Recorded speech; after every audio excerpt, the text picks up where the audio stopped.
Bring your notebook, bring a pen and paper, and write down notes, ask a lot of questions. Just try to be a sponge. First, join ASHRAE, and second, get involved. Get involved and be confident. You may be new to the table, but with that, you bring something new to the table. ASHRAE is a great organization on the forefront of technical innovation and driving the building sustainability movement, because ASHRAE members demand action. They crave the interaction and sharing of ideas. They insist on developing the highest standards so that the industry never falls short of its responsibility. ASHRAE members believe in ASHRAE. ASHRAE is a big part of the solution for the energy consumption problem around the world. The green building standards that are being created today, ASHRAE is at the core of what's being done. I really believe that ASHRAE is the place to be if you want a sustainable future. We are the future of ASHRAE. We are ASHRAE. We are ASHRAE. I'm the future of ASHRAE. You can be the future of ASHRAE.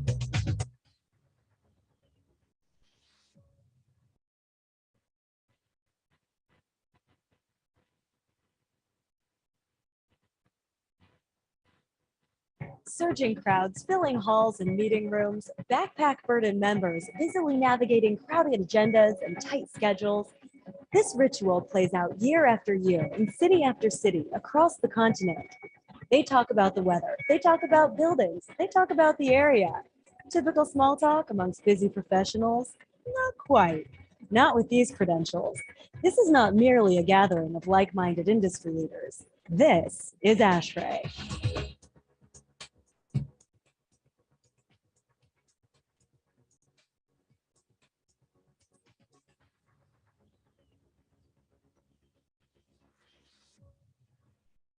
ASHRAE was founded in 1894 and has been through a few name changes in the past 120 years, but always the focus has been on developing industry standards. Now let's see if we can talk with some members and get some insight into how ASHRAE works from the inside. How did you start in ASHRAE and what made you become a member? I became an ASHRAE member when I was still in college at Kansas State University. I needed certain information coming from the fundamentals and the books of ASHRAE. I joined as a junior engineer for the handbooks. Then as I worked longer in the industry, I came to appreciate what a great resource society is. ASHRAE is the society that defines the standards for our industry. It just doesn't make sense not to be a member. ASHRAE is a professional organization, a career networking and information exchange. How has ASHRAE membership benefited your career? almost every job that I've had since my first job out of college has been through networking within the ASHRAE organization. The connections I've made professionally have helped me in projects as well as personally helped me advance my career. I've had opportunities to lead groups that I would not get in my normal day-to-day jobs, and it's helped me grow tremendously. The people that I've met and information that I've learned, you can't replace.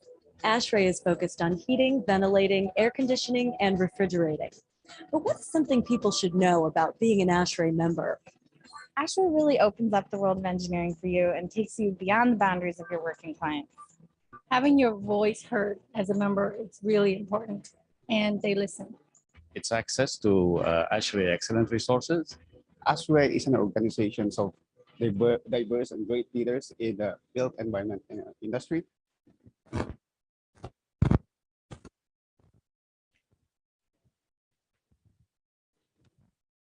Hello, good morning. Welcome one and all. I would take this opportunity to extend my warm welcome to all the dignitaries who made this occasion special with their esteemed presence today. Today, while we begin with the AIC Tech's 8th edition, I would like to call the conference to order and request for the national anthem.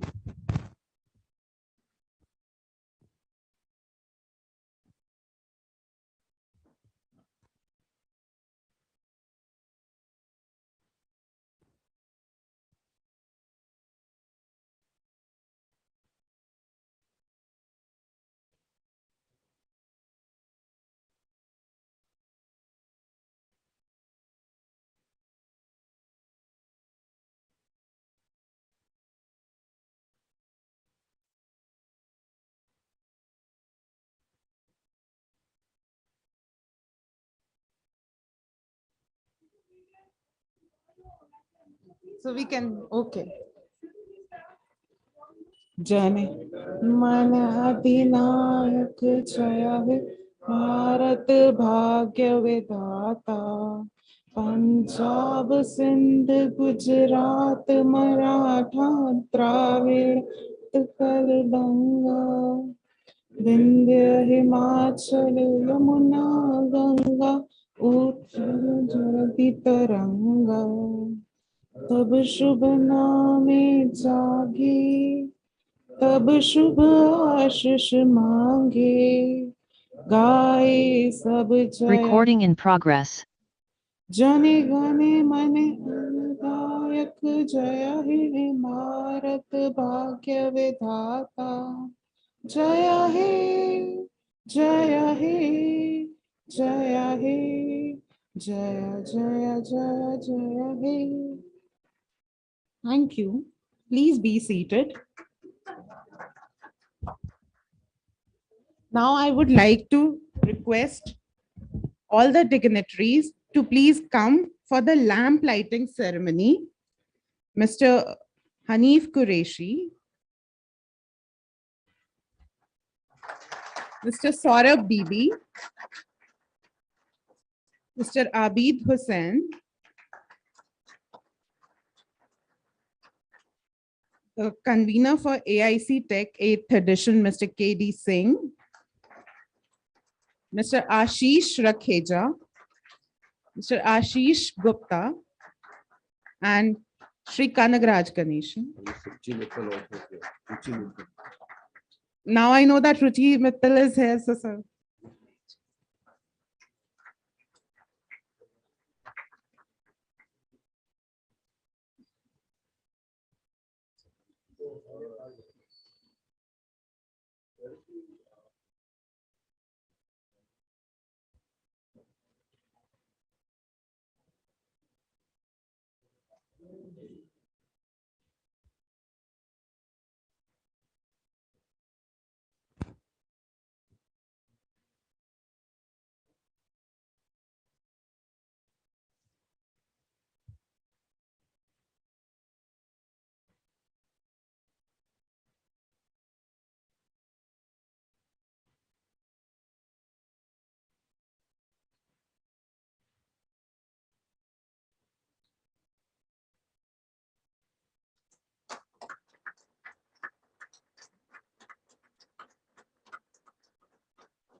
Thank you, gentlemen. Now, in lieu of continuation, I would like to call upon stage Mr. K.D. Singh, who is the past president of ASHRAE India chapter, for the opening remarks and inviting over our chief guest for beginning with the event.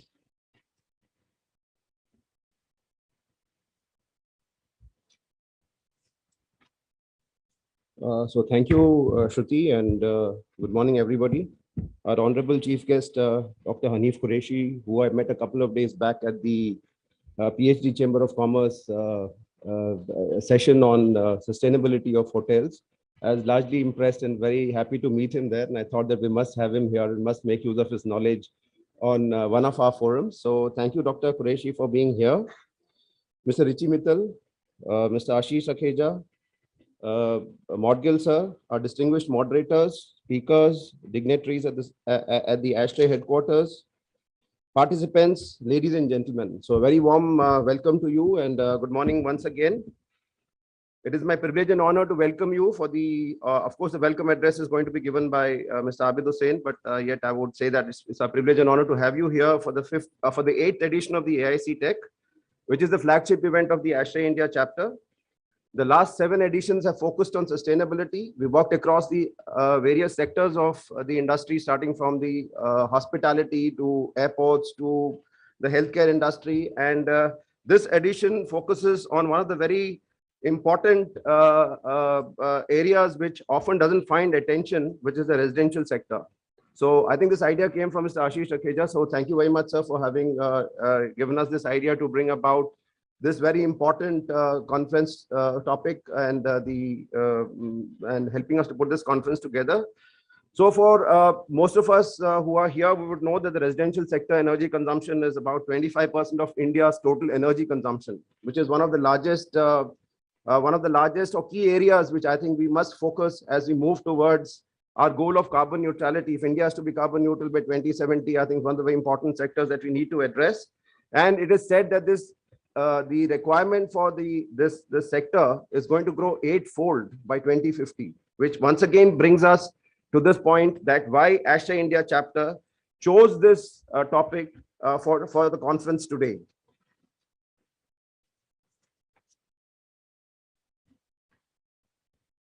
So it is of vital importance for India to develop energy efficient strategies focused on residential sector to limit current escalating trends in the energy requirements, thereby helping us to build a carbon neutral India. So inefficient home design is a very costly affair for us because it contributes to large amount of greenhouse gases and which is primarily the cause of climate change.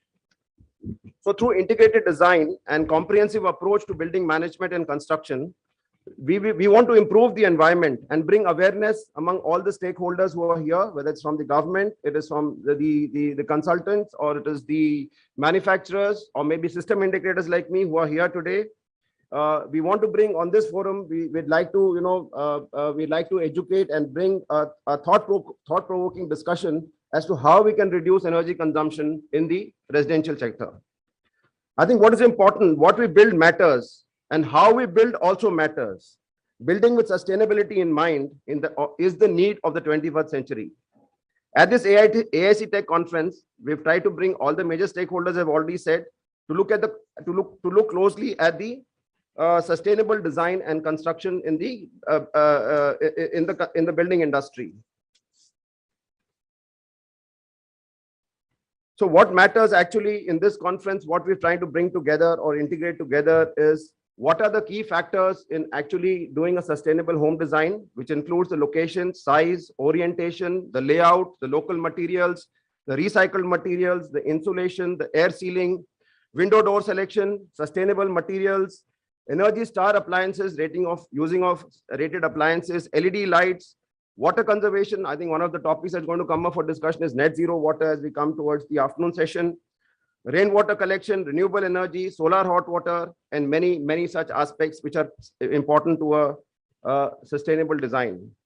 So before I conclude and before I introduce our chief guest to you, I would like to say that let's build together with something that we like, and let's build together with passion so that we can build a carbon neutral India. So thank you very much. And I have the privilege and honor of introducing Dr. Hanif Qureshi.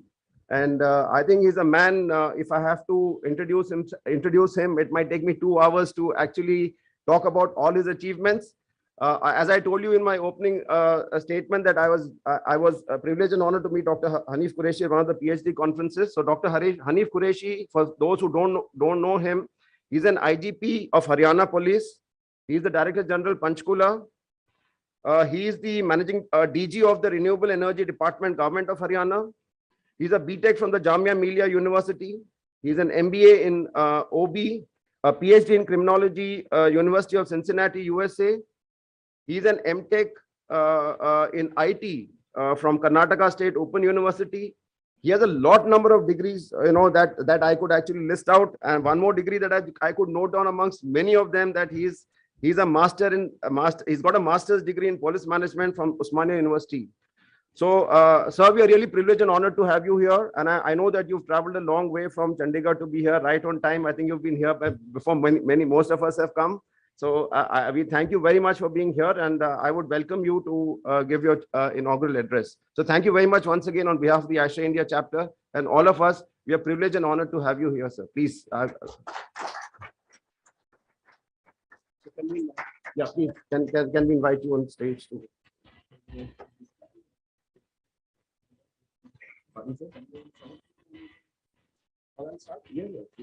I can start. That is fine.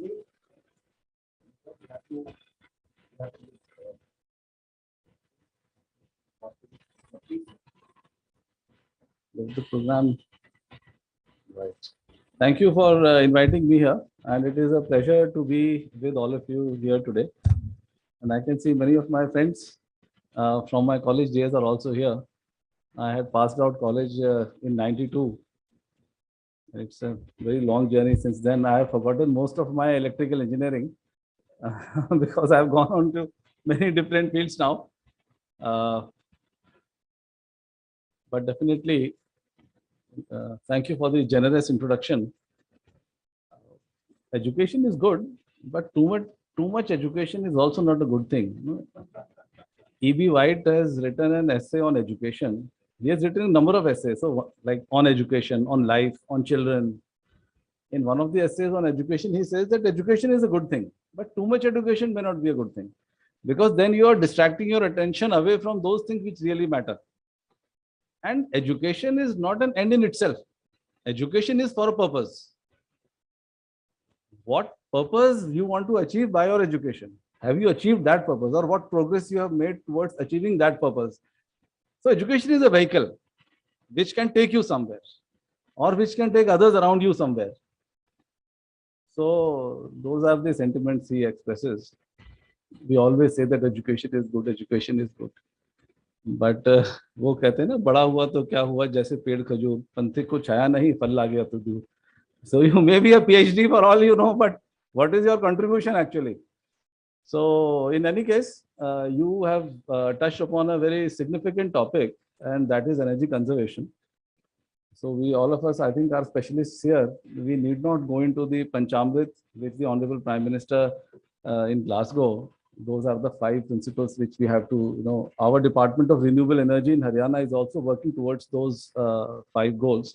Though Haryana is not a very big state, we are a small state in terms of area and population, but our energy demands and our contribution to the national agriculture and also contribution to the pollution in the capital city is a lot. So therefore, Haryana, and also Haryana surrounds Delhi from 3 sides. So Haryana is pretty important. I can tell you that. Last time we heard that Delhi has a power demand of 6,000 megawatt. Haryana has a demand of 13,000 megawatts. So, and out of these 13 megawatts, I can tell you that the solar installation which we have in Haryana is about 1,100 megawatts. And the installed capacity of thermal systems used to be around 6,500 megawatts, but now it is about 5,000. Some units have been decommissioned. So 5,000 we are generating and other we are getting from central grid. But the interesting figure in this is that how much we save through energy efficiency. That is 1,900 megawatts of power. 13,000 हमें चाहिए, almost 2,000 we are saving by energy efficiency. And Mr. Saurabh is here, Bureau of Energy Efficiency. They have helped Haryana in a large measure. They have been our partners in many areas. And they annually publish the State Energy Efficiency Index, in which they rank all the states of India. In 2019, Haryana was at number 1. And if you look at their criteria, it is that whether you have policies in place, whether you have organizations, institutions in place, what is the awareness you have conducted, what are the steps which the departments have taken, how much energy intensity is there, then PAT cycle is there, then designated consumers of DISCOMs, what the DISCOMs are doing, demand side management. So a lot of input has gone into that. Of course, this year in the building sector, we were first, but overall we were third because we moved from the groups had changed because Haryana ki energy consumption had increased. But this is just to highlight that how important is energy efficiency. It is like you're earning a salary, you're getting money, there's a hole in your pocket, और वो सारी नीचे से निकल के आपके जा रही है. So you may be generating any amount of energy, but unless you conserve energy and do energy efficiency, however energy you may generate, that will not matter. And as you have rightly pointed out, that residential sector is a very important component of energy efficiency and energy conservation. The lot of energy in households now is coming from solid biomass, especially in rural areas. The proportion of electricity in rural households and urban households will also go up as we go to 2040, 2050. Right now, I think it may be 30 to 40%, but it may cross 50%, it may cross 60 to 70%. It will keep on increasing. Therefore, electrically operated appliances, those are a very important area, especially air conditioning. So we were just talking about the Griha rating system. So in Haryana, we are encouraging industries and commercial establishments to go in for IGBC and the Griha star rating. If you look at the Hareda building, which is the Haryana Renewable Energy Development Agency in Panchkula, that is a 5-star Griha rated building. Very less use of air conditioning is there. So I don't know, it may be good or not for the air conditioning engineers because your work will go down. Right. Right. That's right. Yeah. Yeah. Less cost. Yeah. So there, if you, my office is on the first floor. So if you go to the first floor, there are slits in the building. Natural light is coming in. There are sprinklers installed, which are auto started. So it will auto beach mein 1 ghanta chalega, 15 minutes chalega, then it will stop. And then of course, solar panels are there. No curtains in our offices. Natural light is coming in. The airflow is there. So it is a pleasure to look at such buildings, that what innovative techniques architects have used.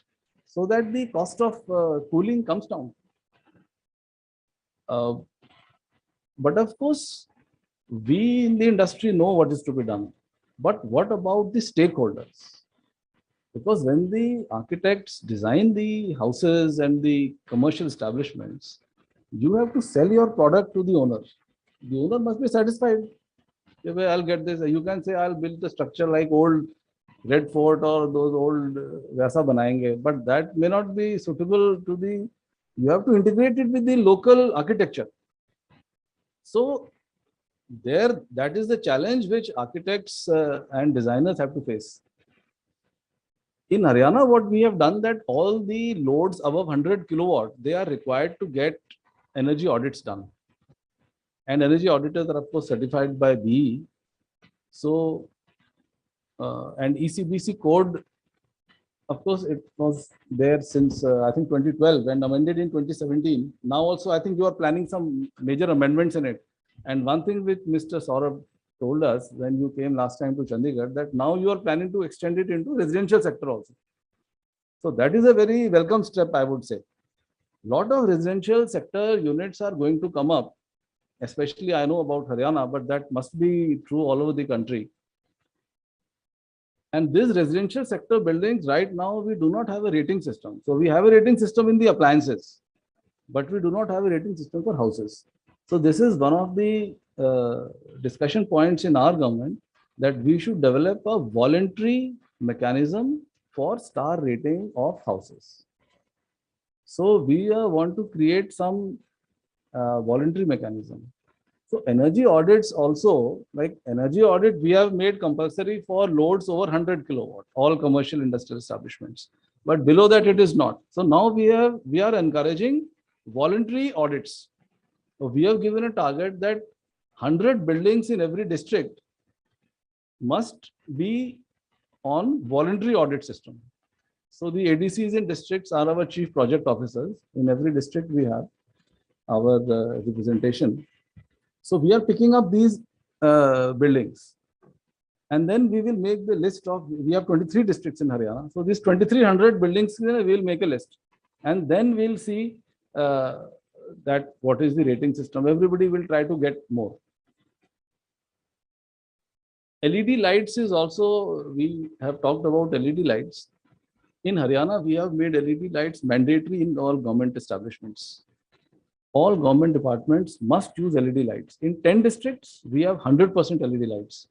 In the remaining, it is about 90 to 92%. So in government, as of now, we have 94% LED lights are there. We are also running several programs with Bureau of Energy Efficiency, where we give energy efficient lights and fixtures in government schools. So a lot of government schools in Haryana we have covered. We also have a program of street lighting. Street lighting in cities may take up 15 to 20% of the total energy consumption. And efficient street lighting, therefore, is also very important. We have a program of street lighting in the rural and urban areas, where we are providing LED-based solar street lights. A lot of urban areas and rural areas in Haryana have already installed those lights. So that is an ongoing program. Then agriculture is one of our leading consumers of electricity. Haryana has about 6 lakhs of electric tube wells where water is drawn out of the ground for irrigation purposes. And we are giving about 6,000 crore rupees subsidy to the agriculture sector in electricity alone every year. So the Kusum scheme, which the government of India has launched, of course, GOI is giving only 30% subsidy. Haryana is giving another 45% subsidy. So 75% of the cost of these pumps, that has been given by the government, and we take 25% from the users. That includes a solar panel, it includes a pump, and it includes the circuitry and structure of the module. The scheme was started, I think, a couple of years back. And now in Haryana, we have installed about 27,000 solar pumps. And Haryana is number 1 in the country in the number of solar pumps which have been installed. We are ahead of states like Maharashtra and Andhra, which are of course huge states. So there, one tube well is worth about 1 lakh rupees subsidy every year. So 6 lakhs tube wells, so which means 6,000 crores of subsidy every year goes there. So we have replaced 37,000, about 27,000 pumps. And this year our target is 50,000 pumps. So we want to slowly convert all these pumps into solar operated pumps. And it's not that they are using electricity. A lot of pumps are using diesel because the grid is not there everywhere. So they are using diesel. So the diesel usage will also come down, which is of course imported, and saving of foreign exchange is another added benefit out of it. We have also made a bioenergy policy in Haryana in 2018, where we encourage the use of biomass for the production of electricity, for the production of compressed biogas. We have made a MOU with Indian Oil Corporation, where we want to establish 200 biogas plants, which will be made from paddy straw. So I was just talking about pollution. Burning of paddy straw stubble is one of the, not the most important, but one of the significant components. Of course, dust and traffic, those are other reasons. In Haryana, we have 70 lakh tons of paddy straw, which is produced annually. Out of that, 40 lakh tons is used in legitimate sources. Industry may, paper industry may, and cardboard, it's used in many places. But about 30 lakh tons is burnt. So we have designed an ecosystem where this 30 lakh tons will be used to produce either biogas, compressed biogas, or electricity.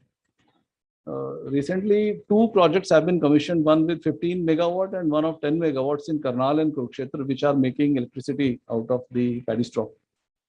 And biogas, also several projects are in pipeline.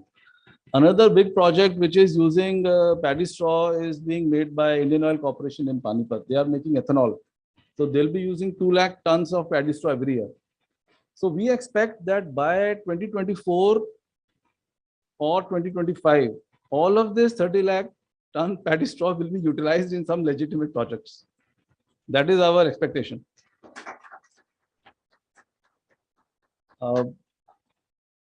So of course, no single agency can do it. It has to be a coordinated effort, and that is why all of us are here to complement each other's efforts. Our Department of Agriculture, they are giving subsidy of up to 85% on the baling machines, on the harvesters, which the farmers can use to collect the harvest and then bale it and to store it. Panchayat department is, so Panchayat has some funds. So they have authorized the use of those funds for transportation of the paddy straw from fields to the nearest industry. That will also be borne by the Panchayat department. This is to encourage those industries which are based on paddy straw. So of course, we are talking about residential buildings, but since the green earth is our larger objective, and we are into that space, so I'm making you aware of those things. Apart from this, we also made a solar policy where we encourage not only independent power producers, but also solar parks. So there also we have a policy where people can come to Haryana and set this up. Then rooftop is also a big component in Haryana, in residential sectors, in RWAs, in commercial, in industrial. As you know, a lot of subsidies being given for rooftop, and out of 1100 megawatts which we have, a substantial part is the residential solar rooftop. We do not have much ground mounted megawatt scale projects, because Haryana being an agricultural state, not much barren land is there, except in the districts of Bhiwani and Narnaul and a couple of other places. So mostly we have solar rooftops only. So my only submission is that we should think about how to work with each other, how to work with our strengths, how to work with other sectors. And that is also what the Bureau of Energy Efficiency with Mr. Saurabh is here. We deliberated on that in a conference last week only, where we invited all the departments of Government of Haryana. And then we asked them about, there's this national mission on energy efficiency. So every state has to make an action plan on energy efficiency. So we were discussing that how will the state plan be made? All the stakeholders and departments must make their own plans. And then we integrate that and make a statewide state energy efficiency action plan. So departments do not know what is energy efficiency. They, see, what is their focus? This is a health department. Their focus is to provide services. Unka focus energy efficiency pe nahi. Huda hai, they want to construct. So their focus is on whatever they are doing. But when we called them and we said, what are you doing for energy conservation and energy? They said, what? We are not doing anything. Then when we discussed with them, we came to know they are actually doing for a lot of for energy efficiency. ECPC code unhone integrate kiya hua. LED lights they are using. Refrigeration ke air conditioning mein they are using the energy efficiency measures, but they are not aware about it. So we asked them to list out whatever they are doing and think about it and then make further plans. What will be their action plans? Make that and then give it to us. And we'll sit together and we'll further modify and refine them. And that is how our state level energy action plan will be made. So we realized that there is a lot of benefit to be taken out by sitting together and discussing what actually can be done. So there are a lot of things which cannot be done. I've spent a lot of my life in the police department, and I'll give you one example from the police. If you visit a police station in Haryana and probably everywhere else also in India, you'll find a lot of old vehicles standing or a lot of case property lying around. Matrimonial cases may beds or almirahs and a lot of things are lying around. So it gives a dirty picture. So whenever a new SP goes to the district, he would pull up the SHO. Ye sab saman pada hai. Why don't you dispose it off? Give it to the complainants, give it to the whoever it is due to, or seek the help of the courts. So what SHO will do, he will pick up the most difficult items in the list and say, sir, this appeal has been filed in the High Court and this is going to the Supreme Court and it is involved in litigation. He will not tell you the easy things which can be done. So difficult wala aapko batayega. So there are a lot of low-hanging fruits which we can take the benefit of. And being electrical engineer, I do not aim for one power factor. हम तो कम power factor में ही काम चलाते हैं. That is the most efficient. So let us look at the things which we can do.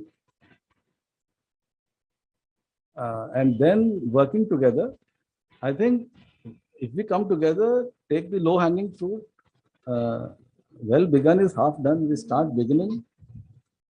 BE has taken a very good initiative by visiting different states, by having regional conferences. Then I think there is no reason that we will not be able to achieve the objectives which have been set forth. जो India के nationally determined contributions हैं, I think we will be going a good way towards achieving them. So let me thank Mr. Abid for inviting me here and the ASHRAE chapter. It's good to meet all of you here, and I'll look forward to hearing whatever everyone has to say, and try to stay for some more time. Thank you very much.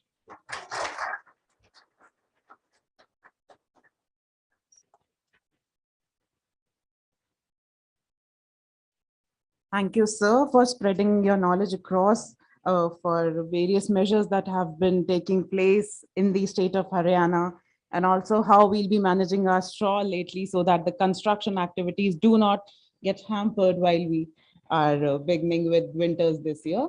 And I would like to request Mr. Abid Hussain, who is the AIC president for this financial year, to please felicitate.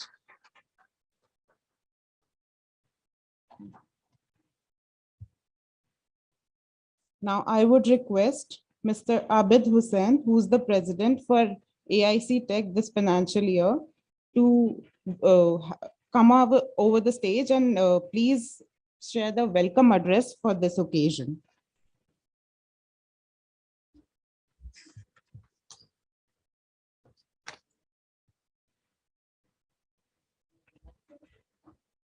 Good morning, everyone. Ladies and gentlemen, this is my pleasure to welcome you in this 8th edition of AIC Tech 2022. This is annual international conference of ASHRAE India chapter, which is happening after a gap of 2 years. ASHRAE India chapter is among the oldest chapter of ASHRAE. ASHRAE was formed in US about 125 years back. The sole purpose of ASHRAE was to share the knowledge in HVAC industry among its members.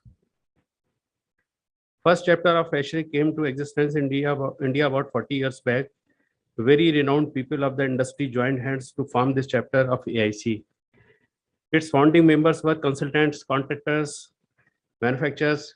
Later on, members came from other fields also, such as architects, engineers, builders, PMC, and many students.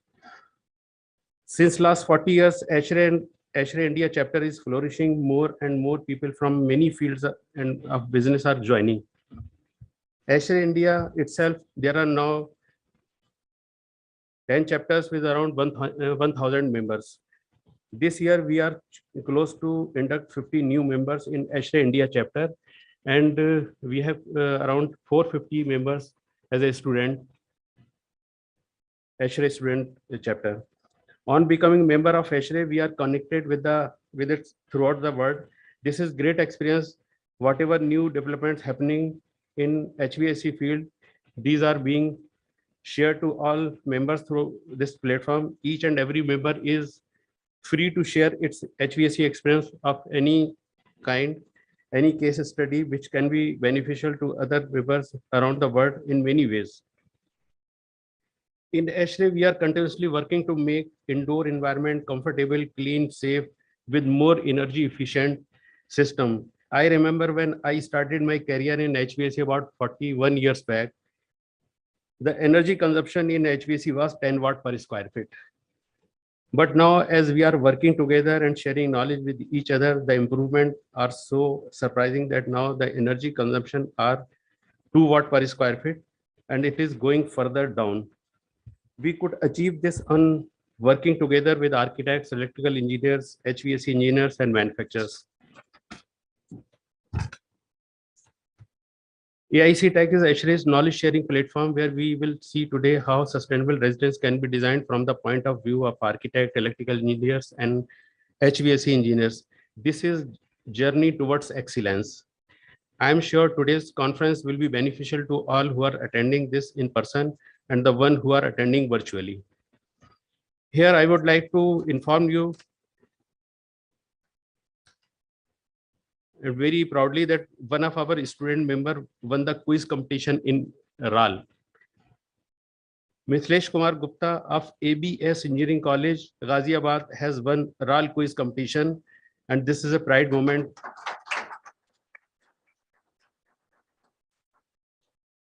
This is pride moments for us, for his family, and for the college.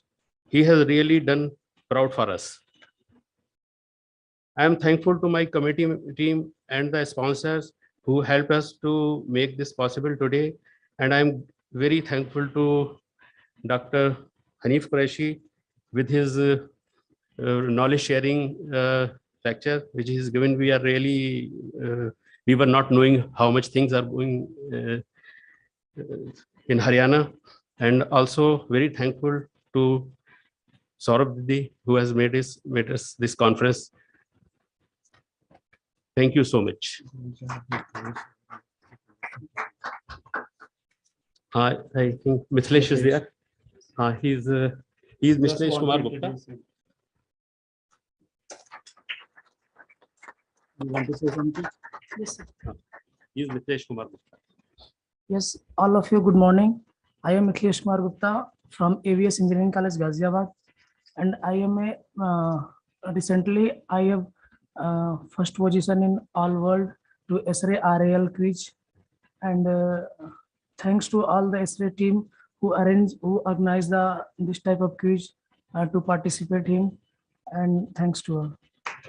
Thank you, sir. Thank you so much.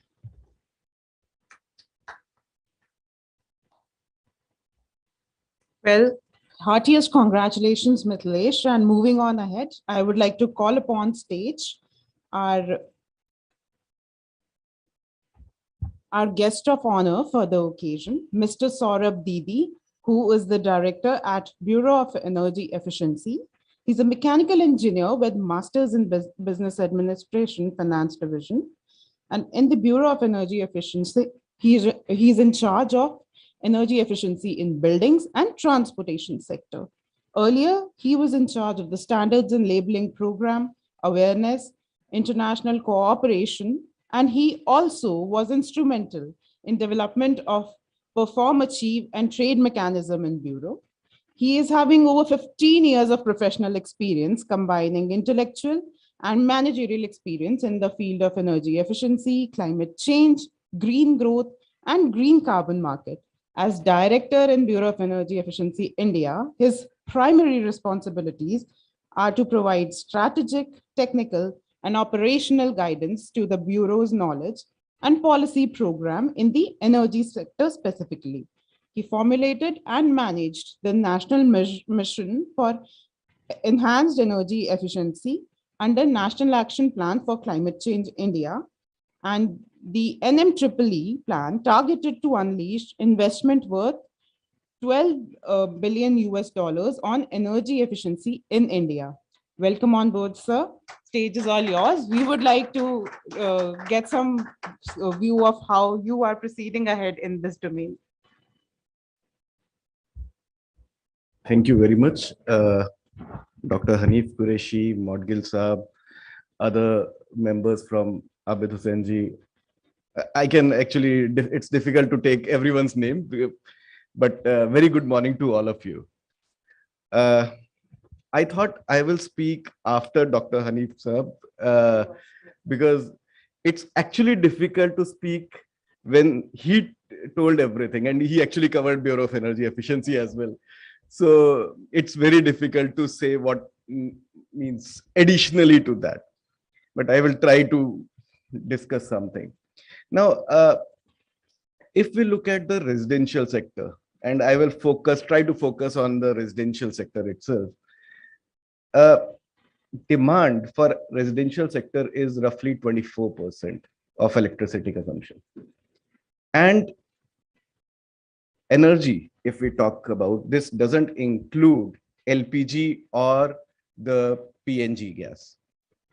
Now, how things are changing if you look for last few years, maybe 10 years or 15 years. The air conditioner, and which is most relevant here because of ISHRE and ASHRE, air conditioner requirement or usage has changed tremendously over these last 20 years. Even 20 years back, I was not having air conditioner in my home. Now I think 3 air conditioner and one is running 24/7. So those things are changing, and this could be true for majority of us. Now, if we look at water side, that how much water we are consuming. Few years back, we used to have buckets to have bath or to do all other stuff. We used to use water very conservatively, but these days rain showers are there, so which consume significantly more. Now, if we look at all other things, we used to have bath without hot water in summers, but now things are changing that even if my kids, I can say that they don't take bath with a cold water, and they need at least lukewarm or warm water. So we are using even heaters or geysers in summers. Then televisions, although televisions have become more efficient, lighting become more efficient, but still, what happened to your electricity bill over the years? I'm not talking about rate of electricity, although it's very difficult to speak on the rate in Delhi because most of the electricity is free here. But I live in Indrapuram, so their electricity is not free. But what happened to your energy consumption of your bill, you can check. That has increased over the years because of usage of n number of appliances which are connected. But what we can do for that? Now, talking first on the air conditioning aspect, that how air conditioners are being used and what is the impact of air conditioner. Although a lot of people from the air conditioning industry are here, so I will not go in technicalities of that, but I will just point out on the issues which are actually there because of air conditioning. Number one issue is that sales of air conditioner. That if you look at the sales of air conditioner, and you will say that sales of air conditioner is good for you, but you can imagine that how much refrigerant or how much electricity usage is increasing because of that.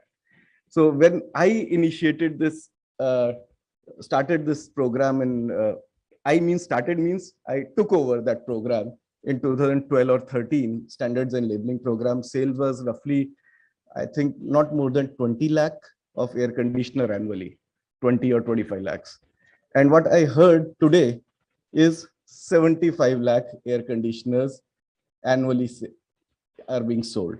So in last, say, 10 years, 3 times or 4 times sales of air conditioner have increased.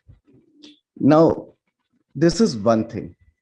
But if you look at the areas like Noida or Navi Mumbai, or areas where you have some kind of an open nala, what happens, life of air conditioner is not more than 2 years.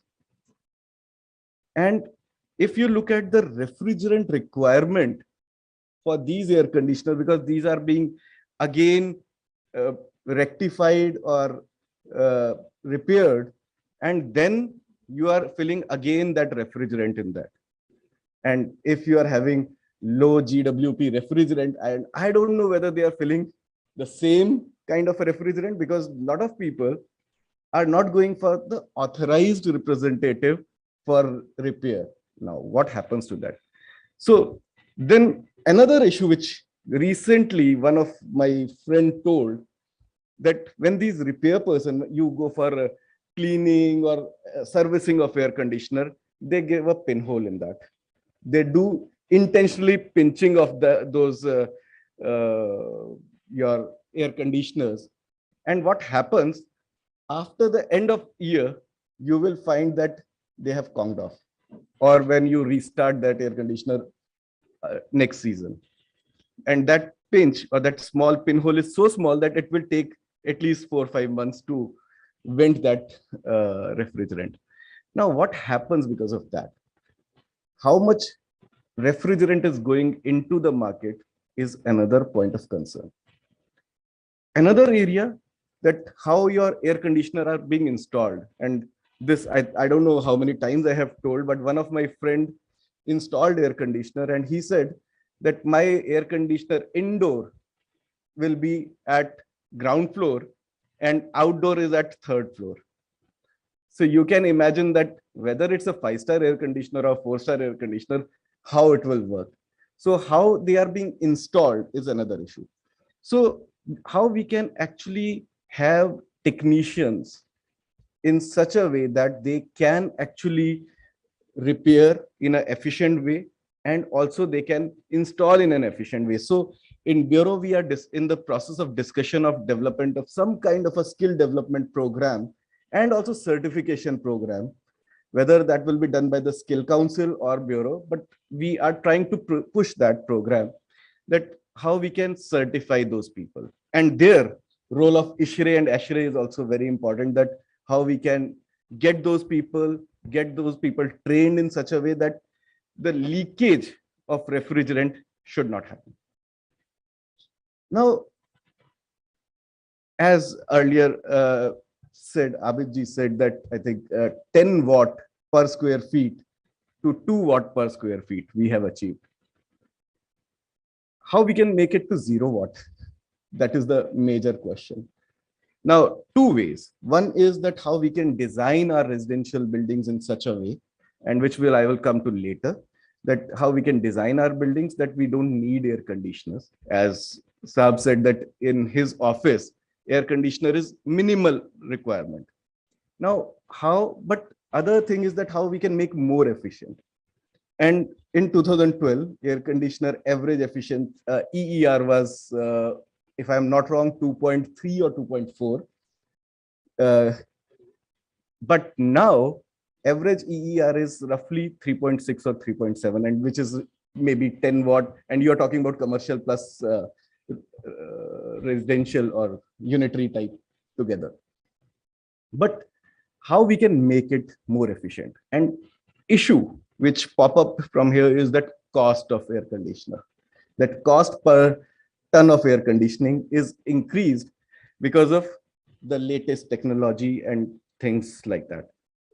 But if we look at unitary type air conditioner or split type air conditioners, if window air conditioner is cheaper, and in India we always say that cost is the major driver, but window air conditioner is cheaper and split air conditioner is costlier, and inverter type split AC is much costlier. But sales of inverter type is highest as of now. Maybe 2014-15 sales of air inverter type was 5%, but now it is more than, I think, 55 or 60%. So this thing, I say that not correct, that cost is the only factor. That when people look at the value of the product, they are ready to invest in that. So value here is that it's quieter, it's energy efficient. So these are the two, what I feel is the most important value for why people are shifting to split or to inverter. And energy efficiency plays a significant role in case of air conditioner. Long back, we had a survey as well, where we identified that for every product, which is the first primary driver to buy, or what you see first to buy that product. For example, when you go for a TV, you see whether it's a 4K or HD or full HD. But in case of air conditioner, people look at what is the efficiency of the air conditioner. Now, how we can shift towards any other kind of air conditioning. And there also, I feel that, as Dr. Hanif said, that we should work together. And based on that same thing, that how ISHRE can work with Bureau and all other departments together, that to develop some kind of latest technology. Although there was one program where we had an award or something, I don't know what happened later on that, but how we can push these technologies, whether it's a renewable air conditioner, an air conditioner fitted with the renewable energy or something else, or not even on the existing technology, some latest or different technology we can look into. So how we can look into all those technologies and develop something so that our requirement for air conditioner or load for air conditioner is less. As Dr. Hanif said, that 6,000 or 7,000 megawatt we achieved last month, and that was primarily because of air conditioners. And that was primarily because of the residential sector, I'll say.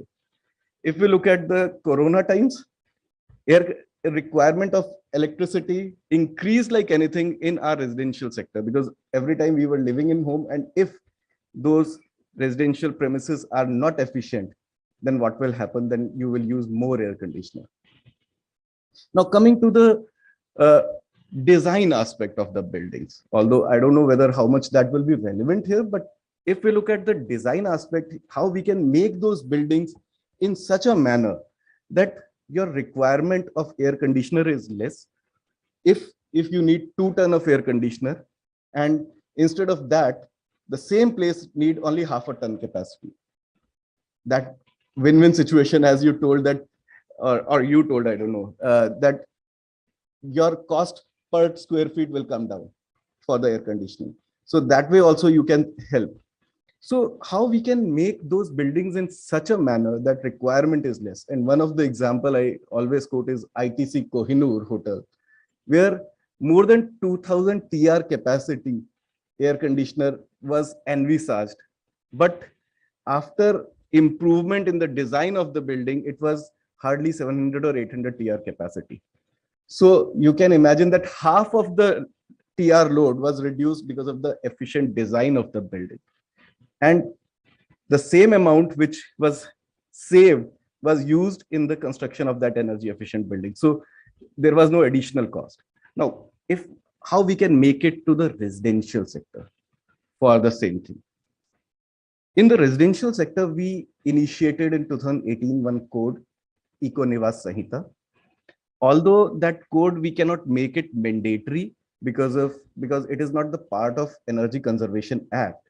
But now Energy Conservation Act is, and you must have read in the newspaper as well, that it is in the amendment process. And we have already proposed that residential sector to be included in the Energy Conservation Act so that we can make that code mandatory. So, but it is in the process. Maybe in this year, it will see the light and we can have that in the mandatory list of the sector. So this code, actually what we developed is to how to actually make our buildings in such a way that they are passive in nature, that they will not consume or they will not require that much of energy. So this is the one way to do. But another way, as I think Dr. Hanif Saab said, that energy audit of industries or other areas, commercial building is happening. But have we thought about energy audit of homes? We are living in our homes. We discuss a lot on energy efficiency, but what happens, what we are doing in our homes? So what we are doing, and nobody will spend actually to get energy audit conducted for his residential flat or bungalow or anything. So what we are doing, that we are developing one app called Home Energy Audit app. And that app will, you can see all your appliances and other things. So we are developing in phase 1 and phase 2 manner. And phase 1 is primarily focusing on the appliances. Phase 2 will be on the design side of the home. Now there you can see what kind of air conditioner you are using, what kind of geyser you are using, what kind of other appliances you are using, and how you can actually, whether you need to change those appliances or not. But this is not the only thing, that even if we have enough of participation in that app, people can compare with the peer-to-peer, that if my flat is in this area, this is the similar kind of flats, if other flats are there, then where I am standing, how much energy I am consuming and how much energy other flats are consuming with a similar kind of structure. So that kind of thing is also included. In the second stage of that app, we will include how we can actually modify the existing structure of the building. So that if it is facing towards the sun, which the walls which are having highest incidence, then how we can do something for those walls, how we can reduce actually heat ingress to that building. Although it's difficult, because once it is constructed, it is very difficult to modify, but within those constraints, what we can do. So that kind of thing we are adding in the phase 2 of the app. So most likely by end of this year, this app will be live and functional and people can use. So these are the two broad areas what we are doing apart from all other things. One more thing I just wanted to add here is that Bureau is also developing carbon market. And this carbon market, whatever energy or carbon we can reduce through residential sustainability of residential sector, or I will say air conditioning sector, that also can play a significant role in generation of the carbon credits in the country, and those can be traded. Now, this carbon market will be in two shapes. One will be for the mandatory sectors. For example, PAT sectors, out of those 13 sector, 5 or 6 we will add as a mandatory sectors in the carbon market. But also what we are trying, that this carbon market will be open for the voluntary sectors as well. So for the voluntary participation of other players. Now, voluntary participation could be transport, could be air conditioning, could be any other sector. But because we cannot open for all, we have to develop all the methodologies for calculation purpose. So we will define who will be the voluntary sectors, but there is no mandate for those that they have to participate. If they wish to, they can. So that way we are developing carbon market, and I think air conditioning sector could play a significant role in that area as well. So at the end, I will say that sustainability in residential sector is important. And also at this stage, because 3 billion square meter residential sector is yet to come. So you can imagine that if at this stage, if we are implementing all those things, efficiencies in place, then we are going to have a good future, and then only we can achieve our 2070 net zero targets as well. Thank you.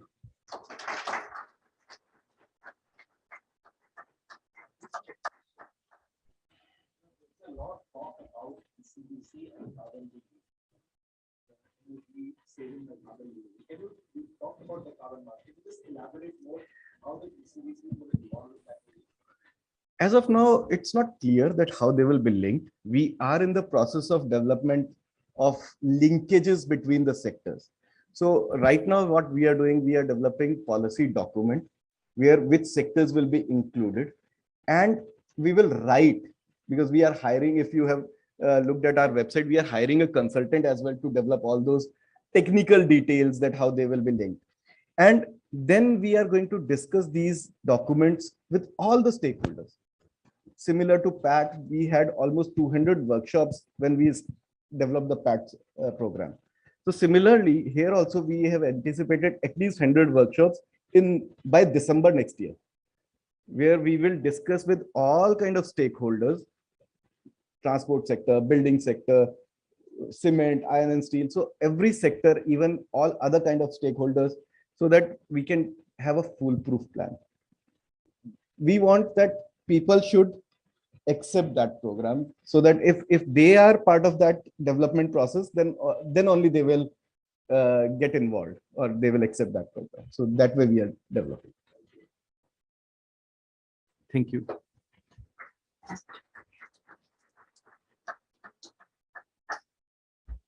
Thank you, sir, for sharing across the development that has been happening in the energy efficiency domain lately for commercial and residential sectors cumulatively. And on this note, I would like to call upon stage Mr. Ashish Rakheja, Managing Director, AON India Consulting, to felicitate Mr. Saurabh Didi for giving his valuable time to us.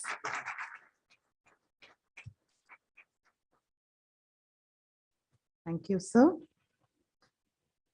Now let's have a little bit of knowledge dissemination session.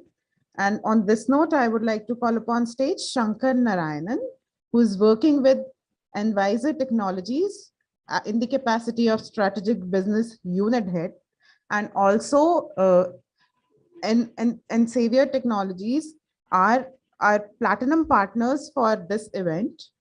So please, he has a career spanning 22 years in this particular domain, and he has worked in the strategic planning, sales, marketing, business development for HVAC.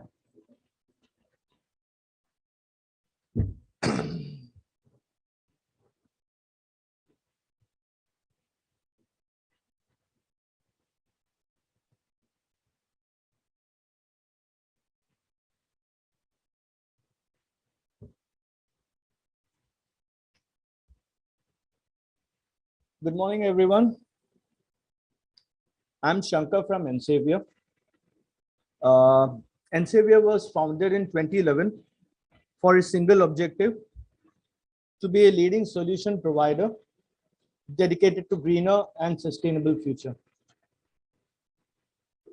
I would like to share something which I learned during early days of my career. I realized that doctors are not aware about medicines. They understand the symptoms, they are able to diagnose diseases, they understand the affliction. It is the industry who tells them that if you see such and such symptoms, these are the medicines to heal. The people, the ecosystem is suffering from the pandemic of pollution. We as Ensavior are dedicated in this mission to give mankind quality of air to breathe. Conditioned air is not a luxury anymore. It has become an integral necessity of the urban population. Ensavior has got a lot of value-added solutions when it comes to indoor air quality. We provide UV-based germicidal irradiation. We provide PCOs and PHI cells. We help in VOC removal from commercial kitchens as well as industrial pollution.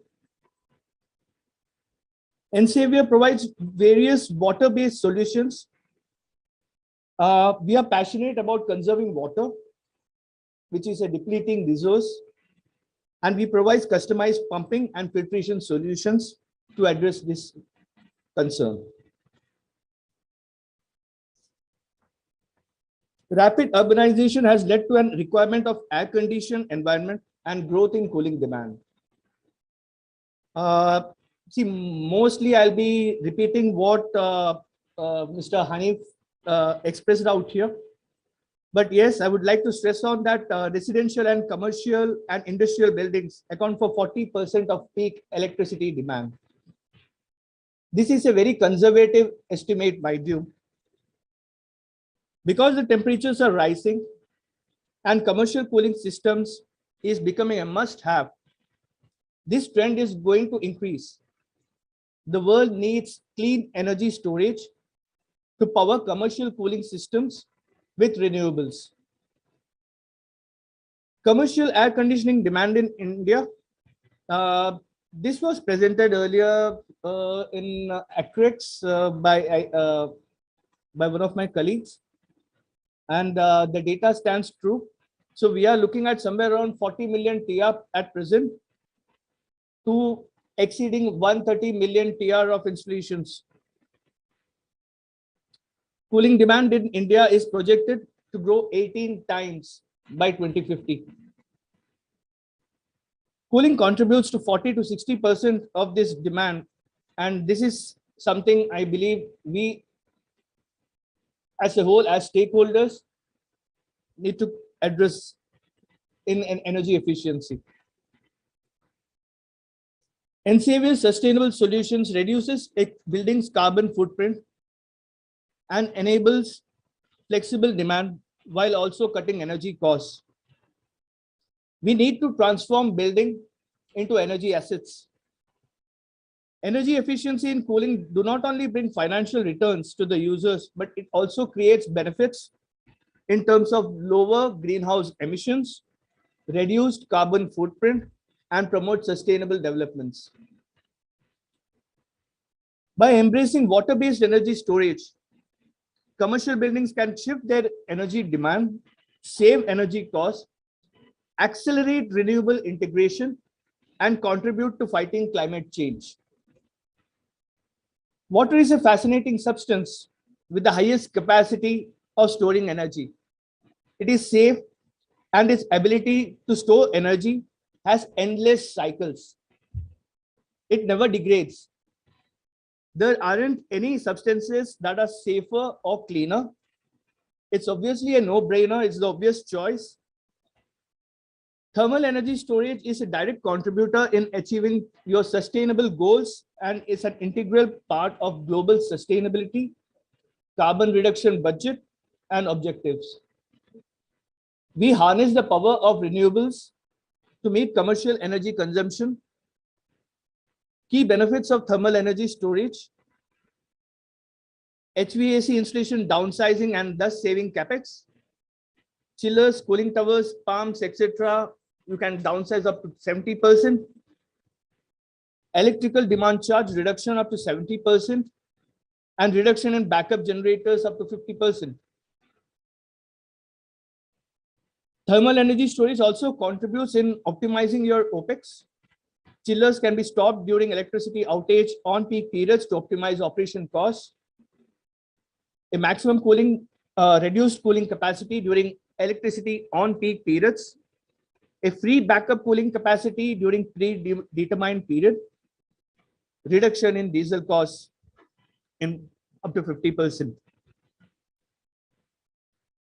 Thermal energy storage contributes heavily when it comes to the environmental impact. You have a possibility of renewable integration. It contributes in CO2 reduction. It reduces heat island phenomena. I think this is something that we can see in Gurgaon. or dense urban population assets, I'll say, construction assets. For building owners, you have cost savings. We are heading towards EV, and this gives the building owners to charge more EVs. It provides a backup and resilience. And of course, it contributes towards a greener building. Towards the utility grid, it increases grid reliability. It provides resource adequacy. You have to build less transmission and distribution. You have to build less power plants. When combined with clean energy like solar, thermal energy storage reduces grid dependency, and it helps in stability of the grid as peak requirement can be catered through TES. As per the latest budget announcement, TES, and obviously it does falls under the infrastructure category and comes with the benefit of reduced taxation on capital investment and also 100% depreciation benefit. Ensavia accelerates this growth of a renewable energy revolution with its sustainable energy solution. We turn commercial building cooling systems from grid burdens to clean, safe, and cost-effective energy storage assets. Here, we as industry professionals, I believe it is our moral responsibility to educate and implement sustainable solutions which can improve quality of life and the ecosystem in an energy efficient way. We seek support of all the stakeholders in optimizing energy transition, decarbonize existing assets, save our natural resources, and build a greener future together. The time has arrived for buildings to stop being part of a climate emergency and start being part of the solution. We are in the midst of an environmental revolution, and we have a once-in-a-lifetime opportunity to stand up and change the future in a meaningful way. I believe now is our chance to act, and now is our chance to make a difference. The future is bright, but we have to do something for it. We have a responsibility to wake up and act, and that's why making the switch to clean energy solution will not only reduce a building's carbon footprint, but it will create a future that we can all be proud of. Thank you so much.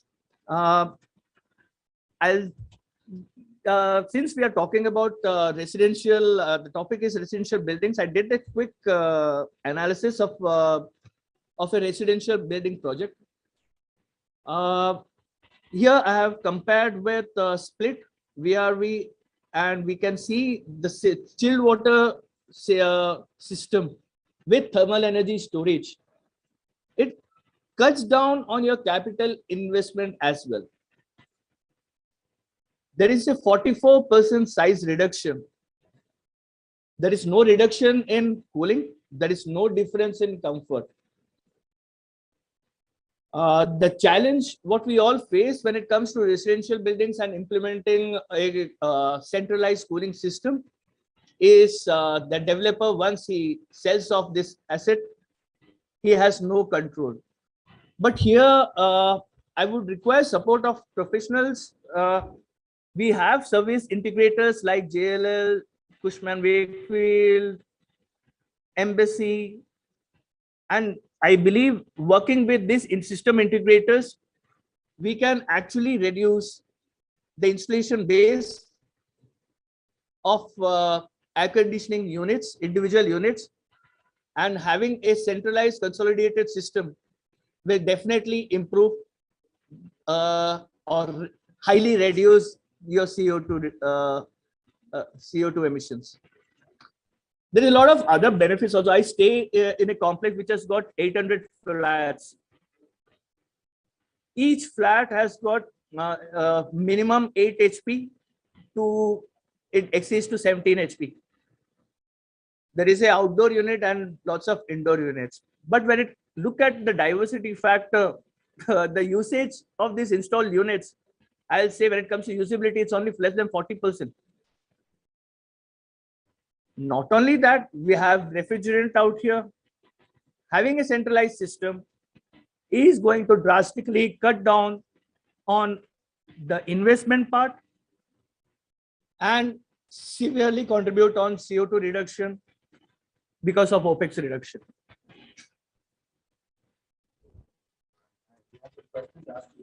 Please, actually now I have to show a video. I'm done, so I just wanted to show this case study.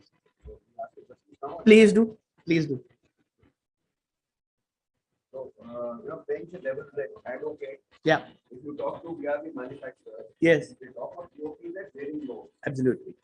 And if you're an intelligent designer or an intelligent system integrator, probably what you'll do is to select a COP. You know, some VRV manufacturers claim that at 50% load, the COPs are as high as 7.1, right? Yeah. And if you're an intelligent designer or an intelligent installer, yeah, you will select equipment based on, you know, the loading patterns. Like for a commercial building, you would say that for at 50% of that, at 75% of the time, 50% is the load. Yeah. So if you select a COP like that and design your whole system, you know, studies have shown, you know, and I have a case study which shows that, you know, you can achieve a COP up to 5.97. That's a calculation, right? And maybe that can be questioned by a lot of pundits and all the consultants who are sitting here. But then, you know, I'm just playing a devil's advocate to what you're saying there, you know, that you're 44% cheaper. I just now have a study will show you where I've calculated for a commercial building, I installed about 4,007 buildings because water was a constraint there. Yeah. And as you rightly said that, you know, water is going to be a problem. So, you know, the COP worked out as about 5.97. So what would you have to say on that? One, I didn't say it will be 44% cheaper. I said the installation base gets reduced by 45%. One thing what I would look at is, yes, you are right in your sense. It's all about the industry designers. You have there is no standard thumb rule that you can implement. Okay, that this is going to work or this is not going to work. Yes, obviously, when you have a centralized system, your capex is going to come down. OPEX is better because here you are. Why I'm saying this is you don't have any refrigerant in the circuit.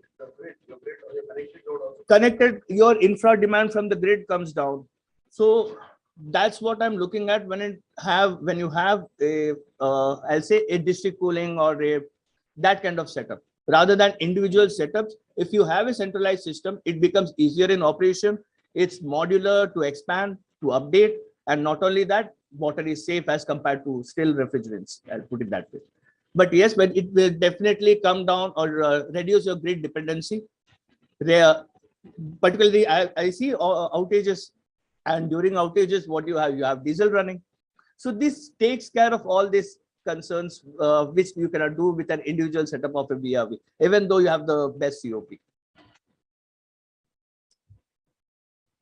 Are there any other questions?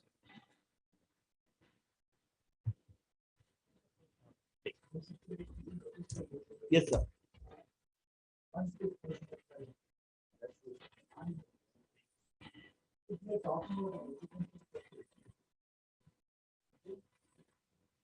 VRV is a good choice. Secondly, if we are talking about water scarcity, in a residential sector, water scarcity is not there. Because if you have a treatment plant, which is mandatory, then you have at least 135, we consume much more, as Saurabh was trying to tell us. And that is a fact. With servants, we are consuming to 200 liters, 250 liters. We had a conference with IIT where we were grilled when we were putting in NBC 135 liters per head. They said, no, it is useless. Not more than 80 is consumed.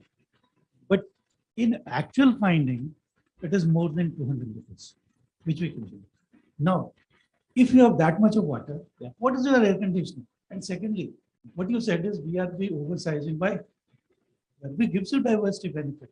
Absolutely. And then you can have VRV water cooled. Yes, sir. So there is no question of heating metering. Yes. Which is also solved. You have a water cooled VRV. There is no question of reducing that or putting the external somewhere and reducing that to this. So all these factors, if you look into a broader way, we can find a solution. Absolutely. But it's a joint work. See, I absolutely agree, and this is what I say. You cannot have one rule applicable in each and every segment. It is optimization, and this is where all the professionals out here come into the picture. So yes, in some cases it will work. Some cases we will be better. So we have to look at holistically at this approach. So, absolutely. Say take for Chennai for example, you have severe water scarcity. Okay, so people are shifting from water pool to air pool. So absolutely. Geographical zone matters much more. Because if you look into Bangalore and you insulate your building, a residential building, you lose. You lose by spending more energy, consuming more energy. Whereas now today, of course, the scenes are changing because we have a lot more to add on because of our own creation. But otherwise, 10 years back, Bangalore didn't need any air conditioning. Absolutely. And if you could make a thin building without thermal mass, that was the best solution for residential. Because there is no thermal lag, there is no deflection. So you are equating with outside temperature and most of the time use natural ventilation, which is the best solution. If you had seen my slides, I've spoken about the heat island phenomena. So, see, the few construction that's happening where you have space to design, you do that. But I'll say in the past 10 years, the kind of urbanization, it was rapid. It was just whatever space you have, you just build it, sell it up, and try to make money out of it. So it was there was no holistic energy efficiency or an holistic consideration for it. And in terms of urban population, yes, we need to work jointly and look at the correct solution and pitch the correct solution.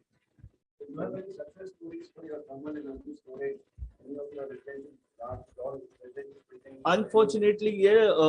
See, the residential project we were talking about, what happened, like I told you, the hardship or the constraint is the developer hands it over. So then the RWA is the decision maker. Now, when we talk about these models, we talk about ESCO model, okay, meaning utility, energy as a utility and as a, with a BTU meter utility billing. But tomorrow, if the RWA changes, then the people who have installed the equipment or operating the equipment, they stand at a risk, okay, if they don't agree to the cost or whatever, XYZ reasons. So that is a constraint. So as long as either the developer has control of the assets or you have a single body who is facilitating the services. Like I said, service integrators like Embassy or JLL, CNW and all that. So they can, then you can have a centralized system approach. Otherwise, it becomes a challenge. But yes, thermal energy storage, yes, but not in residential. In commercial, very much, sir. We installed at a mall in Chennai, and we are saving we installed it 3,000 TRS, and that was with ICE. And we are saving somewhere around 60 to 70 lakhs every year. That's an air-cooled chiller, brine chiller. In terms of 60 lakhs saving as against, okay, I put it that every year they were spending an additional 60 lakhs. So we have, after installing storage, they are saving 60 lakhs every year.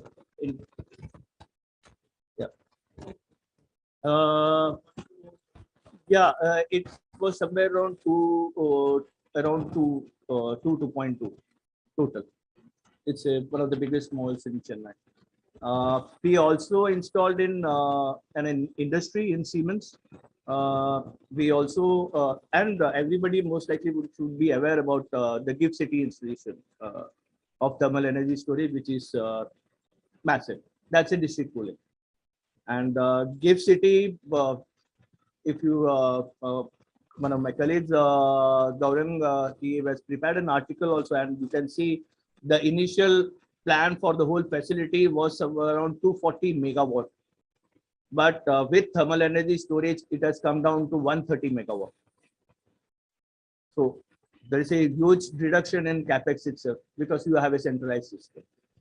So this is what I'm proposing: energy, transition is something that thermal energy storage helps. Optimizing, or rather the leakages, the losses, or the unused capacity. And it helps in way, like if you have solar, I've been to plants. To another question, we have installed in industries also, we have installed in commercial spaces also, in offices also. And yes, it depends on application to application. There is no standard rule. Everywhere you have different reasons. Siemens installed because they have diesel issues, power cuts. So to replace that, they had to, or rather to optimize that, they had to install storage. There is Chennai Mall installed because they were water was scarcity, and they had to shift to air cooled chillers.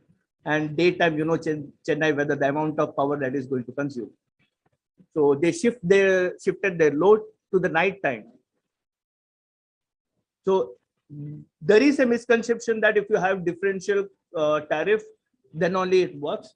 But I beg to differ. Differential tariff is a bonus. And here we are talking about a life cycle of an equipment that is 25-30 years. Yeah. Thank you so much, sir. Thank you. Yeah. For other queries, you guys can connect one-to-one, and also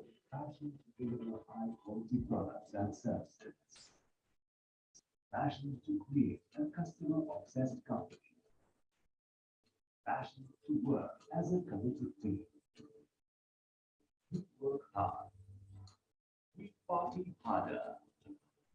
We are the savior of energy and the environment. We are N Savior. N Savior, where the energy and environment interact together efficiently and sustainably. Start with the vision. The quality of the environment and the community where we live and work. Energy conservation and efficiency go a long way in preserving our planet's rich natural resources and promoting a healthy environment. Energy efficiency not only brings financial returns to the user, but it also creates benefits in terms of lower greenhouse gas emissions, reduced carbon footprint, and promote sustainable development. We at Ensavior promote the products and concepts that revolve around enhancing energy efficiency, improving the quality of air, and solving the challenges towards water in the domain of HVAC, indoor air quality IAQ, and public health engineering, and fire. With a combination of state-of-the-art products and professional engineering expertise, we provide sustainable engineering solutions around energy, water, and air related to the industry we operate in. Pumping systems for HVAC, plumbing and firefighting, PICV and automatic balancing valves, thermal energy storage systems for data center, demand management, district cooling and other applications, automatic tube cleaning system, suspended solid filtration, and chemical-free scale removal systems for cooling towers, pressurization, makeup, degassing, and air separation systems, UVGI and photocatalytic oxidation for AHUs and ducts, customized purification devices for air purification and surface sanitization, electronic air cleaners for AHUs and ESP for commercial kitchen exhaust treatment, gas-based filtration for industrial and data centers, gas leak detection, sensing and monitoring devices, ventilation products. Apart from the best engineering practices and environmentally responsible products we have in our offering, a highly competent, passionate, and experienced team of professionals together with our association with the world's renowned brands such as Xylem Water Solutions for pumping systems, Flowcon International for dynamic balancing, AeroPure for ultraviolet lamp solutions, MSA for gas leak detection, and Greystone for sensors help us exceed our customers' expectations and provide them with fast, thorough, and innovative solutions. We at Ensavior are not just enthusiastic about what we do, but also our curiosity and fascination, passion for the why and how we do it gives us the strength to think, advise, and engage with customers better. Since we know when a customer comes first, customer lasts.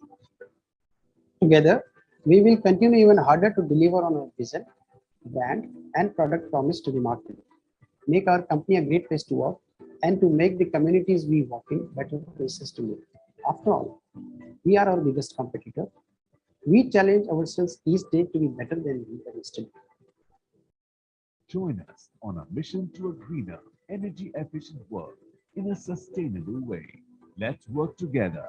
Let's get started today.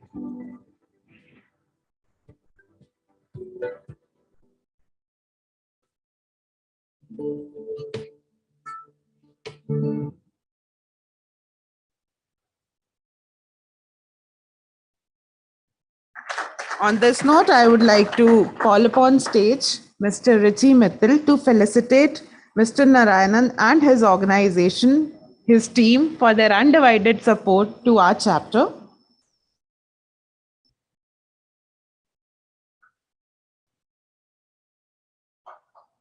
Would request for a great round of applause, ladies and gentlemen. And now we will all break for tea. One-on-one questions we can have during the tea break.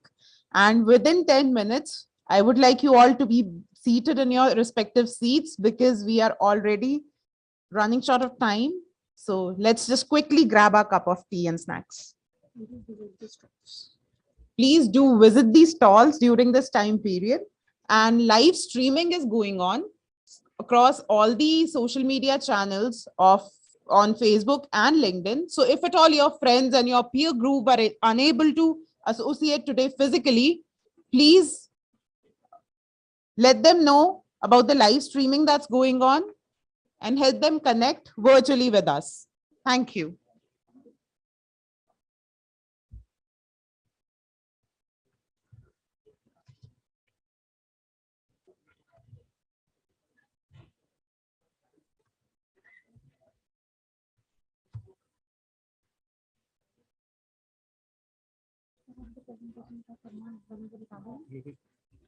आप ma'am pen drive से भी दे सकती हैं। क्या आपका ही pen drive है? आकांक्षा क्या नाम है?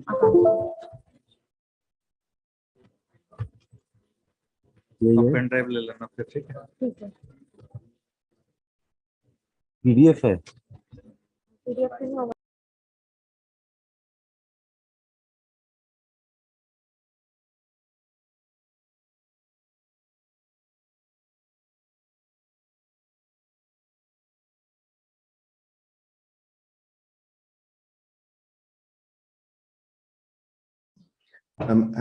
Can somebody hear me there at the podium, at the organizing level? This is Saurabh Gupta.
check, check, check.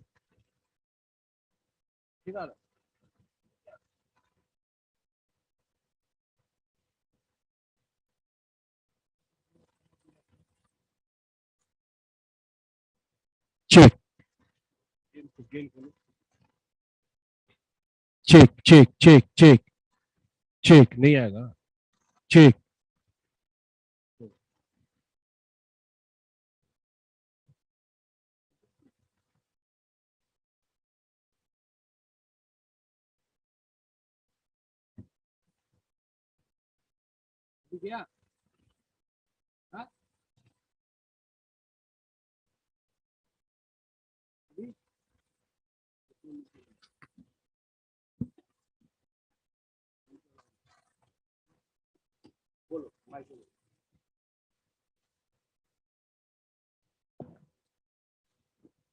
Check, check, check. उधर वाला देखो आया. Check. Hello, hello. Check, check. Hello, hello. Check. Hello, hello, hello. Check, check.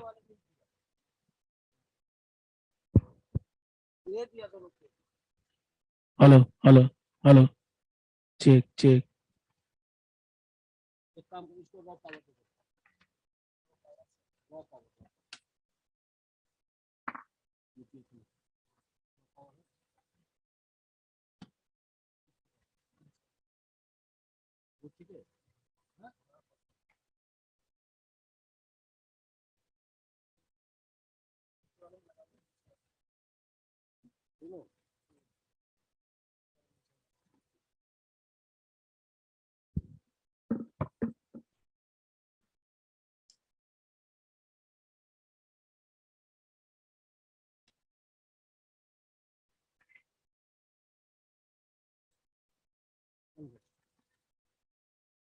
Hello hello check check check देख रहे हैं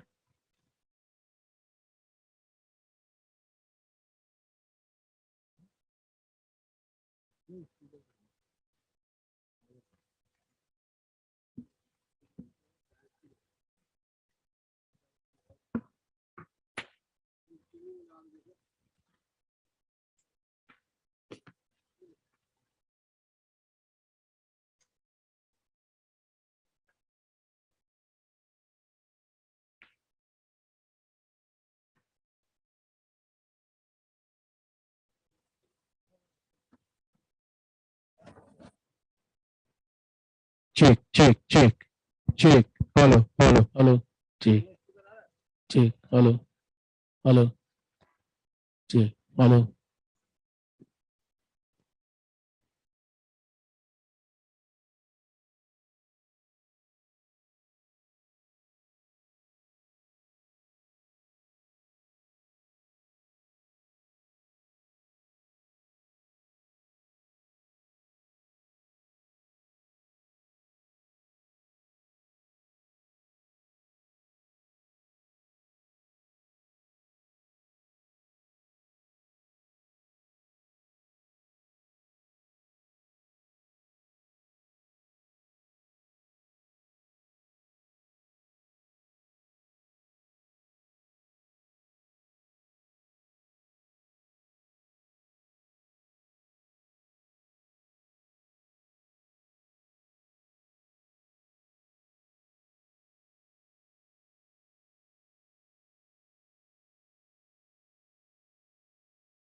तुमने edit किया था ना ये?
Continuing ahead, I would like to invite Mr. Saurabh Gupta, who's Director, Principal Architect, Arcom Consultants.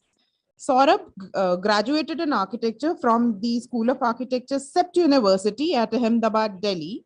With the insight provided there by the best in the realm of architecture, coupled with a stint in urban design from the architecture school at TU Delft, the Netherlands, and most importantly, propelled by a compulsive need to travel, explore, and design, Saurabh initiated Studio Arcom, having won and executed a series of design competitions and commissions. Arcom has grown in leaps and bounds in the last decade and a half. Today, its portfolio has a simulating mix of typologies, scales, and sectors of architectural works, infrastructure, furniture, and product design, design research, and system design. So, wasting not even a minute after this, I would like Saurabh to connect with us virtually and share whatever insight he has in the division of sustainable residential buildings. Saurabh, stage is all yours. Good morning, everybody. I hope I'm audible. Let me start with thanking the fraternity for inviting me, and I really apologize for not being there. I think the loss is all mine that I'm not there with you all right now, as I actually bask in a nice south of France holiday. I must especially thank Mr. Abid Hussain for inviting me for this, because when he came to and we were discussing, and I was quite surprised that I was being invited for a residential, and then talking to him, thinking, I thought It's really a conversation, not a presentation with the fraternity of experts and very technical people, all of you, a lot of the very familiar faces I can see. And I thought, let me really share with you the way we work as a philosophy and how all of us really need to work together to make this domain, the whole topic of today, a big success. Basically boiling down to the reality that intelligent building is really about building sensibly. And so how we do it together is really the core to what I see as a future, as a potential format. So as RCOM, we do very varied scales of projects from very large scale cities to very small residences. And so the whole idea of exploring and talking about luxury residential houses in a domain, at a platform like this was really an interesting contradiction and a complex reality, which I thought I kind of dismantle and how we deal with it, because in RCOM, we really do believe in working on a very sustainable, public, relevant work. And luxury living or these private high-end residences seem like the other end of the spectrum, but they're not, because if done well, if done very consciously, I think they add a lot of value. So what makes our buildings conscious, and conscious to our environment? I think that's the key inquiry that we work with on every aspect of it as we do our projects, be it an institution or a residence. So to us, luxury is a state of mind. And it's a mind that is evolved, which means, that it needs to be with the means that justify today. Residence, in essence, whether it's private residences, individual houses, or large-scale residential projects, really are the essence of a reflection of where our society is, what the aspiration of our society is, what people want to be. And addressing that really, while designing, is again a reflection of how architects and engineers think in today's time. So to me, the whole habitat, idea of a design of a habitat really does reflect our state of mind today. And I feel the real luxury is about being able to have a very conscious state of mind to be able to do it. I bring this argument from a very simple brass tags number crunching game that we all understand. And this is how I look at it when I look at these high-end residences. A typical luxury residence does not happen under 10,000 rupees a square feet, out of which whatever I may do, my structure and my services don't cost me more than 3,000 rupees a square feet. The best of structures do not go beyond a 1,500 a square feet number. The fairly decent services do not go beyond 1,500 rupees a square feet number. I'm saying let's add another 30% to the services. Let's give another 30% enhancement because it's a luxury project, it's an individual domain project. Let's put that number even higher. Even that number is not even 5% of a residential project. What I'm trying to bring to the table here is that the whole opportunity that a private residence or a luxury residence has is really where we can put our flag on services, on structure, on technology extremely high, because we can experiment, we can explore, we can be the front runners here because budgets allow this. In most reality of projects, the scales are so high that budgets become the biggest constraint, and that really hinders technology. Here, this is the biggest opportunity that we bring on the table. And on a lighter side, a client is happy to put a 1,500 rupees a square feet of stone in his house. Not even 30% of that cost is what we are talking about. That can completely change the perspective on the way we look at the back end of our entire art of building.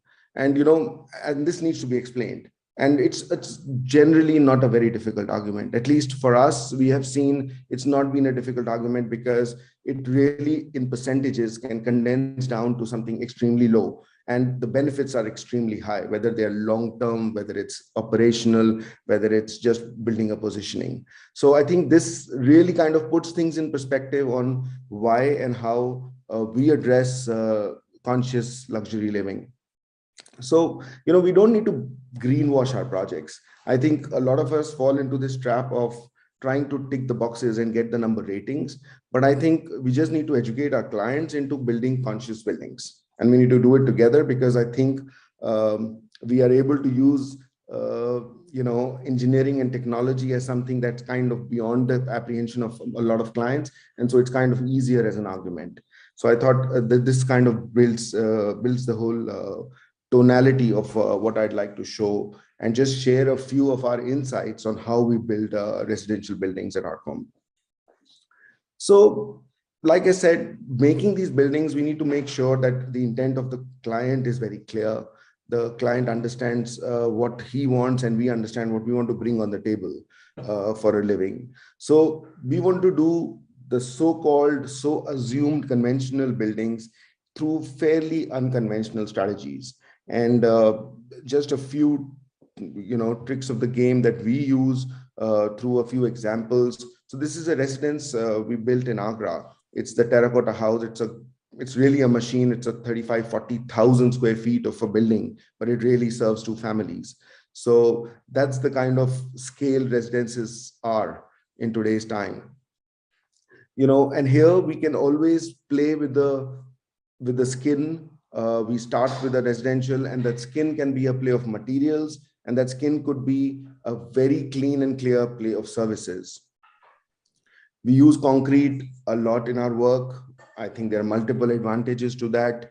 It's very clean construction. It's a very pure construction. For us, concrete is very unforgiving. So you really have to do it right at the same, at one go. And it definitely saves a lot of space and gives an absolute white canvas to paint it through any kind of cladding or insulation if required, depending on the position of the building, etc.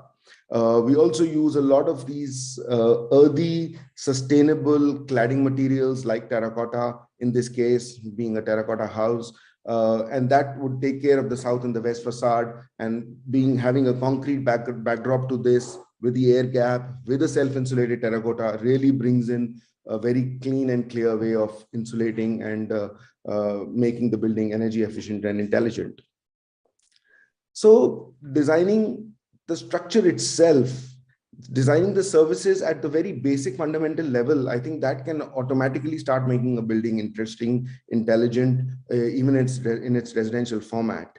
If you see, you put green strategies all over, you put green roofing, you put green walling, and from terrace gardens to normal gardens to insulating the walls with skins to insulating it with services. In this case, we almost have like a mist created all across to keep the temperature, the ambient temperature low on the outside. So all these are very basic, very first principle kind of attitudes we have always ingrained in most of our projects in private, especially because in private you deal with an individual. It's an easier battle to win on arguments of technology or in any kind of experiment. And I think times have changed. Technology, financially and otherwise, is really on our side to be able to play with.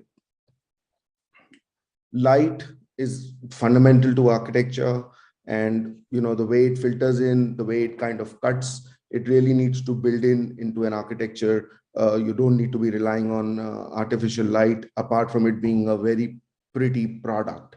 And it, by the way, lights also, because I think natural light should be able to do the trick. Bungalows give you volumes, something that apartments don't. Volumes bring in a lot of open spaces, and volumes bring you a certain scale and glamour. And that's what private residences do. You have large volumes that you can play with. There are the lowest heights can become 20 feet. Smallest spans can become good 6 meter, 8 meter, 20, 25 feet spans.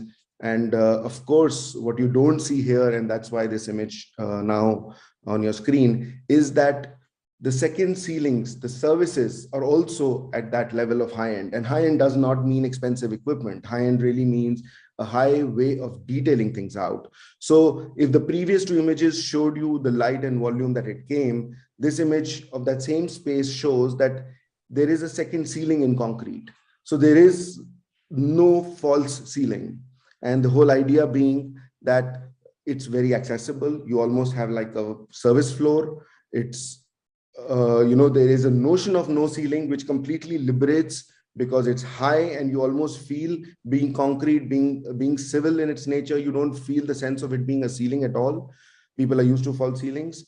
The air conditioning is completely hidden, so much so that not even a single duct is visible, because it's above this and it's indirect.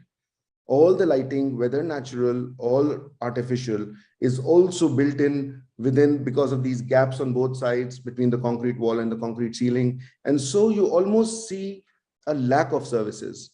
We've exaggerated this entire project to the level that even speakers are inbuilt into concrete. Speakers are inbuilt into walls of stone. So you don't see any of it outside, just as an exaggeration that is really what purity or a good service is, that you almost see no services. And that is the best one could do, while everything is experiential and nothing really visible. Because visibility means detail, visibility means maintenance, visibility means, to my level, my mind, blast of air, glow of light, hotspots of sound, and what indirect embedded services, which from day one can be looked at, really make sure that the space looks its true clean self, while it is served by every attribute in a very indirect way. Of course, goes without saying, almost every project of ours at this level goes with radiant cooling and heating systems. Today's climates of North India, at least I would speak, whether we built in Delhi or cities around it, the highs of 50 and the lows of 5 degrees allow or need that your floor cooling floor heating is really mandatory. Your heights are high in bungalows, so keeping the radiant system running, making sure that within the first 6 to 8 feet of your ground of the floor you work is what is really cooled and heated, brings down the ambient hugely. So I would, it's almost mandated that our projects have that. Another example of a false ceiling being a light. So what you see as this wooden membrane is actually 8 feet below the real ceiling, and that wooden membrane is nothing but the entire light. So entire wooden is actually an indirect light throwing things on top, so it gives you almost like a floating feel. So again, basically negating the need and the reality of false ceilings as an idea. Whether it's an indoor space or an outdoor reality, the stone of the south or the west tries to cool down the building inside, brings in the volume and light, but blocks the sun and really adds to the interiors. So every element, whether it's an internal or an external element, really needs to be a function of logic and technology, of engineering and design as a space together. And I think automatically that gives you clues to do what you want, rather than having a reality in our country in a lot of places where you build a brick wall, you plaster it, you put a POP on it, and then you put a stone wall textured wallpaper. We just need to promote using pure stone, pure materials in its pure forms in an intelligent way to be able to put the services intact. Of course, in today's times, a lot of our living conditions have changed, programs have changed, so we need flexible rooms. You need halls converted into smaller volumes for air conditioning. Here, the image shows that there are two exactly same points of taking the photograph, but you can actually close up rooms and open them up completely for your service coordination, for your utilities, for your openness, and then having your own privacy within. And all these are aspects that can be very playfully explored in today's times. Private pools becoming open spaces so that they cool the space in a basement or an upper floor. Most spaces, I think, also are something that one needs to explore. The advent of having water, the fact that you have greens and water available, I think should really be explored. Another case in point for me to just dismantle this reality of high-end means high budget or high-end means large is it's about being able to do things with a higher detail. It allows you to be able to build in a very specific, so this is a high-end residence in a very dense city-like environment of Delhi, and you can see the entire width of the house is the width of a car, length of a car. And within this and neighborhood, how to have maintain privacy, insulation, visibly and otherwise is a challenge that one needs to play with.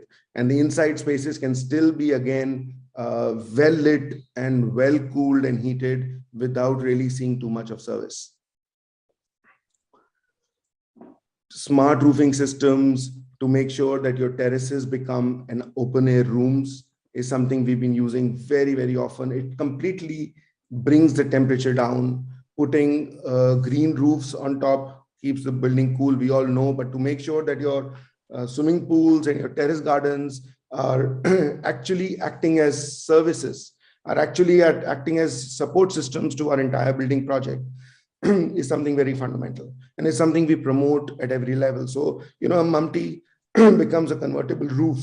A rooftop becomes another room, and the terrace is not just for services. I think that's what we want to build in or bring into the table here. Again, where you're sitting is actually open air. You are looking at an inside out. So you have a room, you have your own garden. The only difference is that this garden has all the walls to the maximum height, but does not have a roof. And that's what cools down and shades. So it's not just slabs that can bring you all the insulation. It's these walls and the way they are positioned on sun. And then that's pretty much the way to look at how one can make very efficient building projects.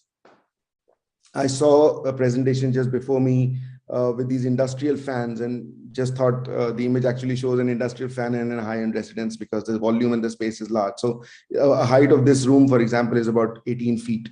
And so a large fan could easily work. So it's about, we all understand this, but somehow it's about spending our energy together on all the services at the back end. Our office ends up having the most time at the site level, where all the manholes and all the service ducts and all the machines are kept outside the residence so that the services are more easily managed and operated. But I don't think we spend enough time on these things together. This is how, so a typical problem or a typical brainstorming happens in the office on how to ensure that all manholes are very accessible but not visible. All machines of air conditioning, whether indoor or outdoor, are outdoor. Even indoor machines are outdoor within a packaged space and accessible without being able to enter inside the building and the private privacy of the rooms. I think these are conversations one must have at every level of working. And that's where the whole technology of even building a certain way of concrete in our all our residences really helps. That A, it is strong, B, it is well insulating, C, it can take on any kind of skin on the inside and the outside. And on a lighter note, everybody understands, all of us are pained by the residential changes that happen with the client on a residential house. And I think concrete ensures that they can't change anything, because once cast, it's cast and done. So that really is an added layer of advantage that we use. As just a note on some behind the scenes of what it takes to be able to keep ourselves abreast technology and working with the experts like yourselves is, of course, seminars like today, but also a lot of experimentation and workshops. And I really hope and urge that one gives its due time and due diligence on every bit of that kind of learning. This is just a concrete workshop for which we went all over to understand various shades, colors, textures, strengths, possibility of processes in construction of concrete. And just to be able to make sure that what we bring to the table to a client, or how we integrate services within these concrete slabs, whether it's radiant, whether it's ducting. We have double walled concrete for all air conditioning ducts in projects. We've got all these kinds of playful experiments that add to the structure and the services, but become inherent part of a very bare hand-in-hand architecture, which does not then get a layer of services and then gets hidden by another layer of interiors, is what to me is the biggest struggle or the mindset change that one needs to bring. Going to various fairs, looking at the latest materials available, to do any of these kinds of, these are just some images of what it takes to do a single house, and which I just showed as a finished image, and how much of backend needs to happen at every level to be able to make sure that that concrete looks that clean, while that terracotta does its job in the right places, whether the ceilings or the plug points or the lighting or the air conditioning is all very, very sustainable and at its lowest on energy consumption. And I think that's really something that needs to be worked together from a very day one reality. So, doing these different kinds of residences may seem very, very kind of old school, but I think the kind of machines they have all become, the kind of energy they need to give, one needs to invest in them to be able to save energy is high. They're all very, very compact machines where the client really can pay for the moon and demands for the moon for sure. So it needs to be super comfortable, super operationally and maintenance level positive, and nothing can be seen, because all the work we all do together as a team of engineers and architects, I think needs to kind of go into the background and has to kind of dissolve itself to be able to just have the openness and cleanliness of architecture and interiors for our clients. And so, house should reflect the aspiration of the client for sure, but it must reflect the time of today in technology and in society. There were technologies which were not existing before. There were attitudes and attributes which were not available to be able to plug and play, which today are. And so, all this is really a big reflection of our design fraternity. I don't buy the argument of the paucity of time or money or the lack of ability of a client or a contractor anymore. I think it is about us really pushing the boundaries, and it's kind of easier and possible to push boundaries in luxury living in private residences very much. And so it does reflect on us, our design fraternity, on what kind of houses are being built today. And that's why it's pretty much our obligation to inform ourselves and the client, educate ourselves and the client that, luxury living is about conscious living. And that's the living of today that really needs to be done. And that's my small pitch and a bit of a share of our journey and our insights on how we deal with private residential projects in times of today at a level of very sustainable built environment. Thank you.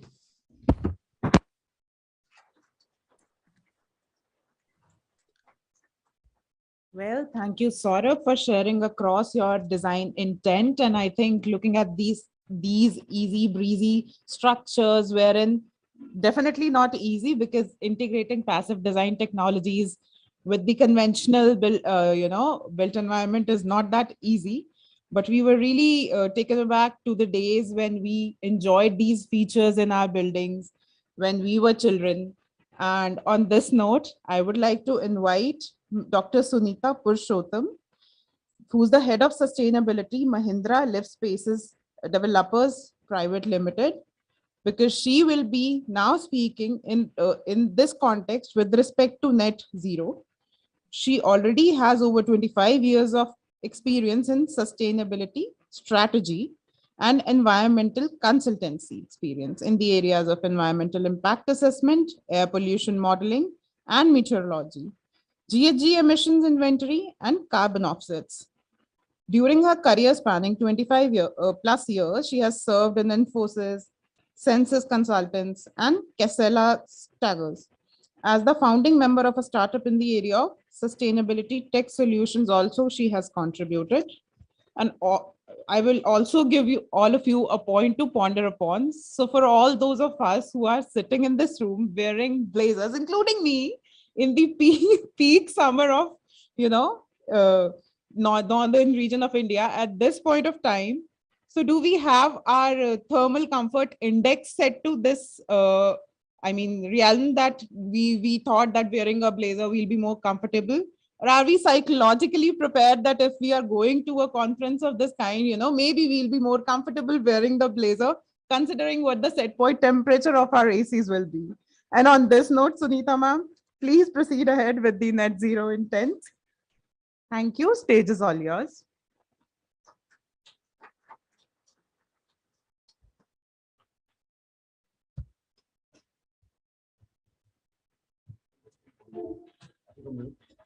So I think by the time that we have this done, so I think we have N-Savior Technologies, probably they're not very satisfied the way that we introduce them. So I just take a minute to introduce N-Savior Technologies once again.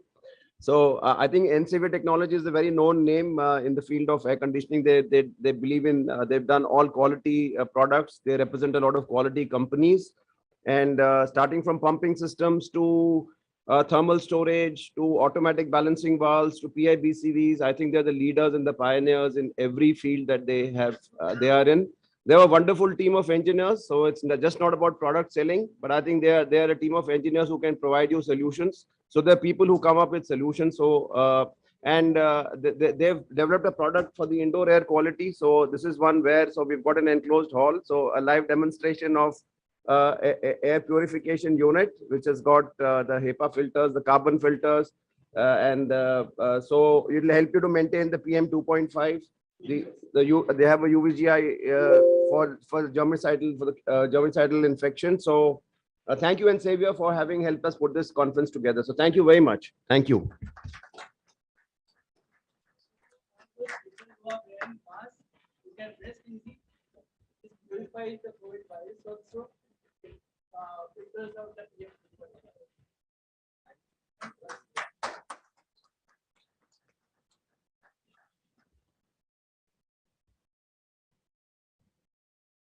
Yeah, good afternoon. Yes, afternoon it is. So thank you for inviting me here. And I think this is my first, first meeting here at ISRE. I mean, I've never attended one before, and I feel that I have a lot to learn here and a lot to gain. And I'm going to share this case study of India's first net zero design energy homes. I'm calling it design. And we have, taken help from IGBC, and there are many more people who have helped us here.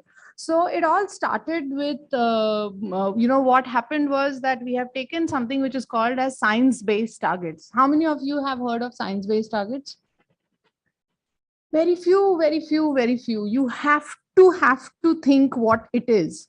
So everybody is talking about carbon neutrality, reducing emissions. But if you don't do it and don't align it to science, then whatever you are doing, you can actually go back to the drawing board. Please go back to the drawing board. Whatever technology solutions you have, if your company has a vision or a goal of helping clients reduce their own emissions, think that it has to be aligned with the science-based targets. Have your own carbon footprints done of your organization and align that with the science-based target. So it started with science-based target, and I was having a very, out of frustration, I met the CEO. I said, nothing is moving. I'm really upset. I didn't say that much, but I told him, okay, this is where we are failing. So he said, let's start with a small area, like say a sales gallery in the upcoming project. And why don't you consider making that into a net zero building? So that sounded very feasible. So we were launching a project in Bangalore, and we went back to the drawing board and we said, okay, let's see how we can make this into net zero. It was a fairly, it's going to be a building that from where we were going to launch the project. So it would have the show apartment, the sales gallery, the offices, the closing areas, and so on. So it's like a typical developer's launch building, but this would actually develop as the clubhouse of the project, right? So we went back to him and we said, okay, this makes sense. And, actually this is going to be a net positive. And he said, okay, what will happen when the building comes up and it is going to cast a shadow? I said, by that time we would have had our payback. So in the next 5 years, we would have got back saved on all the energy bills of that centrally air-conditioned building. And it is a net positive building. The project was launched recently, and it is called Eden. And this is the case study about that building. So then he said, why don't you make the whole project net zero? So, and what Arvind says is, Sunita went back scratching her head, how that is going to happen.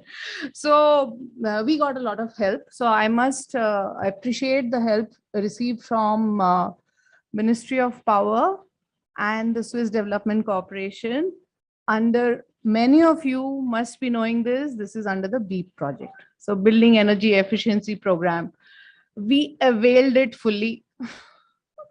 And as the Swiss Development Corporation, the Swiss ambassador was at the site, and they want to do more work because it is also about where the money is going when you do a joint project such as BEEP. So it is BEEP and BEEP RE. So BEEP RE is where International Institute of Energy Conservation. There are wonderful videos here. Sorry, I'm talking, but so it's the story that needs to be heard. BEEP RE is International Institute of Energy Conservation. So we signed the MOU. So that's BEEP RE part. How do you then get the renewable energy technologies in, right? Do a resource assessment and so on. So yeah, so there is no doubt that net zero buildings are needed, and the India's building stock and the total building stock that will be there, the energy demand in buildings is expected to rise by 50% by the year 2050, and that is a lot of concrete that we are using. There is a lot of operational energy that we are looking at, so it's an unprecedented demand, and that has a lot of implications. So, and if you know the Panchamrit, that is the 2030 and 2070 India's targets, the Prime Minister actually starts with reducing demand. As an individual, as a corporate, as a building, everything has to be less. So we can't do with more. So it has to be less. So the use of energy and electricity, it has grown. It is continuing to grow. And this is very, very unprecedented. Sorry, I keep going back.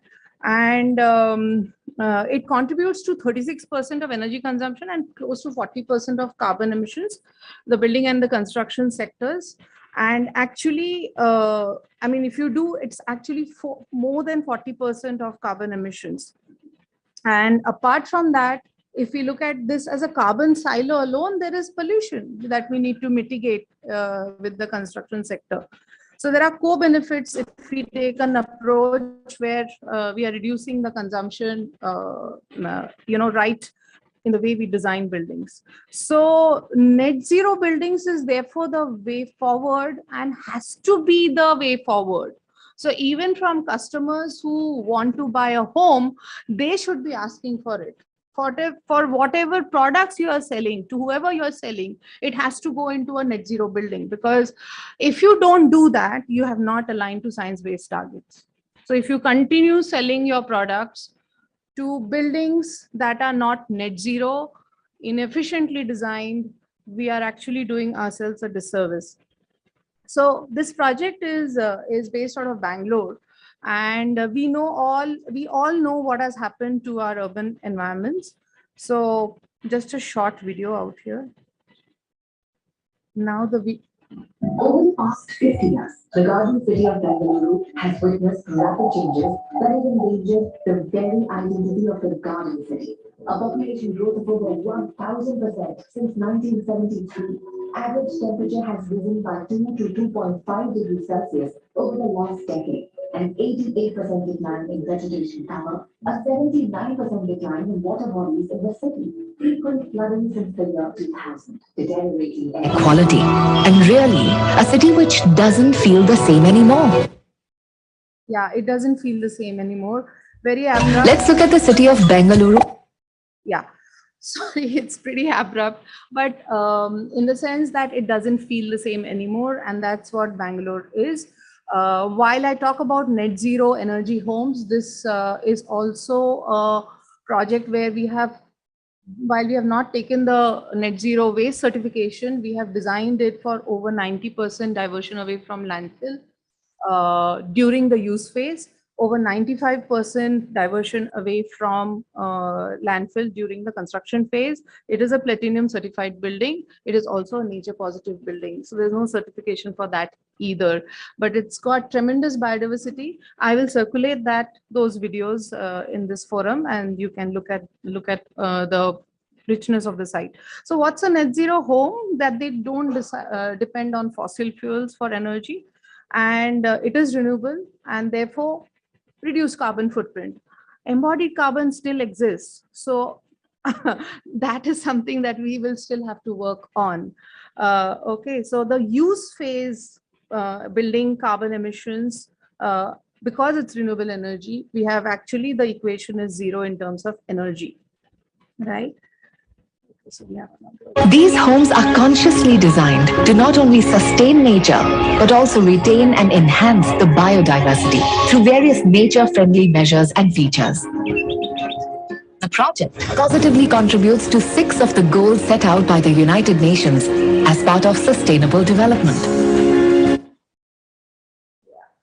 It also These homes are saves a lot of money. Compared to, I mean, the earlier speaker also mentioned it's about conscious design and conscious living and reduced maintenance cost. And we have actually calculated the costs, and there are over 12 crores of savings to the residents and the Resident Welfare Association over the period of next 5 years.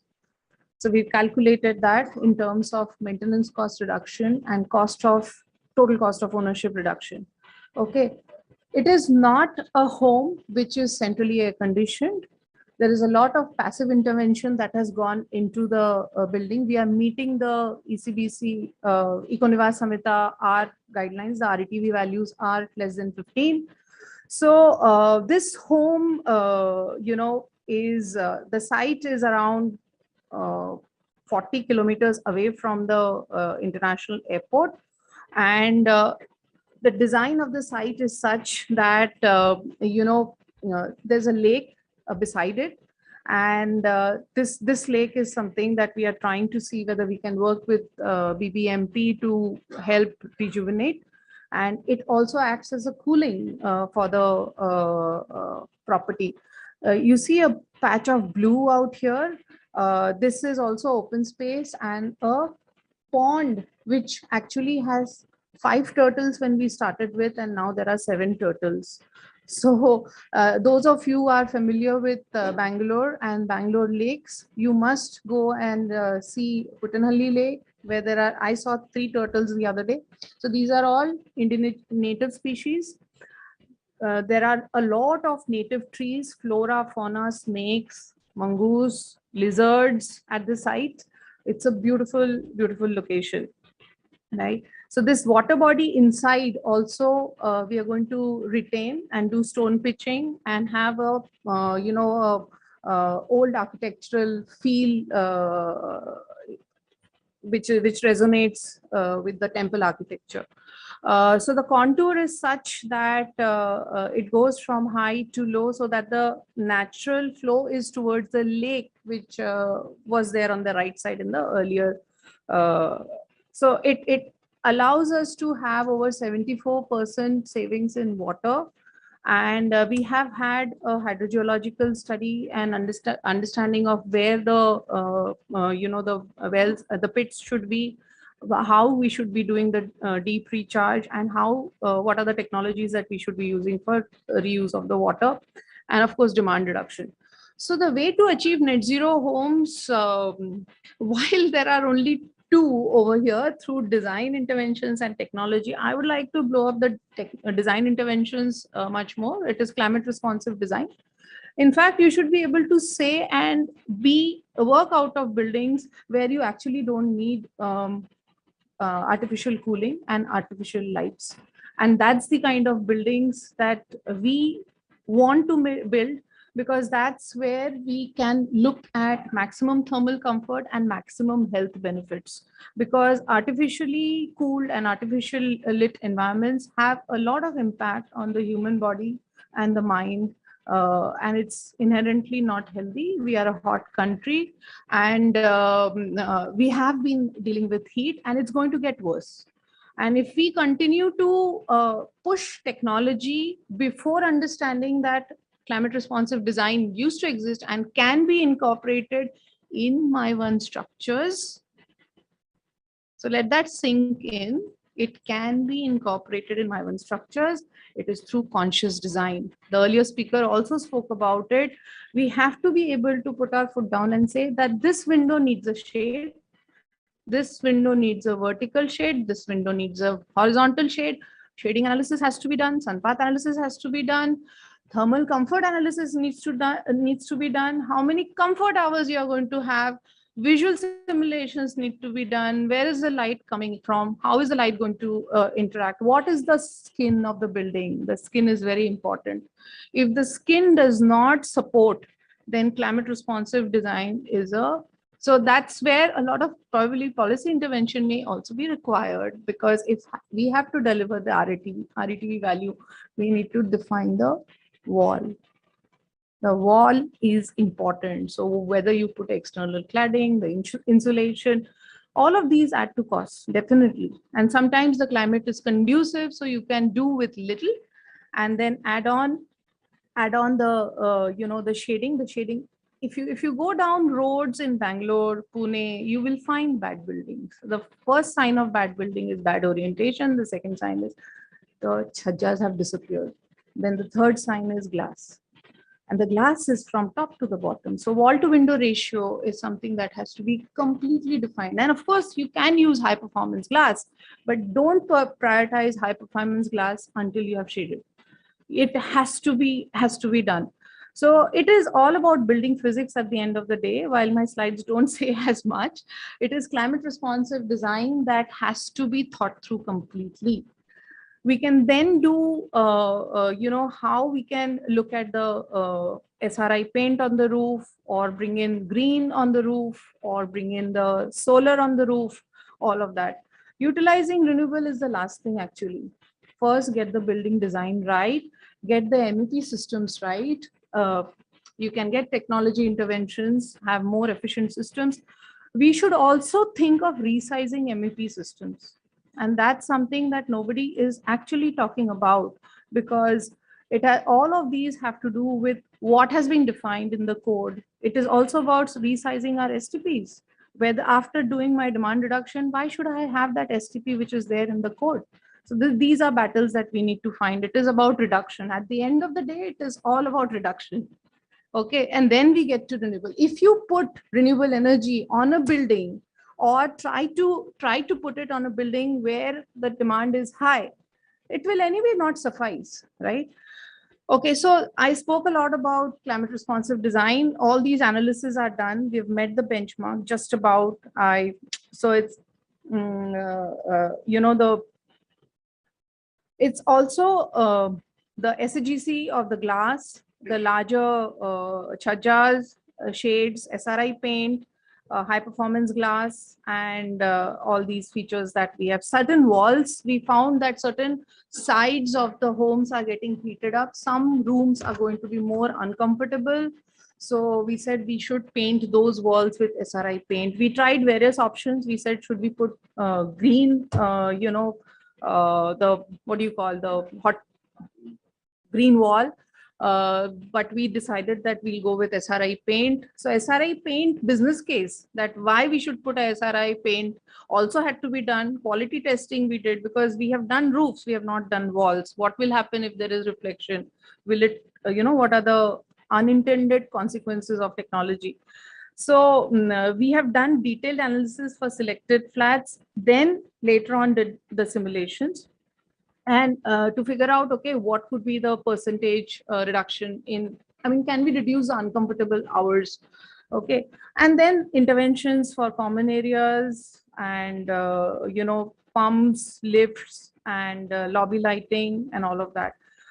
Renewable energy capacity, we have used the MUMTs, where the solar, so in the two buildings, it's 32 kilowatt, and that's that celebrated sales gallery, which is net positive. It's 60 kilowatt. Amounts are low, but then we went with wind. There is 40, total capacity is 132. Okay. And so that's that. This is net zero. More than net zero, which has become the hero. So it's a zero hero. It's been spoken about in Davos. Anish was in Davos. I mean, he's still there, and he spoke about it. And the group actually, I mean, Mahindra Group is a big group. There are so many companies, over 20 companies. But it's become the hero. The project was actually going to be launched on Nature Positive. So the marketing colleagues of mine, they were mentioning that, you know, this stole the thunder. So it's the zero hero. So with that, I, you know, pause here.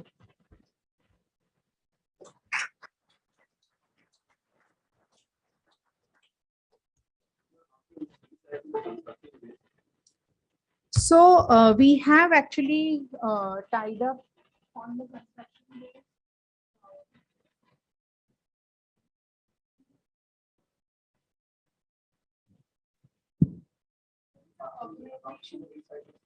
Yes, there's a company over there in Bangalore. They started off as a NGO, but now they have so they are guiding us on construction base.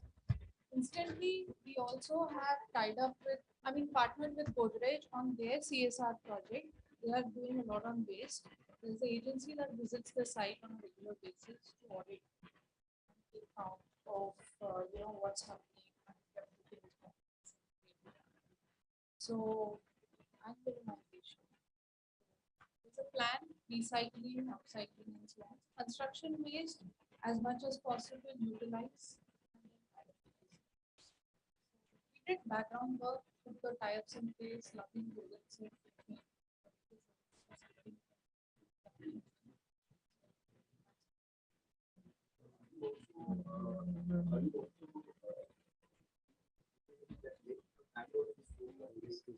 Yeah, so we want to do it, and Arvind has already said that we have adopted it.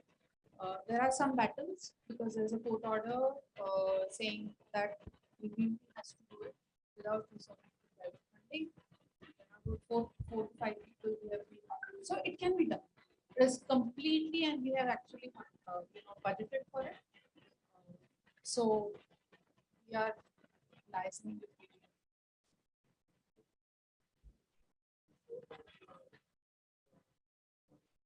Right? It already has a good climate, right? And also, like when I was working with Deep, we understood if you go above ground plus 4, then there are challenges that whether you are able to meet the requirement by the renewable energy. How do you see? No, like? so let me. I mean, zero to bana diya, but 132 se kuch nahi hone wala hai.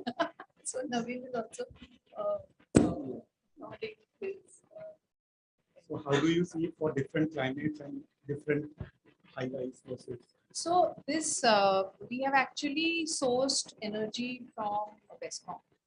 So, and also this is a push of first of its kind, where we have made a petition, and they are currently supplying for HT consumers, and we are taking a HT line actually, okay, and then distributing it, but we have made a petition saying that you give for HT also. Okay. What part comes from the site and how much? 5% is from the site, on site. It is not possible in high rises to get it on site actually. So it has to be through the grid. There are other new startups coming. There is one in Bangalore called Biscuits. I don't know, it recently came up. We are trying to see whether we can partner with them. PPAs are going to be very difficult. Because in commercial it is easy to do PPA. In residential it is very difficult because RWAs there's a lot of flux, so PPA is very difficult. But there are options coming up. There are startups that are coming up, but definitely in this case it is a 95% and 5%. Thank you, ma'am, for sparing time and, you know, sharing what you are doing in this particular domain with us. Moving on ahead, I would request Mr. Sunil Gupta to please felicitate Dr. Purushottam for her contributions and also for the kind of work that she has been delivering.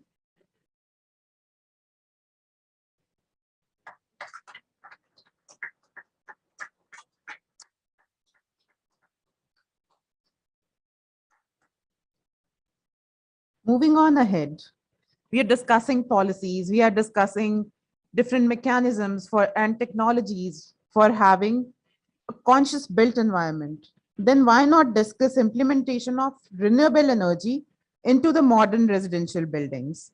And on this note, I would like to invite Mr. Balwant Joshi, who's the Managing Director of IDAM Infrastructure Advisory Private Limited. He's the founder, promoter, and managing director.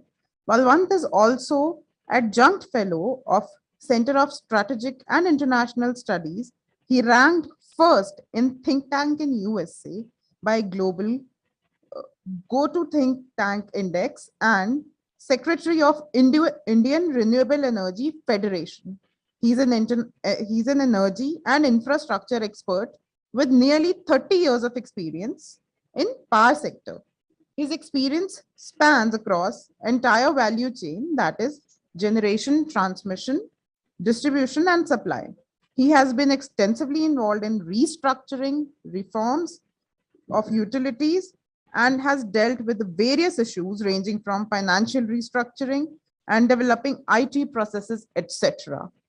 Stage is all yours. Mr. Balwant Joshi, please come.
Good afternoon, everybody.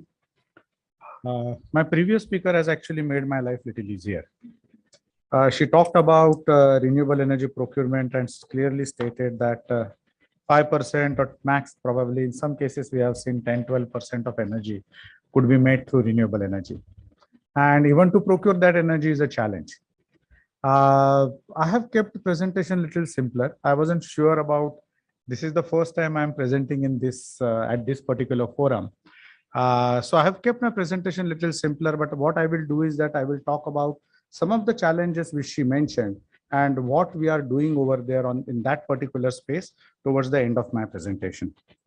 We are not Mahindra, we are a small company. So I need to take a couple of minutes of yours to introduce my company.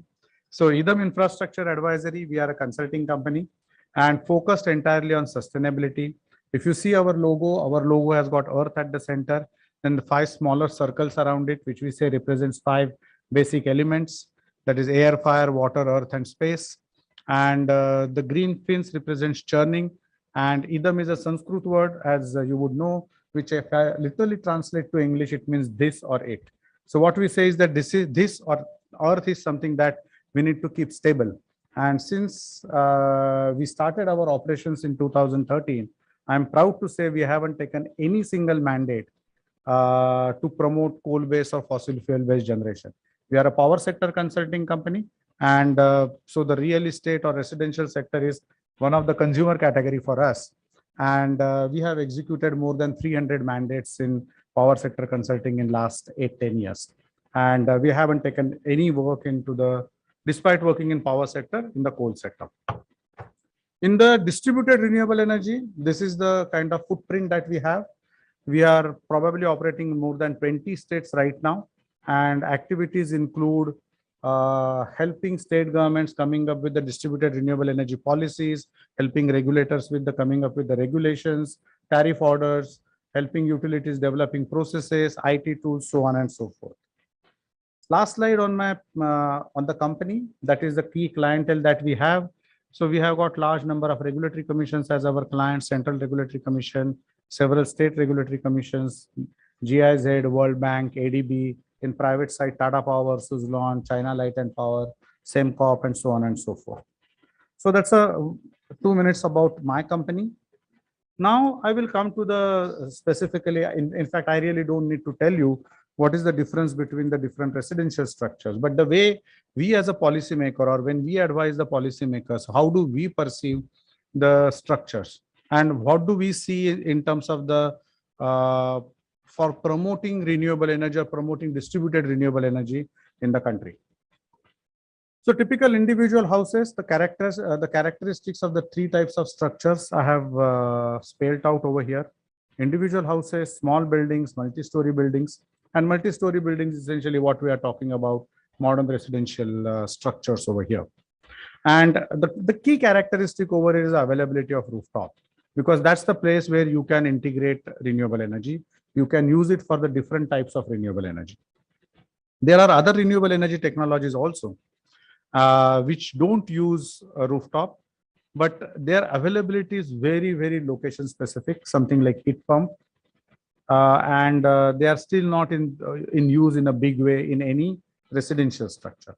So what is there in the residential structure? Primarily the photovoltaic or solar energy, I would put it in a different forms, either solar water heaters or solar photovoltaic.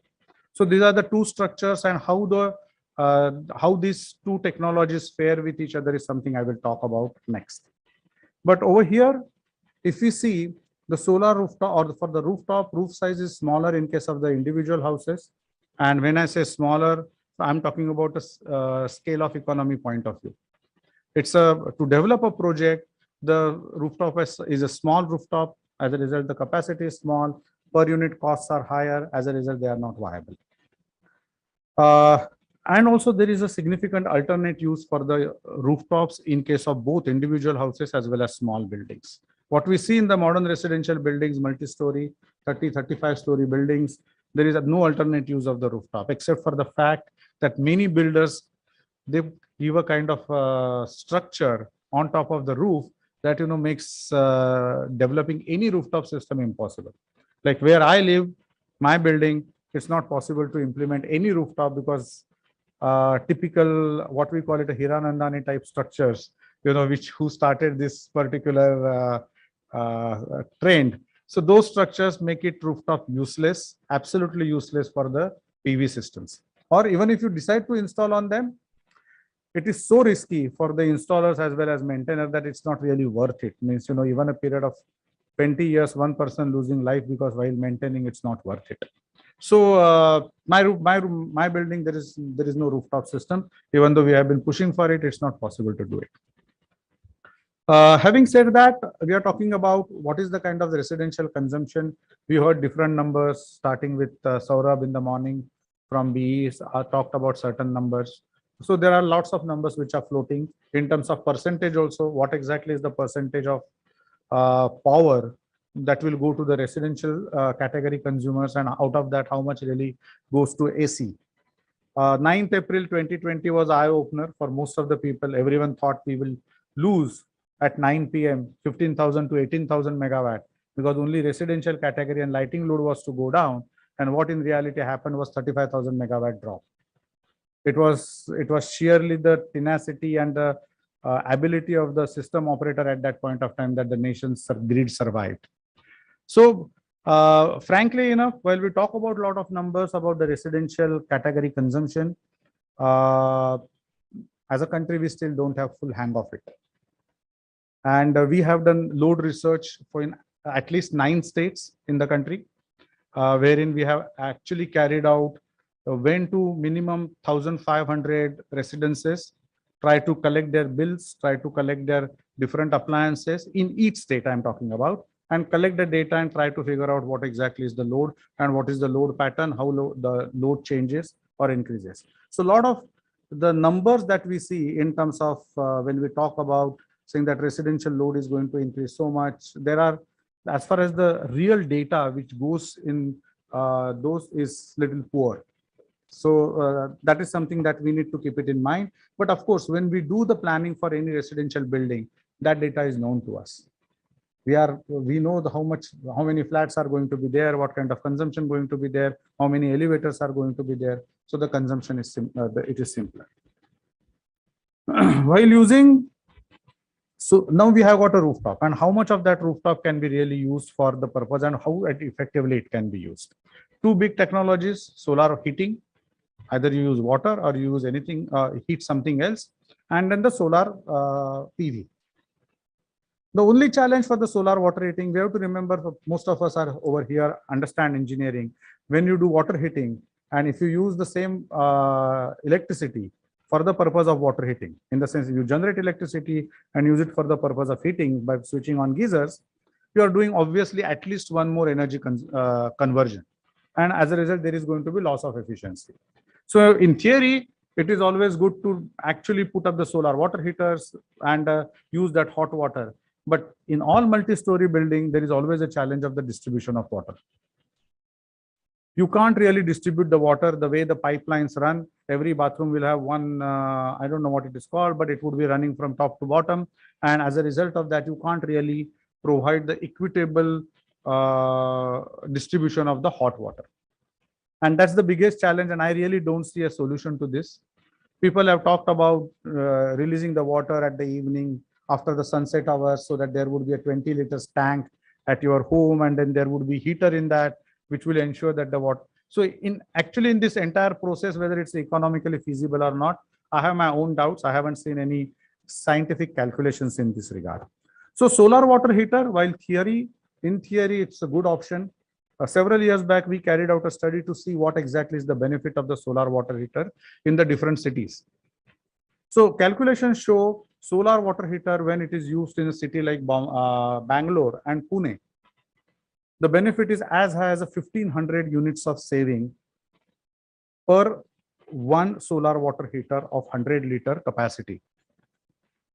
But if you go to the Delhi, it goes down to, again, less than 600 units of savings. Because it depends on the bathing habits. In certain parts of the country, people use hot water for bathing every day. If you go to Bombay, Pune, Bangalore, but if you go to Delhi, it's hardly used. Except only for winter period, geyser is rarely used for hot water purposes. And so we carried out a survey, extensive survey across the country, at least 8-9 cities, wherein we carried out the survey and did the analysis.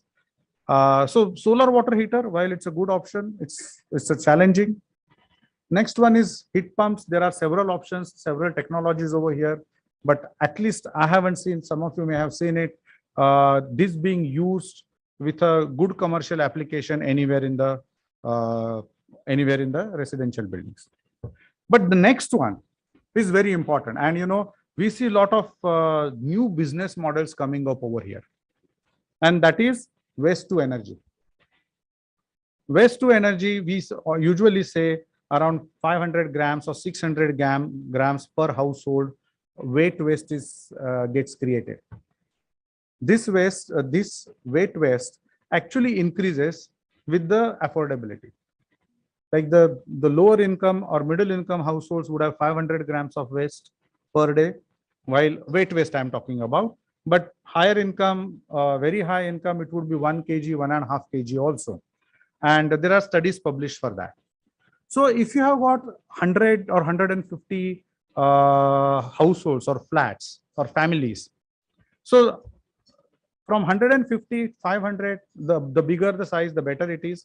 We had actually designed a project, and the building was, that complex had some 20 odd buildings with some 700, 800 families, 1.5 tons of wet waste getting generated every day. So you process the wet waste inside the campus, put up a either gas generator or gas engine, generate electricity, and the way you integrate solar PV into the system, you integrate gas-based generation. Very clean. There are a couple of projects which are coming up in Bangalore. One of the real estate developer has already implemented that projects in his complexes. But on the similar concept, the several municipalities are coming up with the projects. And if you see, I think Indore has come up with, so instead of carrying all the wet waste to one landfill site and trying to segregate it over there, you do the ward-wise segregation and develop those projects, biomethanation, and do the electricity generation and insert into put that electricity into the grid. It's very simple, straightforward process, no safety hazards over here, and it could give you renewable energy at the location. And the advantage is, especially for the multi-story building, this entire plant can be implemented in the 3-car park area. It's not big in size. It can be implemented in 3-car parks. I have seen the plants. In fact, some of the hotels, they have implemented these plants on the rooftop of their hotels because they didn't have the footprint on land. So this is something that can be easily done and can be implemented. Only thing what we need is a change in philosophy, change in thought process, that we must segregate wet waste and the dry waste, and wet waste will go to the biomethanation plant and dry waste will go to the dump yard. Next is some of the other RE technologies, little exotic, ventilation preheating or wind turbines. Madam talked about it. These have not been very successful. I don't know what is her experience in Bangalore, especially Bangalore 5 years down the line. But even then, even the city like Mumbai, which is on the coast, if there are people from here from Mumbai, if you have been going onto the Bandra Worli Sea Link, on the right hand side, there is a ONGC colony. ONGC colony had put up 5 small wind turbines, 5 kilowatt each. They have removed it. And that is the situation next to the sea, where there is a lot of breeze all the time. You could see similar wind turbines installed in the Bombay-Pune highway on the right hand side, just after the Vashi toll bridge. The challenge is these wind turbines, what we have, they are not low cut-in wind speed turbines. That technology hasn't developed. We are talking about India, where the wind speeds are not very high, and that's a challenge for the wind as a sector as well. So one has to be careful while implementing this particular technology. It also creates a lot of vibrations in the building because you put it on the top of the building. You have to put those string wires, and but it could isolators, as well as you need to hold those turbines. They are heavy, and those could create vibrations. Battery storage technology in UK and other parts of Europe, it is coming up very fast. It could be used, but again, at the end of the day, for storage, the original source has to be renewable. Coming to the last, which is most prevalent and likely to be implemented, is solar PV. In solar PV, there are 4 different business models. One is the gross metering, which is being favored by utilities because it helps them, but it's not helpful to the consumer. So if your state, the regulator has come up with the methodology, which is the gross metering, in most cases, that project won't be viable. The second one is net metering, and most of the states net metering is viable. And I'm talking about a modern residential buildings, and why I'm saying that I will come to little later. So the net metering and gross metering, these are the 2 big business models, 2 major business models. There are small variations of that, something called net billing, virtual net metering, group net metering, and so on and so forth. But I will talk about the big ones, that is the defining ones. The third one is a off-grid system with the grid backup power, and the fourth one is a complete off-grid system, which would be running into which can be used. Obviously, when we are talking about only 5% or 10% of energy could come from these sources, local sources, we can't really be using these two models. So in terms of the net metering and the gross metering, because these are the 2 major business models which are there in the country for the any residential category consumer or even C&I category consumer. These are the business models. And within these business models, there are two business models. One is a CapEx, another is OpEx. OpEx is essentially some third party comes to your roof, takes your roof either on lease or enters into the PPA, and you have to essentially pay the either annuity based mechanism or a per unit tariff mechanism to the third party. So these are the two major models. I will talk about both the models. So there are, if you see, there is a CapEx and OpEx. CapEx is you yourself or the RWA or CHS putting in own money to develop the project. In a RESCO, it's a third party who will develop the project. So CapEx, net metering, very simple. And I think today, whatever buildings have come up in the country are typically have come up under this particular model. That is a CapEx net metering. The CapEx could have been incurred by the flat owners, or it could have been incurred by the builder when the project was being commissioned. But it's a CapEx. The reason is there are challenges in terms of signing PPAs for the third party RESCO model. So the net metering, essentially, whenever there is electricity being generated by solar PV, you generate electricity, whatever is being consumed internally will be consumed internally, remaining will be sent to the grid during the daytime, and that electricity will be used during the evening or other periods of the time for the purpose. So that's the reason it is called net metering. And utility would bill you for the net energy consumption. So you have got a 2000 units of consumption in a month. Out of 2000 units, say you are generating 1200 units during the daytime, but you are consuming only 800 units during the daytime. So 400 units will be sent back to the grid. Those will be taken back in the evening. There are some banking charges which the utility would levy. So if it is a 410% banking charges, you will be given credit for the 360 units, and then you will be able to use that credit to set off your consumption. So that's the net metering model. Gross metering model, you have got a rooftop, you install the system, and whatever is the generation is entirely taken by the utility. You are only allowed to show that this is your generation. So if you are talking about going green, you can sometimes in some states you are allowed to use saying that, okay, you are going green. But otherwise, that entire generation is purchased by the utility at a tariff, which is set by the regulator. And as I said, gross metering as a model is not viable in most of the states today because that rate at which utility purchases is very low. I will talk about that rate subsequently in the presentation. But there is a Government of India subsidy, and Government of India subsidy is available. If the system is less than 3 kilowatt, the subsidy available is of 40% of the capital cost or benchmark capital cost. If it is more than 3 kilowatt up to 10 kilowatt for the individual household, the subsidy is 20%. For societies, the subsidy is available for 500 kilowatt.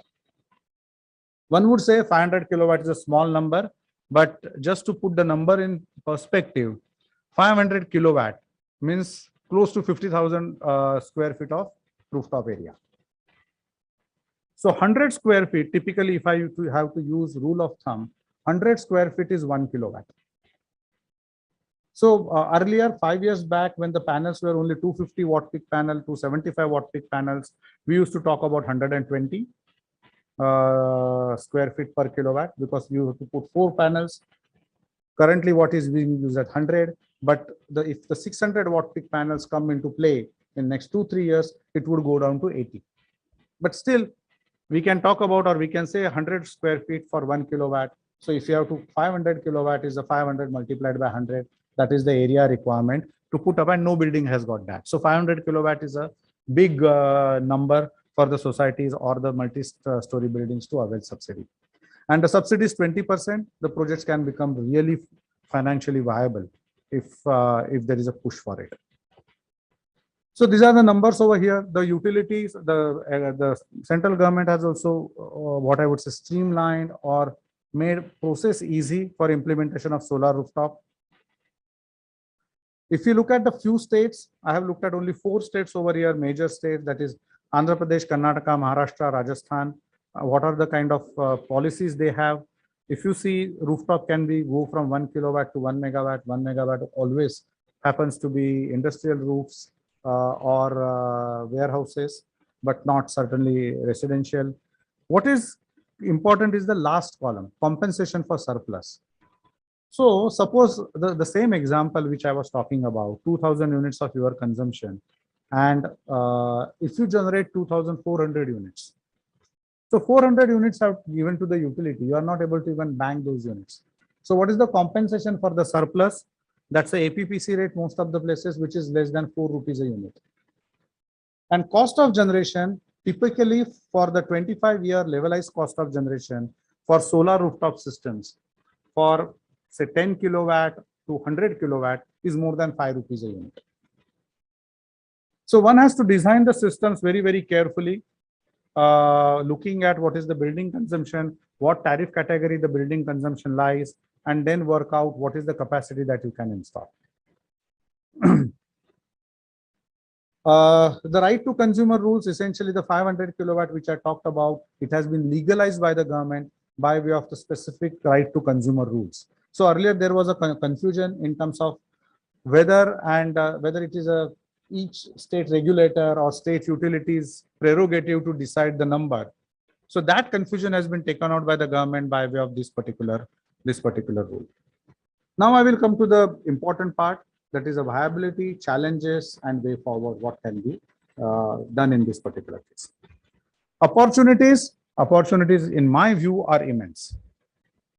For the city of Mumbai alone, when the study was carried out in 2015 using 250 watt peak, 275 watt peak panels, the solar rooftop capacity or potential was 1300 megawatt. And you know, Mumbai is a small city. We talk about as a big city, but in terms of area, Mumbai is just 440 square kilometer. Delhi is 1500 square kilometer. So Delhi is nearly 3 times in size that of Mumbai. So we may have a high population density, but in terms of the physical size, it's small. And Mumbai alone has got a potential of 1300 megawatt. And if you, all of us know the buildings in Bangalore, Pune, or Delhi, those are much spacious than the flats in Mumbai. Flat in Mumbai, typically carpet area 3 BHK would have 800 to 900 square feet, but a similar flat in Delhi is 1200, 1500 square feet. So, you know, certainly all over India, if you look at it, there is a huge potential in the multi-story building to implement solar rooftop. Higher shadow-free area as compared to the smaller houses as well as the medium-sized buildings. Because medium-sized building also face challenges because of the tall trees, alternate use of the rooftop space. Those challenges don't exist in this. There is unlikely to be that close to 35-story building, another 65-story building coming up. So that's the chances of that are very, very low. High common area consumption. This is the biggest point. And in fact, I will come to the next slide and I will show you why it matters. The common area consumption. The taller the building, more number of lifts, more water to be pumped, more staircase area. Typically, bigger buildings would have all other types of consumption. So there is a possibility of the payback periods are very, very good. In fact, typically for 35-story building, the payback period would be less than 5 years. In a major metro city. In Bombay, 100% less than 5 years. Because the tariffs that we have in Bombay are huge. Similarly, tariffs in some of the cities, they are very high. If anywhere the tariff is close to 9 rupees, 10 rupees a unit, I'm talking about the highest consumption slab. Domestic tariffs are the telescopic, the way income tax rates are. So higher the consumption, higher the tariff. If your consumption is more than 1000 units, the payback periods are fantastic. So falling solar prices, and at least currently net metering regulations are favorable. There is a movement all across the country. The regulators, utilities are going after this net metering regulation and trying to change it. But I believe this window will be available for at least another 2 years. So there is a chance of implementing a lot of net metering projects. Subsidy scheme from the government, effective utilization of the rooftop, and there are lots of loads which can run through the daytime.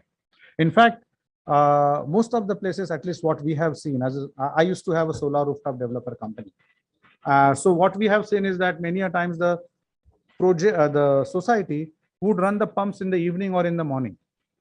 Okay, why?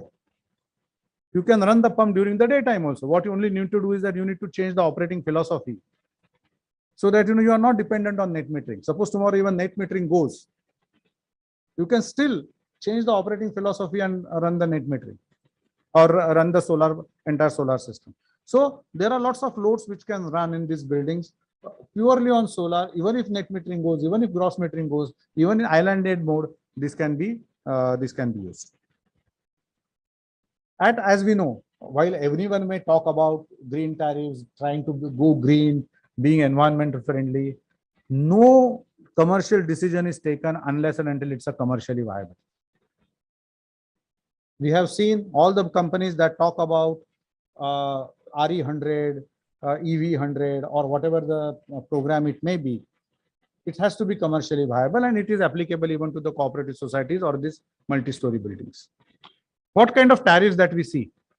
And this is the slide. Actually, I could have just kept shown this slide and shown, okay, how viable the solar rooftop projects are in the residential category. You can see the more than 500 units consumption. That is for the Maharashtra tariff. That's a green table. 9 rupees 56 paise, 9 rupees 31 paise. If you see more than 1,000 units consumption, the last row in that table, the 13 rupees 86 paise is the average billing rate. And if it's the average billing rate is 13 rupees 86 paise, tariff is little more than that. Because these are the average billing rate. Whatever has been billed divided by number of units, it also covers fixed charges. If you go down, unfortunately, I didn't have ready table for the other states. But if you see the other states also, Maharashtra, Tamil Nadu, Karnataka, Rajasthan, I have shown. And the numbers which we are talking about over here for any of these categories, up 101 to 250, or the first one, these numbers, Karnataka number 7 rupees 15 paise. 7 rupees 15 paise is the tariff. And the higher the consumption goes, the tariff will be more than that. Rajasthan 6 rupees 50 paise. So 6 rupees 50 paise, the project is viable from day one. Your cost of generation is around 5 rupees. Multi-story buildings, it's less than 5 rupees. Of course, it is not without challenges. And there are several challenges. Typically, these buildings fall under the cooperative housing society structure or the RWA structure, and which are considered as non-credit worthy by banks. We are doing a project with the support from MacArthur Foundation and trying to develop a product with the banks for lending to these societies. But what we see is that there is a first mindset issue that societies, no, we don't want to deal with them. Management committee changes. Okay. But my personal experience is that I have developed solar rooftops on the societies and in a RESCO mode. So I used to own it. Generally, unless and until there is a serious allegation of some misappropriation of fund or, corruption, the societies, why would they stop? Because, you are earning from day one. If I remotely switch off the system, the society is going to suffer more. But anyway, that's more of a common sense. Even legally, the banks think the societies are not credit worthy. They are not even legal entity to whom they can lend. We had a big struggle with the banks, including banks like SBI and PNB. So we went to RBI, we went to IBA. We got the clarifications. We showed it to them saying that, look, it is not the case. So what you just need to do is that you need to figure out what is the credit risk mechanism. How do you do the credit risk assessment of the society? How do you do the counterparty risk assessment for the RESCO project developer who's going to develop it? And we have developed mechanism. We have been talking to the banks to implement it. It's not easy. There are challenges because of the mindset issue, and the government has to come down at the end of the day for this kind of change to happen. MNRE. So we have spoken to MNRE. MNRE has assured that they would support, they would come up, but it always takes a little bit more time. Just two interesting slides. I have put it, the people who want to implement solar system. There are two challenges. One is that lack of awareness about the solar. Many a times the EPC players would give an impression saying that it's like any other white good. It is not. It is not any other white good. It's not like just putting up the indoor unit inside the house and outdoor unit outside the house and just connect it with the piping. It's an engineering system. It has to be designed. It has to be designed depending on the height of the building. You have to see what is the loss level. Depending on that, you have to put up the kind of a cable. You have to put up the lightning arrestor depending on the height of the building. So it is the engineering design system. And that is something that has to be, and it has to be maintained. The panels look very sturdy. You can walk on that, but it is going to cause problem with the life of the, so that's the reason I have shown these two pictures. We have seen people walking on the panels, and that is certainly going to develop cracks and the panel is going to go faulty. But from your perspective, when you are looking at a system, what is more important? Can you see this particular change in the? This is a very classic video, and why I want to show it. How do you really design the system? If EPC player comes to you and tells you saying that, oh, I will put a 400 kilowatt. And this is where we had a battle with one of the society. So we did the shadow modeling for the buildings. So the buildings which are there on the R side or on the bottom side are taller than the buildings which are there on the other side. And if you see this, the kind of shadow that goes passes through that. So the in between that blue, that is the rooftop that was shown. That rooftop, if you see through the year, 40% of the time there would be shadow. It won't generate. It will never give you the kind of desired result. Same thing happens when the architects over here, if you are going to put up a water tank or lift shafts on the south side of the building, your roof, you are going to waste your roof. Because during most of the year, you will have shadow on the north side of it. We are in the northern hemisphere. The sun is always on the south side. You are going to entirely spoil the rooftop. Will not be useful. So if you have a choice, if you can make it while designing, keep your lift shaft on the northern side, so that you will get a lot of shadow-free area on the building. So this was just one of the things that I wanted to show, because this is a very classic battle. EPC contractor, whosoever would come to you in the capex mode, which is prevalent today, is interested in maximizing his cell, and maximizing his cell means maximizing kilowatts. And he will tell you, he will show you up to the lift shaft. See, this is the lift shaft. He will show you up to this lift shaft, the panels can be put. But you know the lift shaft is going to have shadow, right? So ideally, whatever is the height of the lift shaft, 50% of that you should leave the space blank. I'm giving a rule of thumb without doing shadow analysis. So if it's a 10 meter is the total height of the lift shaft or the water tank, leave 5 meters from the lift shaft and then put up the system. Thus, there are several such things. The moot point was, please don't treat it as any other white good. Just leke aaya dukaan se laga diya. It doesn't happen that way. We have to see the angle of how the way you would put panels, depending on your roof orientation, shadow-free area availability. You have to see the kind of panels. There are hundreds of types of panels available today in the market, from PERC, mono, poly, diode, half cut. There are large number of types of panels available. One needs to be, that system needs to be designed properly. Just a second.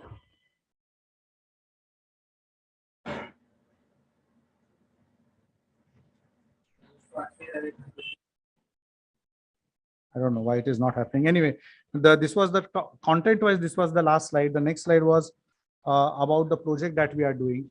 We are working with, as I said, with MacArthur Foundation, trying to develop the credit risk assessment model, counterparty risk assessment model, and take actually the societies to the banks for getting loans. Societies can always do capex-based projects, but if they want to borrow money, if they have to borrow money, how do they get it? And unless until that happens, all our dream, what our Prime Minister said or talked about, original target of 100 gigawatt, out of that 40 gigawatt was target, 40 gigawatt by 2022, that is this year. By 31st December, we were supposed to achieve 40 gigawatt of residential rooftop or rooftop target. Where are we? We have not even crossed 10. We are somewhere in 7.5 to 8,000 megawatt of rooftop capacity. And we won't be able to achieve that target unless and until the biggest category among the rooftops, that is the multi-story buildings, where the rooftop systems are financially viable, are enabled. And that is something that is sorely missing. I would stop over here. If you are any one of you from Bombay working in this particular space, would like to connect with us, please, we'll be happy to talk to them and see what we can do together. Thank you.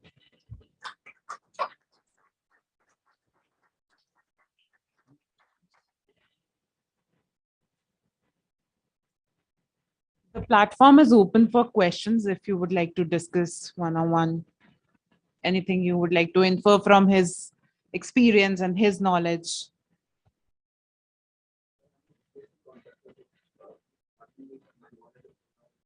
No.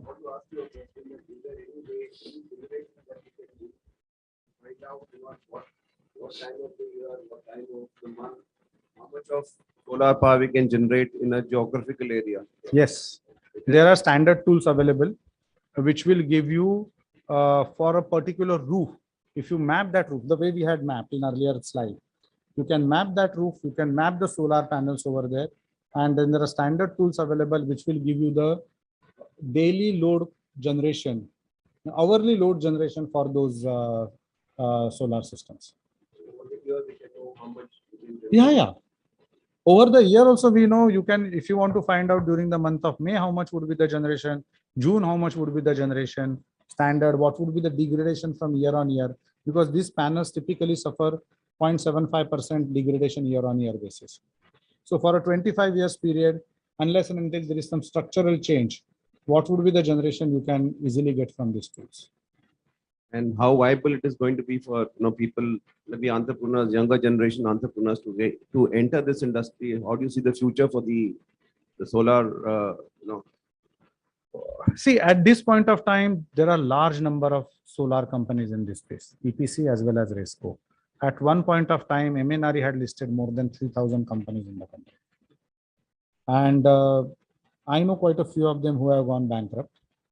There are people like me who could develop to small extent. We couldn't scale it up because of the lack of capital and sold our companies. But even today, then at least 1,500 companies must be active in the country. It's the two biggest number, right? So for any younger generation to get into it is easy. Entry barrier is less. If one just follow or even through the internet can figure out panels, can hire one or two, but it's not easy to scale up. So unless and until someone has got deep pockets to sustain, working capital cycles are high, nobody pays on time. That's anyway the story in most of the businesses. But in this particular line of business, also a lot of regulatory uncertainty. So one has to be on toes to keep track of what changes are happening.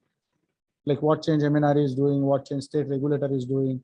Suddenly the utility would come up with a small circular saying that the bidirectional meter must be purchased from put by utility only. You can't purchase. Generally, it is allowed that you can purchase the bidirectional meter and give it to the utility. They would test it and implement it. While it is extra cost, 15,000-20,000 rupees, it fastens to the process. But if they just come up with that circular, no, we have seen something and we won't allow, then your project gets delayed by 4 months. One of the project got delayed by 4 months.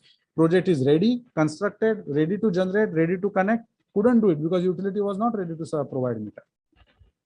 Okay, so a lot of those things, it's easy to get in, but to sustain, really need to have deep pockets. Hello, sir. Sure.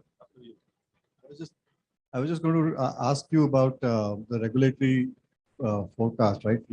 The government has been back and forth on this. We started with solar in 2016 on our factory, and now we have about 7 megawatts that we operate on various rooftops.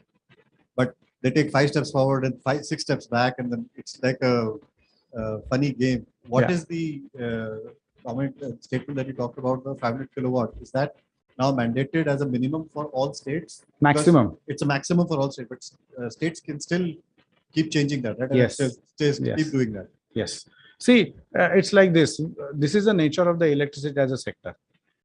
Electricity in the concurrent list of the constitution, where the both state governments and the central governments have got right to enact. So you can't, under the current constitution, you can't take away that right. So the state government has got a right. State regulators have got certain rights. So you can't take it away. But as far as the 500 kilowatt, I'm not expecting any major pushback from the utilities or the regulators. There was a move.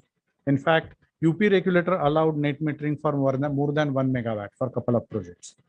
Punjab regulator allowed. Exceptional. Yeah, exceptional. Okay. Then when there were lots of demands, UP regulator backtracked and saying that, okay, we allowed those only because those were ordnance factories. But I'm not expecting more than 1 megawatt net metering to be allowed. But what I expect in, say, just 2 years down the line, especially not for residential, because residential, you don't have that much land mass. But for the industries and the commercial spaces, is that it would be viable to go with the battery systems. What about what UP has, but other states, or some states have, some states don't, like the bankable systems, like I think Banking. Mahindras are also, where you set up a plant somewhere and buy from through the grid.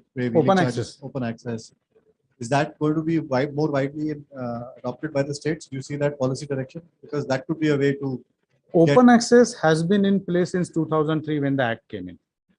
And exactly the same way, 3 steps forward, 2 steps backwards. Okay. So, but what we have seen in last, say, couple of years, if there are renewable energy projects on the open access and the long-term open access, they would generally go through.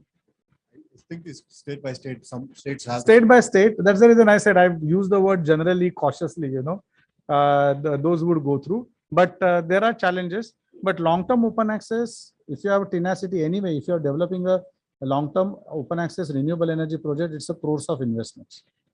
So I think it's worth to take 3 months period of time, push utility to give the long-term open access and then get into the project.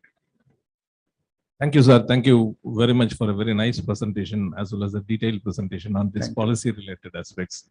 Again, on similar lines, the question is related to policy, especially from the net zero energy point of view. The building sector, they are struggling more on the policy front than on the technological front.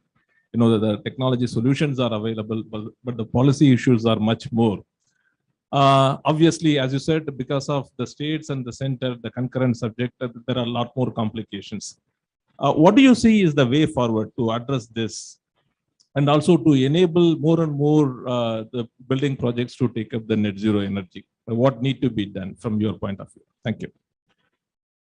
See, as far as the net zero for the buildings is concerned, anyway, you will not be able to implement any renewable energy technology to meet 100% of the building demand.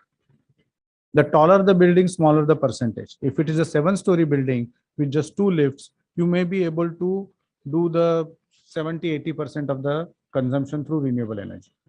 Because you have got maybe only 1 lift, 2 lifts, a lower level of operation, lower pumping load, lower staircase load. So that is the possibility. And you're talking a common area utilization. Common area only. It's not individual. Common area 70%. But as soon as you go to 20, 25, 30-story building, you are anyway will be able to do from actually on-site renewable energy only 5, 10%, 12% max. So you have to procure energy. Now the issue is that if you want to procure the energy and if your building is big, you can procure renewable energy on long-term open access. And this is where the actually your integrity comes in, or the flat owner's integrity comes in. You are one single cooperative housing society. Maybe there may be 3 or 4 buildings. So if you have one single meter for common lighting, your contracted demand will be more than 1 megawatt. You will be eligible for open access. Okay, especially if you have got a swimming pool, gym, other things, you will be more than 1 megawatt. But many a times I have seen the in order to take the benefit of the lower scale, like, first I saw that tariffs, the first up to 100 units, maybe 1 rupee 30 paise or 2 rupees 20 paise. Next, up to 300 units, it could be 3 rupees. 300 to 500, it could be 4.5 rupees. To take that benefit, I have seen, I don't want to name the building here, I have seen one 40-story complex having 146 meters. They had taken separate meter for every lift. Separate meter for every lift. Okay. And they were talking about going green. I said, what are you talking about going green? Okay, you are not even, and the complex that had been developed by one of the very renowned builders in the country. So if they move, we told them saying that, yes, you can move to the one single meter. You can take, there are in some of the states, there is something called single point supply. Single point supply is essentially for the entire complex, you can take one single supply. Okay. And if that is a single point supply, you can procure electricity for the single point supply directly from the generator. Then you can go net zero, 100%. Right. So there are ways to do it. The third way possible is at least 3 states have come up with the renewable energy tariffs. So that is the another way, but that is again expensive. Not many people want to do that. It is 60, 65 paise, 70 paise markup on the existing tariff. So people don't want to do that. Can you explain what that is? Is it the supplier? DISCOM is giving renewable energy. Yeah. So the DISCOMs, the regulators have ordered DISCOMs to provide supply renewable energy. But for that purpose, additional 60, depending on the state, Maharashtra is I think 64 paise or 65 paise. Per unit levy is the extra charges levied.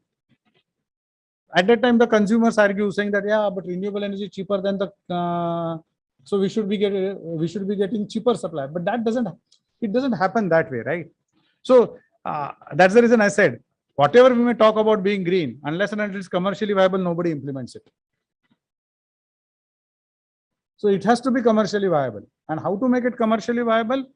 If the complexes are ready to go single point supply, ready to have at least one common meter for all the utilities, there are lots of bigger complexes. In all these 30, 40 story building, their common load is certainly more than 700, 800 kilowatt. I don't know whether it crosses 1 megawatt. But single point supply, it certainly crosses 1 megawatt. Even the 10-story hotel in old hotels, which we see in Bombay, they are more than 1 megawatt, 1.5, 2 megawatt of load. Okay, if there are no further questions, I will take your leave. Thank you. Thank you.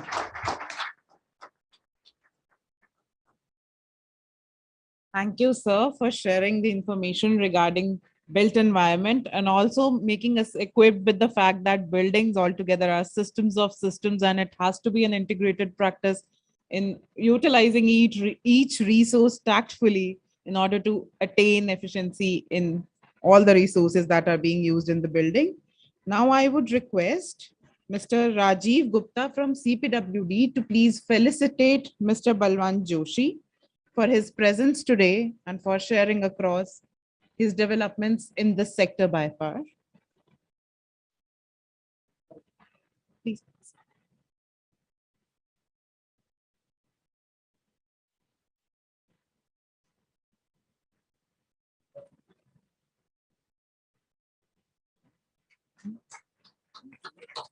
I hope then Rajiv will have to leave and all, so that is why, because Sandeep sir, I understand.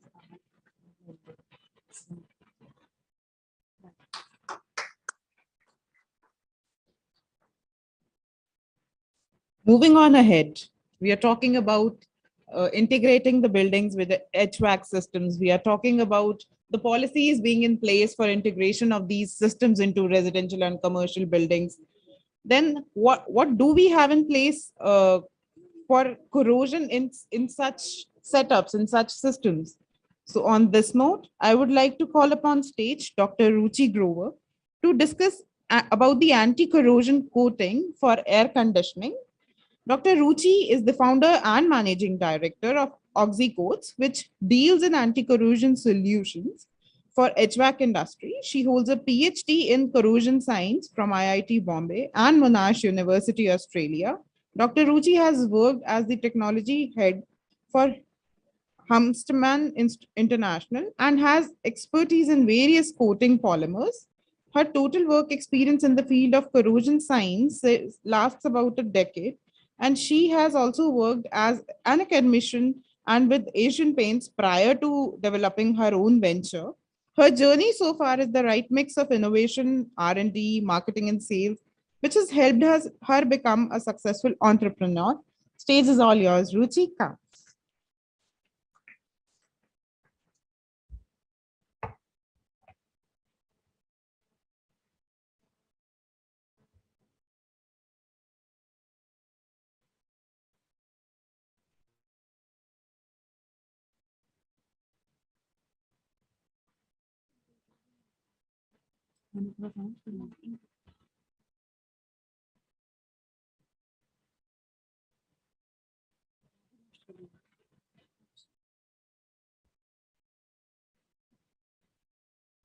Good afternoon, everyone. Thanks for the introduction. So, as introduced, I would be talking about anti-corrosion coating solutions for air conditioner.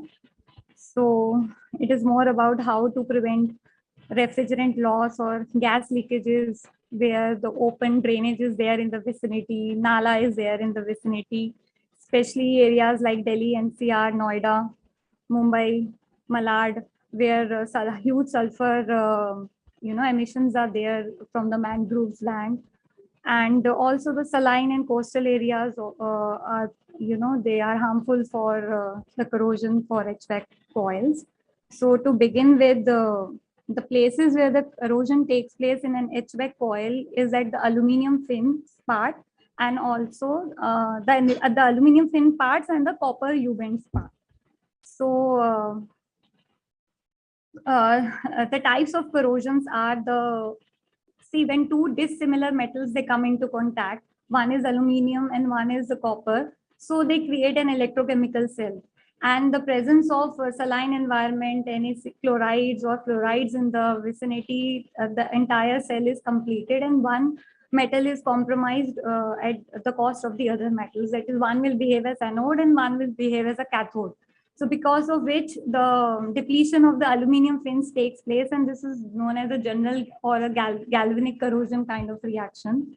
Pitting corrosion is something which is most often caused by exposure to fluoride or chloride environment. So fluoride is present in municipal supplies while chloride is found in coastal areas. So these ions attack the metal, forming the pits that form pinholes, causing the coil to leak. The refrigerant to leak. So the third type is the general corrosion, which is just the oxidation of the metal into its metal oxide.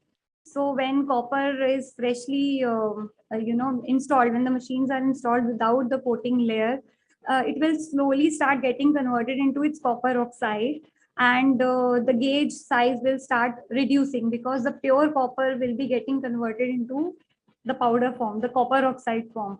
And once the gauge size is effectively thinned down, again the fluorides, they will start pinning and making the pinholes in the copper pipe, again leaking to the resulting in the refrigerant loss. And the last type of corrosion in these types of machine is the crevice corrosion. Crevice corrosion is a corrosion at the place of joint. When two metals are welded together or they are joined together, there is a depletion of oxygen between that part. So one part becomes oxygen depleted, other surface become oxygen rich. So again, an electrochemical cell is generated and the corrosion starts taking place at the joints or the welded creases. So that is known as crevice corrosion. So what we do in Oxycoats is we have both retail products. We supply products in the market so that people can do coating at their own end, mostly for the residential scope. And for the commercial scope, for VRFs and chillers, we give an apply and supply service also. We pick the project is subcontracted to us and we can do it either on behalf of the brand or the behalf of the HVAC contractor. So this is one of our spray coating product. So this is meant for aluminum fins, coating aluminum fins, and for a lighter corrosion protection, it can be used over U-bends and joints also, or copper also. This is a 2-pack epoxy hybrid based product, which is called as anti-rust, OxyCoats anti-rust. I'll be sharing a video, and in that video, you can actually see the application procedure in the following slides. So this is mainly developed for U-bends and joints, four-way walls, and the condensing pipes, the evaporating pipes where the condensation takes place. So you can coat all the critical areas with a 2-pack epoxy system on your own if you want, and maybe next year or 1 year later, you can go for an entire application of coating if you want. So we also provide factory and plant support. Like for example, we are associated with Daikin Exports.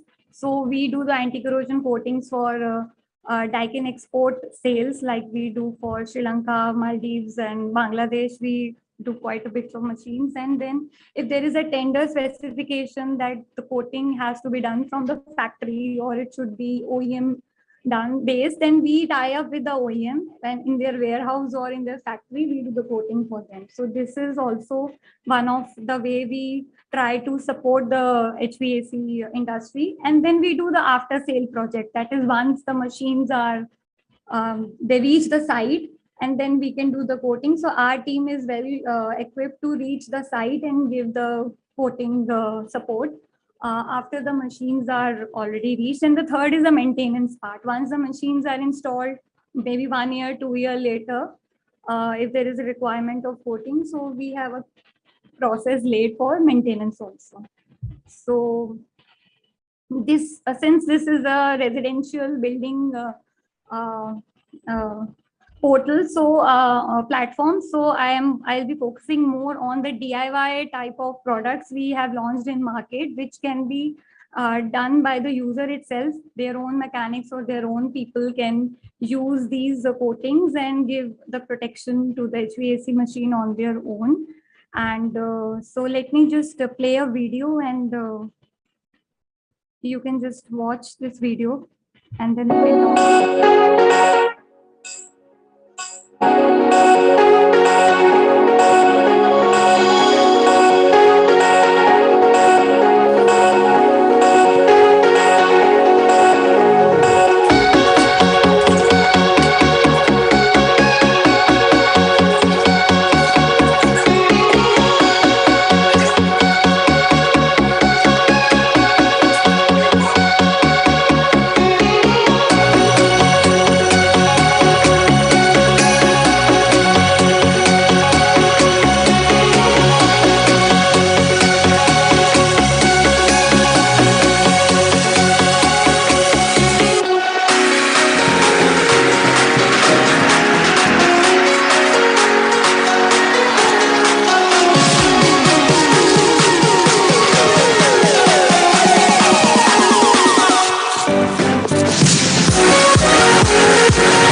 So as seen in the video, the two-pack system, the hybrid epoxy system comes with a brush, a twin pack. You have to mix both of them in a paper cup and then it can be applied on U-bends, joints and all critical areas. Because it has a high thickness, it cannot be applied by any spray. And then once, if you want a better finishing or even a second layer of protection, then once the system dries, maybe 3 to 4 hours in peak summers, and in winters, you may have to leave it overnight, and then you can use the spray coating as a second coat or a top coat, which will give the finishing also. And if required fins, suppose if it's a coastal area, then you can do the fins also. So this is something the residential installers, residential air conditioner installers can do it on their own end also. And the products are available in spare parts, the market also, the spare part dealers, and they can directly purchase from us also. And let me just quickly complete that what we do as an application service, which is also known as Oxycoat's heavy duty treatment that we give for VRFs and the air-cooled chillers. So again, in this treatment also, we first clean the coating, or sorry, we first clean the surface, we prepare the surface using sandpaper, and if it is already rusted, we do the de-rusting, we do the chemical cleaning using some alkaline cleaners. And once the surface is prepared, we seal all the U-bends and joints and all the critical areas with an hybrid epoxy system. We let it dry, or we use the heat guns in winters for the post drying or post baking kind of finishing or the touch dry. And then the second thing is we give the top coat with a polysiloxane based hybrid polymer. So this is something we don't sell in the market. We use it in an apply-supply vertical. So it's a thin polysiloxane silane-based top coat, which is used, which gives an additional corrosion resistance and UV resistance to the system with a higher flexibility. And if we do the fins with this system, only 15 to 20 microns is required to give sufficient protection to the aluminum fins without, harming the COP or the heat dissipation capacity of the aluminum fins. This is what we are doing for the Daikin Export past 2 years. And many projects where fins are also there as a part of tender, we give this hybrid, saline hybrid polymer on the aluminum fins. And these are some projects we have done. We have done big and small, total 200 projects till now. It's the 4th year of my company. So I've listed top 50 projects over here. So in government projects, we have done IOCL, Delhi Metro, we are doing Noida Metro, we have done Sports Authority of India, then we have recently finished DFICCL.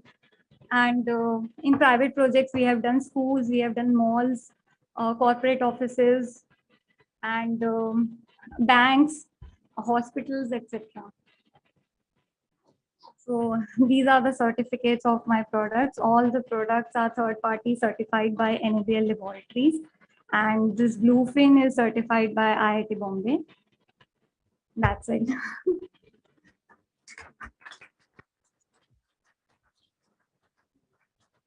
Questions? Any questions? Yes.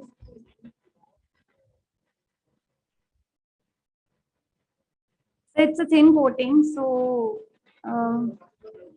sir, I don't have the numeric value for the reduction, but it doesn't affect much the COP value when we do it at the fins, because in indoor units, especially in Noida, the areas where sulfur is high in vicinity, even the indoor air, they have high concentration of sulfur environment.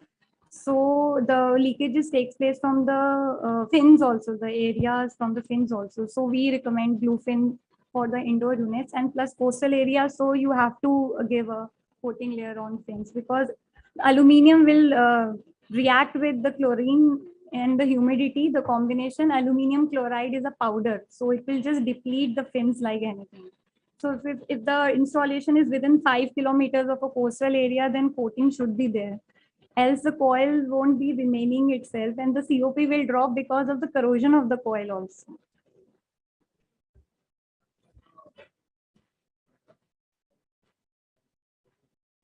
The shelf life.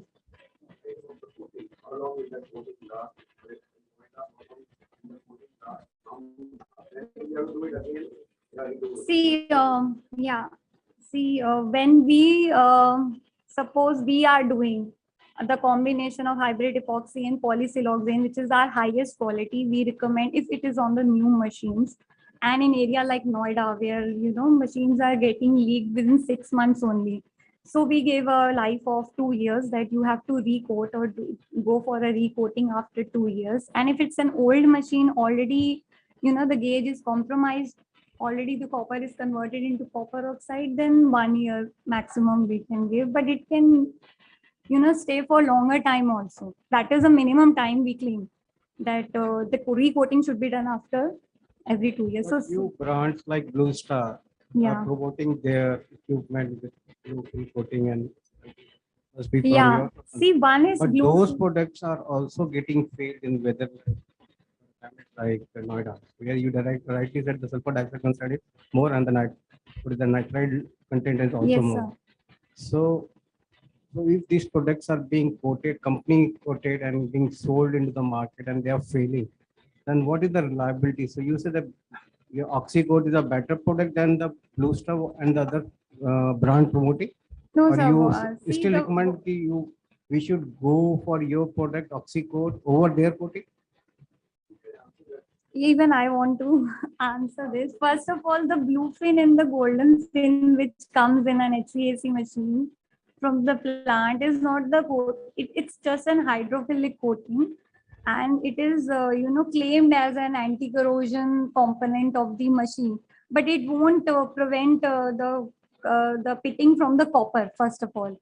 And that hydrophilic coating is only to repel the water sticking on the surface. It won't give any corrosion resistance. So when we do projects which are directed by the brand, when we do in factories or plants, even on the blue fin, we are giving our blue fin coating as a second component over that, because that is just a hydrophilic coating.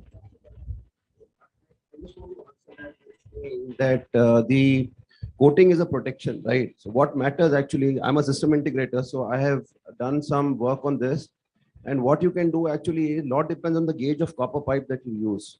So when you get to Noida, it'll be a good idea not to go for the soft copper pipes, the 22 gauge or are lower in 26 gauge, 22 gauge. So go for pipes just to 16 gauge. Go for hard copper pipes. Like I'm doing an office in Noida. I'm doing all my copper piping in hard copper pipe, which is 16 gauge. So once you go for a higher gauge of copper pipe and then you do a coating on it, then your life becomes longer. No, I'm talking about even what manufacturers. You see, if you go to olden days, right now, though we have moved into quality, which is commercialized quality. I have an air conditioner in my house, which I assembled 20 years ago, and it's still running without any leakages because the gauge of copper pipes that was used in those days was much better. And the way that the bends were used, the U bends were used, the gauges are much better. Now we moved into all commercial quality, so the gauge. So that's the reason. So I think coating is a protection over what quality of copper pipe that you use, the gauge, the purity of copper pipe. So that also plays a very important role. When you said about a particular product and a particular brand, I think it's a mixture of both using the right kind of copper pipe thickness and then using the coating.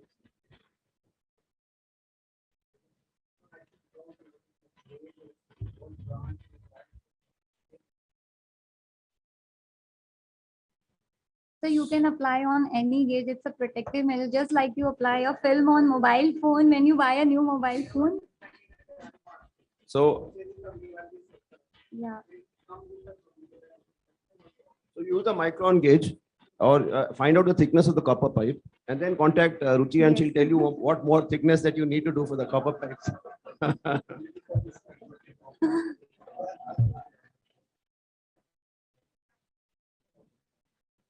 Yeah.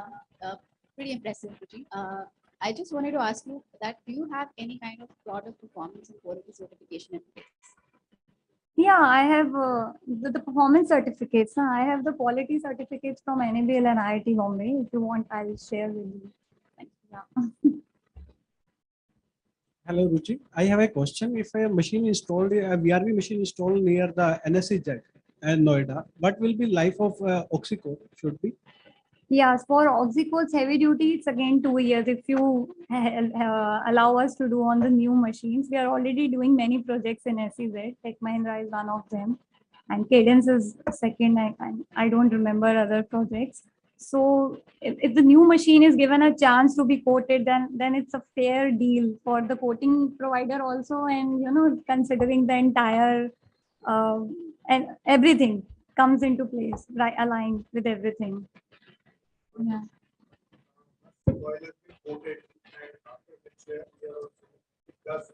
Yeah. No, sir. The material will melt, and once you put the flame over there, it will take, of course, some more energy than a regular system where coating is not being done. But then it can be removed and it can be breathed, and our epoxy packets can be used for recoating again and patchwork again if you carry.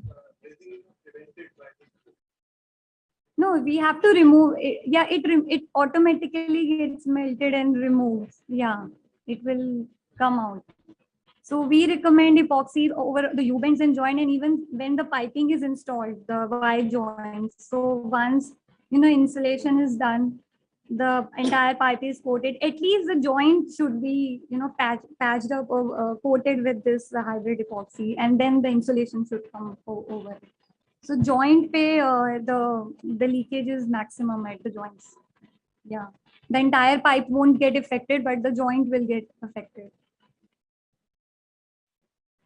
Ruchi, I have one question. Yes, Because sir. from ages, we are always discussing with OEMs this bluefin, goldfin, and Yeah. specifications are always there. And sometimes it is deciding factor also, rejecting factor also. And now, just you mentioned that those coatings are not that.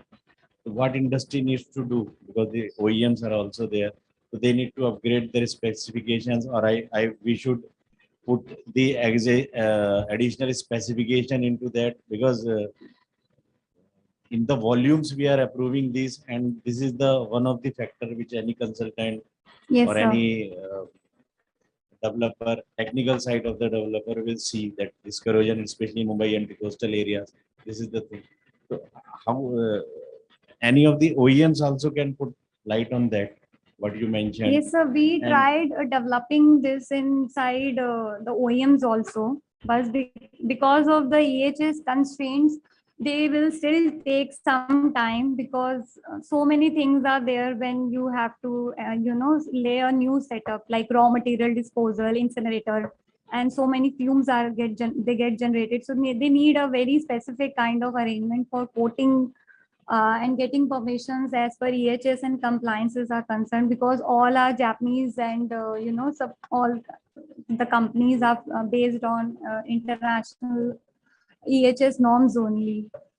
But if you specify in a tender that this is a Noida installation, or this is a mangrove area, or wherever the drainage is there in the vicinity, and the machines should be coated, so I guess either the OEM will be doing efforts on their own, or they'll come to us and Thanks, they'll ask to Ruchi. do it. Let me answer it for you, sir. Yeah. I think in due course of time, while Ruchi, makes establishment into all the 5 climatic zones in India, she'll have due diligence about what the shelf life of her product is. See, we have been.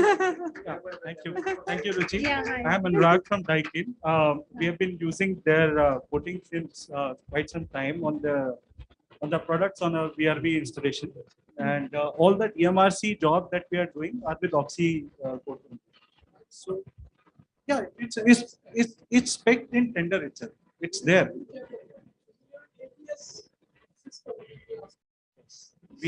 When you ask for it specifically, we give it. Specifically in Noida.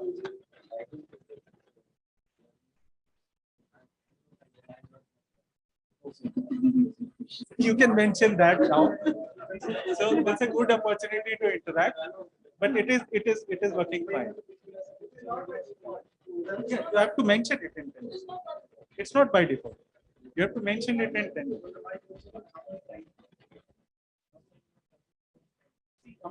I would say we have been using it for last 2 or 3 years, and it's working fine. Application time.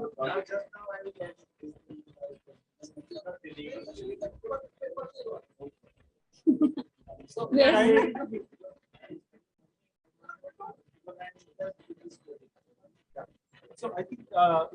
for 8 to 10, depends upon number of applicators, it will take around that time for 8 to 10 hours.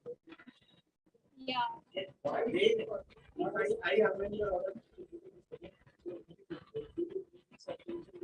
Yeah, we'll do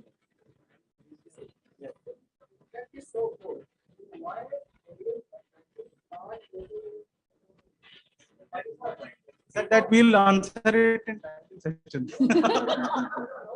I think. I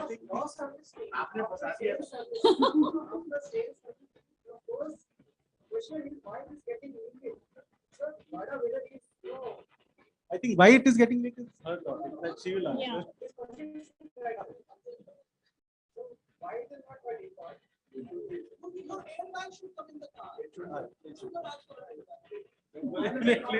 But the variation is such that. What happens if you go to project management job? You say that everyone is Yes. I think. I think it has gone to the other topic. So let's conclude this because we have 10 minutes of presentation more left. Go ahead. Thank you, Ruchi, for sharing across, details of your unique product. It is a privilege having you on board, and this entire session of discussion that we have had, all the R&D work that you do post this session, share it across with our team. And on this note, I would like to call upon stage another veteran from HVAC industry, Mr. Sandeep Goyal, to please come over and felicitate Ruchi for the kind of work she has been delivering in this sector.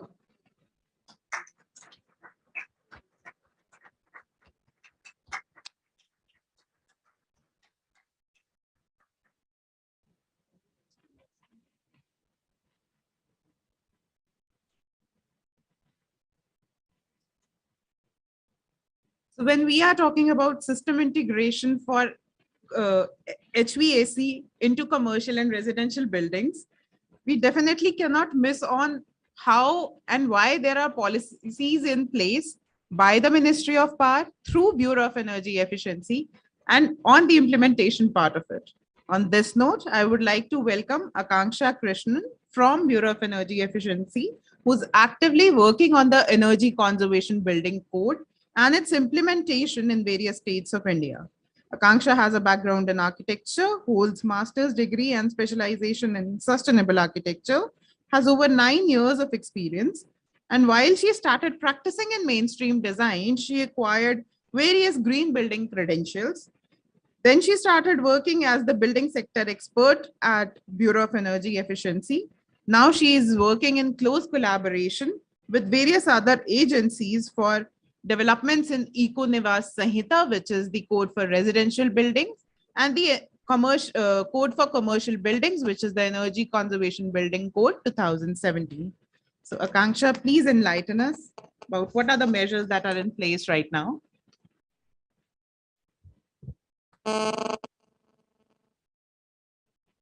Thank you, Shruti. Good afternoon, everyone. I know I am in the way of your lunch, and I'll try to make it short.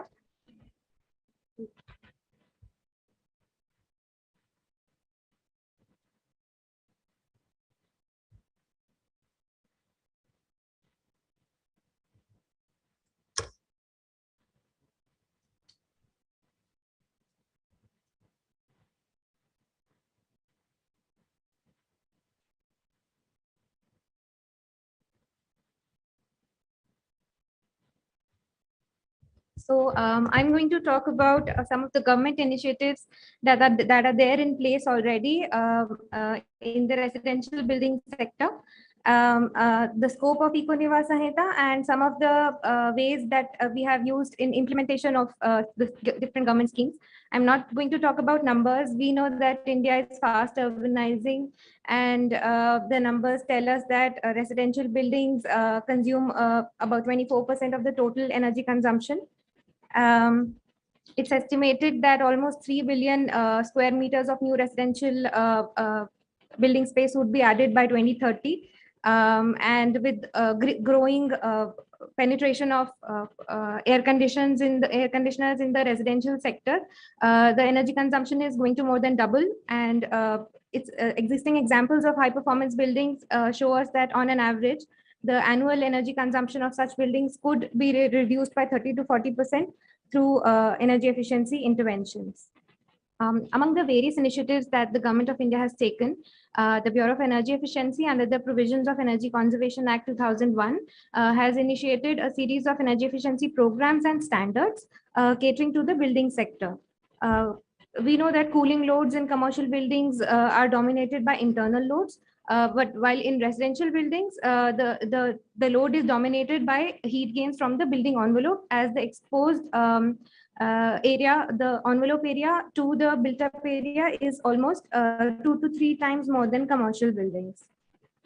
So to reduce the increasing demand through energy, through design of homes, Econiva Sanhita was launched in December 2018 to set the minimum standards for envelope performance it aims to reduce energy consumption by 20% along with ensuring adequate daylight and natural ventilation. Talking about the scope of Econiva Sanhita, the code is applicable to residential buildings built on a plot area of 500 square meters or more. Also, residential part of mixed-use buildings which are built on 500 square meters or more plot area are included.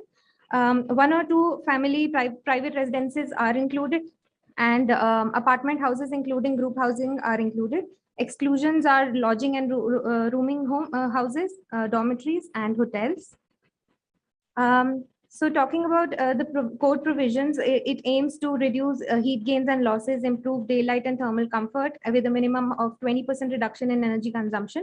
The code deals with provisions such as natural ventilation, which is governed by minimum openable window to floor area ratio, daylight, which is governed by the minimum VLT to window to wall area ratio, heat gains and heat losses through roof and envelope excluding roof, which are governed by RETV and U values. I'll talk more about this in a bit.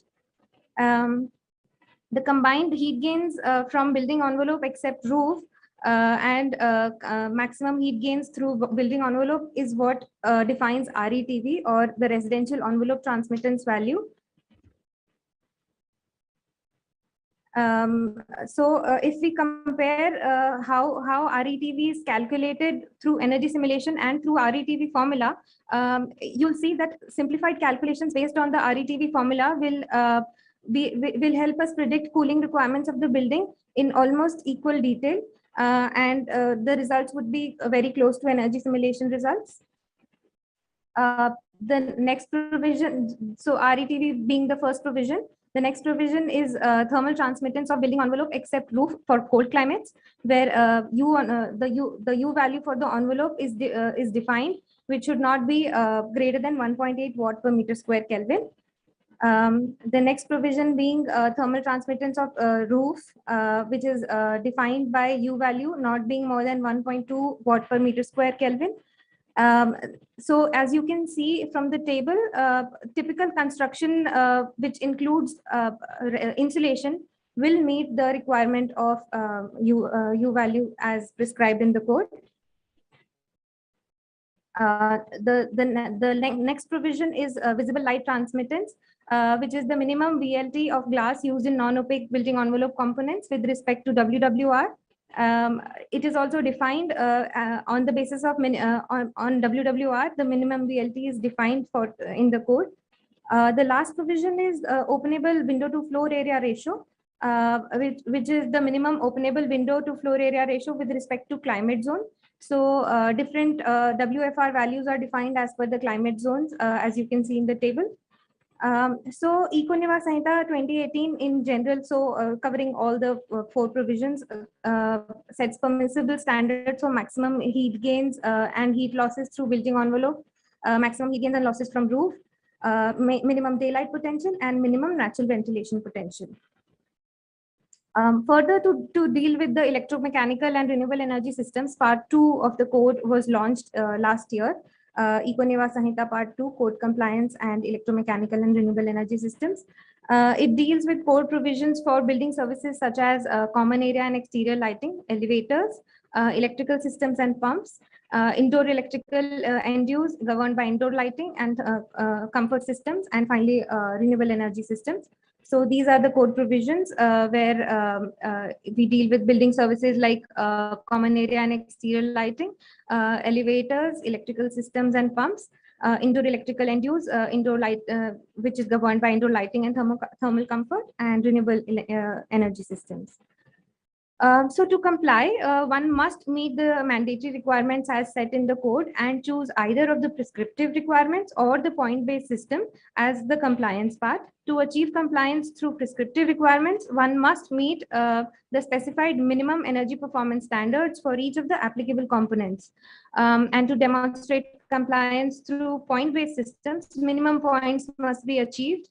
And apart from being easy to comprehend by citizens or homeowners, the point-based system has several other advantages, like having a possibility for trade-off and low expertise that is required for doing and checking the compliance. And we need a simpler tool for showing compliance.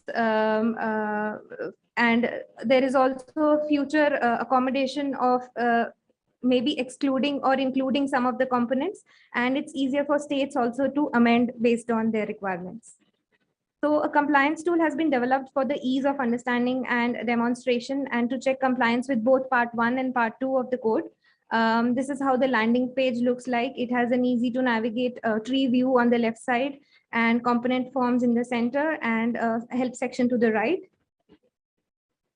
The segregated site level and block level inputs are asked on a dedicated panel for ease and flow of information input, and the comprehensive help panel on the right side that we saw is provided next to each form for easy user referencing. Provisions for addition of multiple housing categories are given even with low rise or high rise or affordable housing, all in the same project if there are, can be used at one go in the tool as seen here. There are provisions for point system as well as prescriptive system, as you can see on the bottom of the form. You can select either of the approaches and go ahead with compliance check. Mandatory provisions, whether they have been met or not, and the number of points achieved can be seen for each individual component on the tool itself. The results are displayed in a consolidated manner with all the compliance status for each of the building housing category at the overall project level as well as component category level. A PDF output report is generated, and a reporting which helps report compliance with the provisions for input values for each of the components. So to further escalate the adaptability of Econivas Samhita, 3 building performance analytics tools were developed. First, a basic tool was developed that provides a platform for homeowners to quickly assess the energy performance of their homes with the most essential building parameters that they can just drag and drop and see how their buildings would perform. The advanced tool for performance analysis was developed for building professionals, which offers quick and easy input interface with comprehensive result display, including measures to evaluate energy economy, like the costing and the environmental aspects for multiple design decisions that they can make through the design process. This tool also facilitates the compliance check for building envelope using Econivas Samhita 2018 as the base. Similarly, the third tool is the envelope optimization tool that can be used by building design practitioners to effectively optimize envelope parameters to check for the various design options that they're working on. And these design options are also available in the tool that they can modify and check for the best wall, best roof, and best window combination for the selected location based on life cycle cost. And this tool is based on real life simulation. In addition to these tools, a handbook for replicable design for energy efficient home has been prepared, which integrates the energy efficient designs for all types of residential buildings that have been developed. And the type designs range from small projects to large projects on independent residential plots to multi-storied apartment buildings. So the type designs along with the technical data and performance data enable users to learn the application of energy efficient design principles systematically. And a tool is also being has been developed. It's available on the website. It is also available to help designers and builders to understand the different ways of building energy efficient residential buildings. And it has sample design sets with detailed simulations and criteria for measuring the performance of the buildings that you can choose from. You can different designs can be chosen and applied. It is a very useful tool for builders, and it provides type designs and energy efficiency performance for a wide range of residential buildings, as you can see here. So for each design of a dwelling unit, there are 3 steps of incremental improvements in building envelope and equipment that are provided, and that can be proposed as the energy performance is reported, which are base, moderate, good, high, and exemplary performance levels.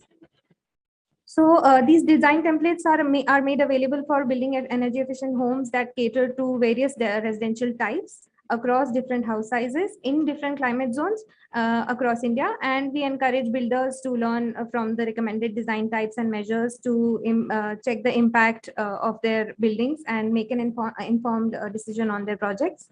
The type designs represent common and likely size and type of buildings. The designs are suggested, but they refer to the common size and type of buildings that are already there in India. And the tool has sample designs with, like I said, detailed simulations that you can refer to and choose.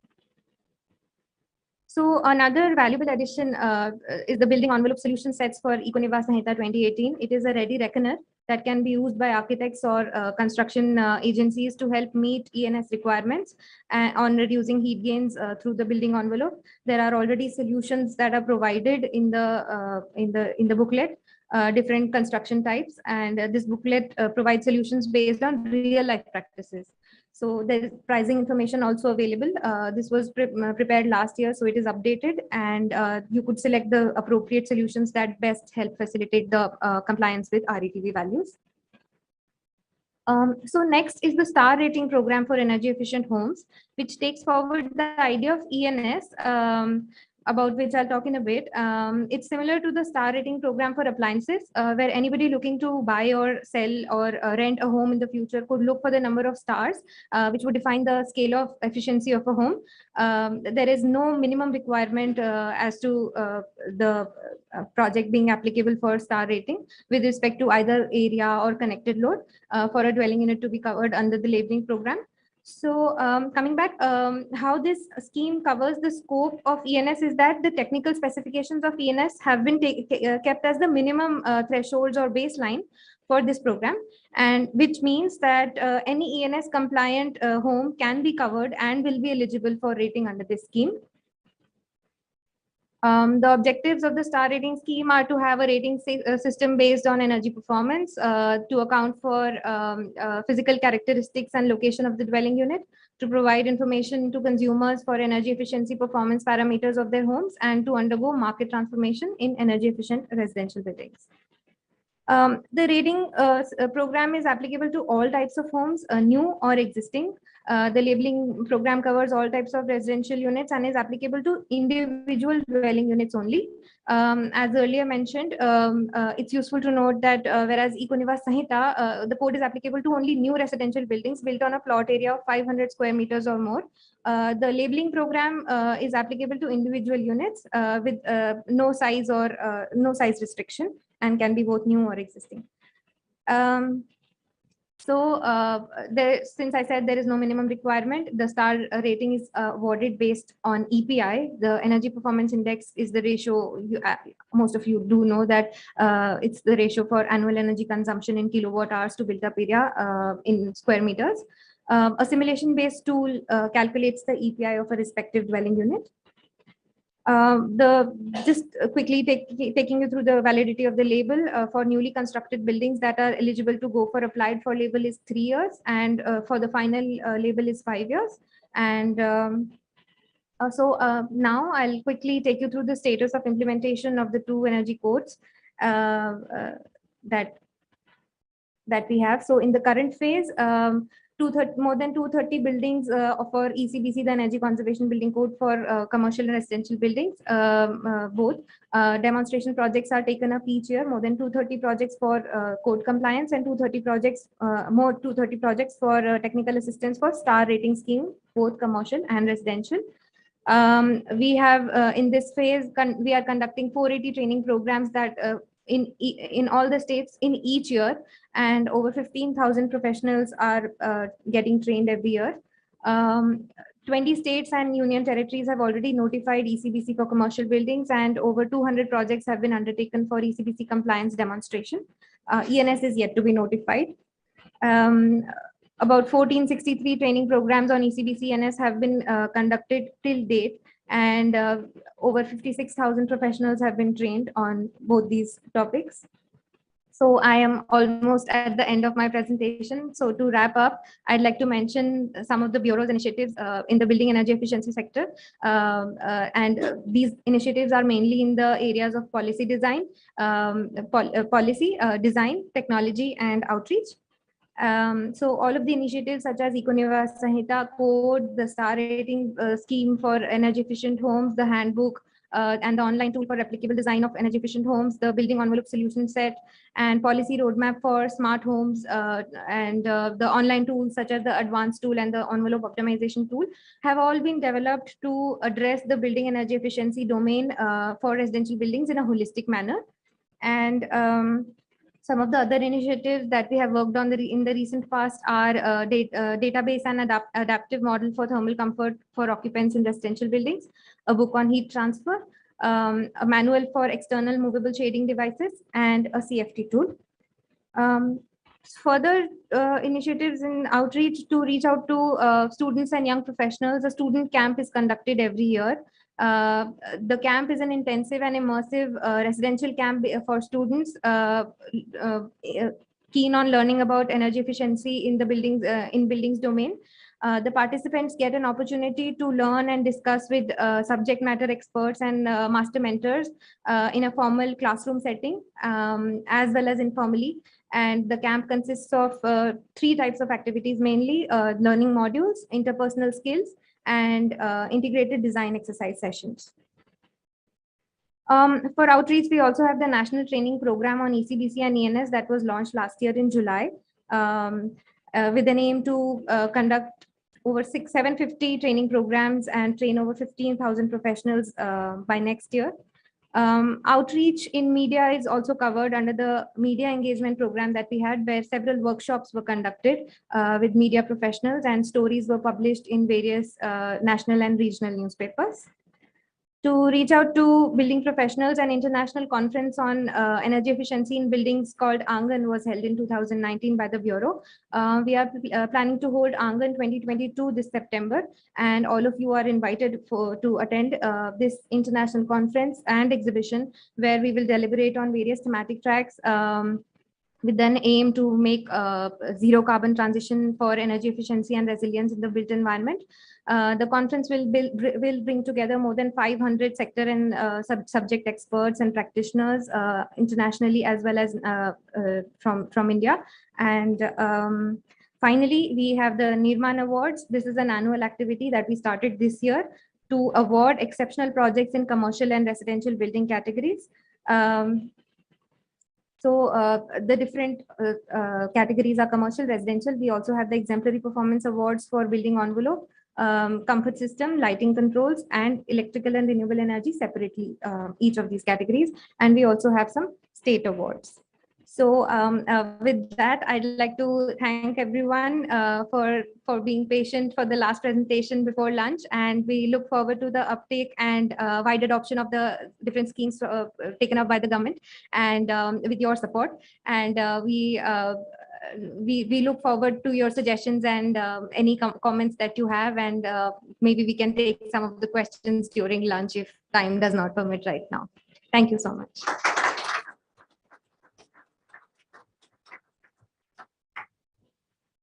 Yes, yes.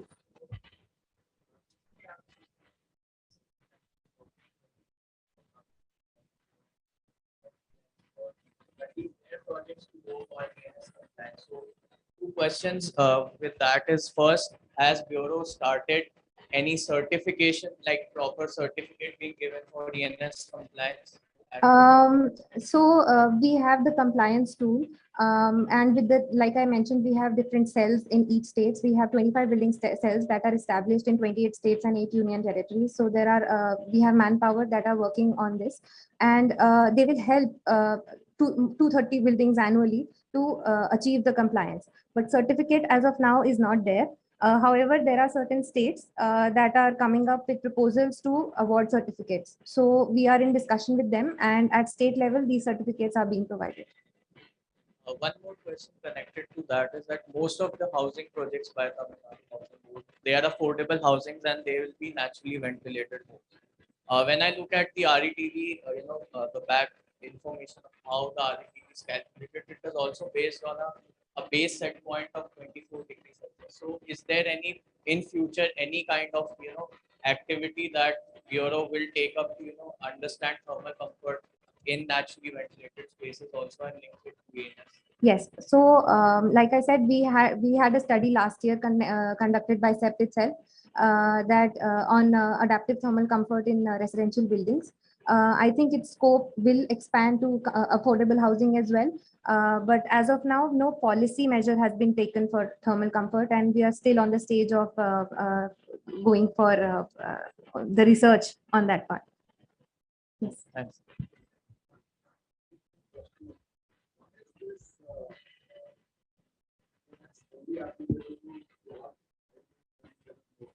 So it's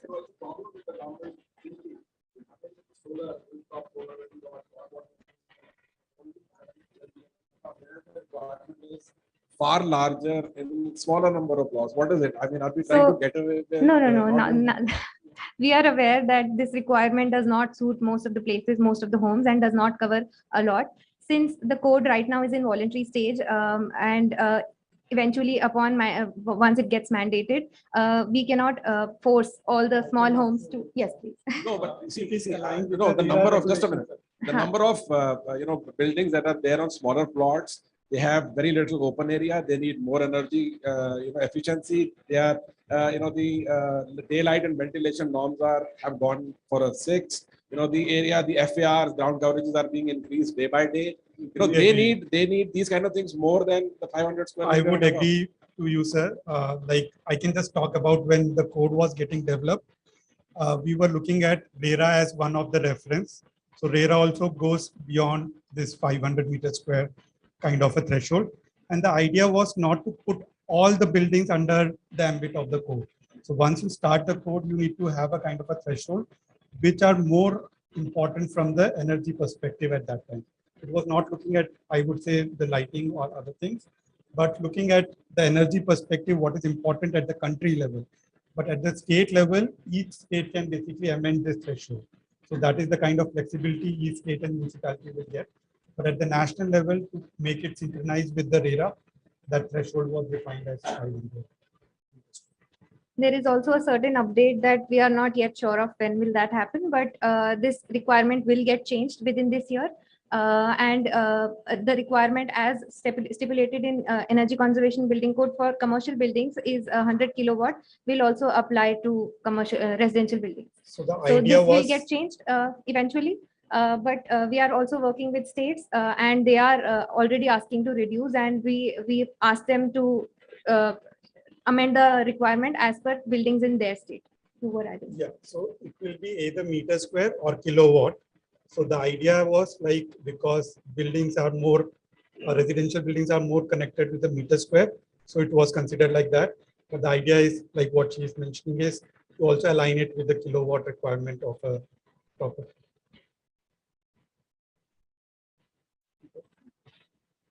Thank you. Thank you.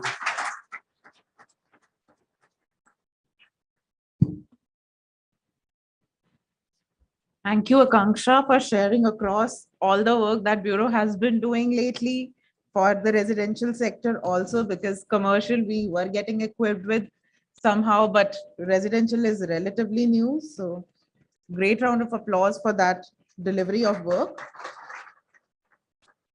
And now I would like to call upon stage Mr. Uma Shankar Garg, for felicitating Akanksha for the kind of work that she's been delivering with Bureau of Energy Efficiency in the building sector.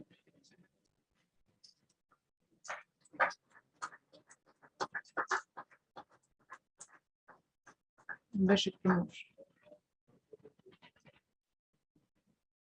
Also, I would like to acquaint you or acquaint all of you about the fact that membership promotion campaign is going on till the end of this month with ASHRAE till the end of this date today, 28th. And those of you all would like to avail it for fresh membership and for renewal, kindly go ahead, because this is a golden opportunity to associate with our technical society. Now I would like to thank our platinum partners and Savior, our gold partners, Havels, Daikin, AEPL, Oxycoats, our silver partners, Mehta Tubes, Max Flow, and also our annual partners, Advanced Walls, UP Twiga Insulation Solutions, AIP Acroflex, Dry Air, and DRI. And on this note, I would request all of you to break for lunch. Let's get back at 2:45 if possible. And so maybe 3 o'clock. 3 o'clock? Okay, because we are really running out of time. So half an hour for you to half an hour. Have your lunch. Okay. And we have 2 power-packed session panel discussions post-lunch. So please don't disappear. We'll be looking forward to your presence in the panel discussion as well.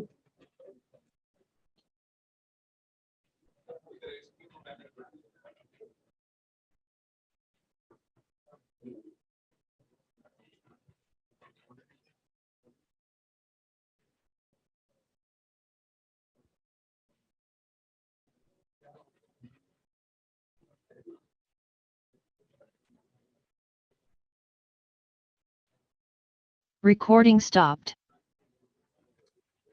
Recording in progress. Recording stopped.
Recording in progress. One liner I'll say, I'll not introduce.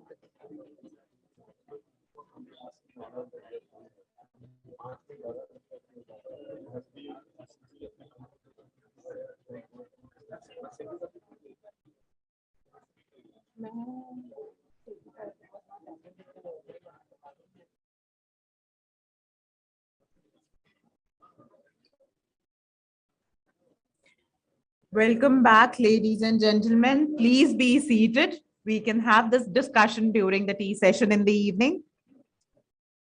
And on this note, I would like to invite our table partners from Mehta Tubes, Ms. Ahana Biswas, who's the marketing head for Mehta Tubes Limited. And she's done bachelor's in arts from Vivekanand Institute of Professional Studies.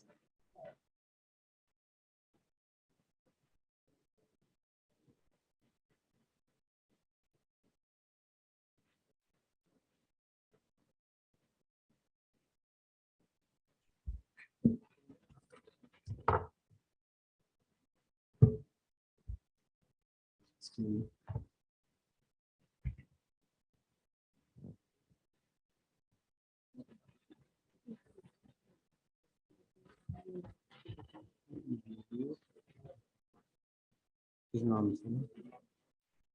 ये वाली।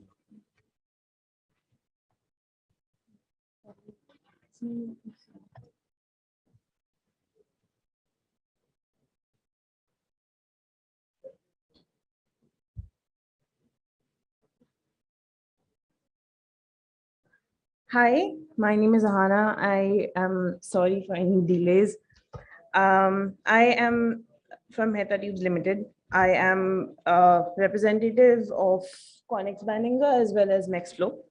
As we all know, Mexflow or Mehta Tubes Limited, we are the largest manufacturers of copper tubes in India for various purposes, among which HVAC is one of them. And Connex has been manufacturing fittings for various purposes for the past 110 years, actually more than 110 years. So here we are actually trying to introduce a new cold flame-free jointing for HVACR purposes. It's not a relatively new subject. It's been in the market for the past 30 years now, almost more than 30 years. We came up with press fit for plumbing purposes in the year 1999. And only in 2016 that we introduced the same concept for HVACR. Nowadays, we use brazing technique for copper pipe installations. And theoretically, it's a foolproof method of doing installations because it's been tried and tested for a very long time now. The only issue that really is that when the method is not completely followed, and one of the major steps that is usually not followed is purging, which is basically flowing nitrogen gas, oxygen-free nitrogen gas through the pipes while the brazing is being done, so that there is no carbon formation inside the pipe, which is oxidation. Usually, when there is no nitrogen purging, this is what the inside of the pipe looks like. And once it's done, it's as clear as the pipe should look like from outside. The major problem that there is with carbon formation is that the compressor oil, once it exits the compressor and then goes into the pipes, especially with the new refrigerant oils that we have, which is polyester oil. It's a solvent oil. It starts scrubbing through the pipes and gathers all carbon that there is from every nook and cranny, and then travels all the way back into the compressor. But with more and more carbon that it gathers, it becomes more and more viscous. That way, it's harder for it to come back into the compressor on time, and then over time, the compressor fails. Also, oxide flakes would easily get into small nook and crannies, small orifices, especially in expansion valves, thus preventing the flow of refrigerants, which is, I mean, one of the major reasons as to why we use HVACR. This is the potential chokehold that we have, which can be easily restricted by small carbon chips.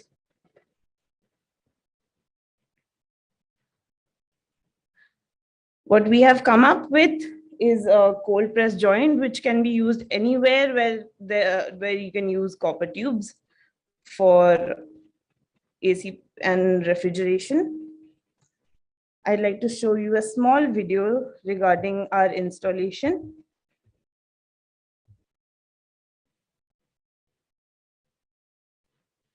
The pipe should be cut with a tool of this sort and not a hacksaw, because that way the tube is perfectly round and not.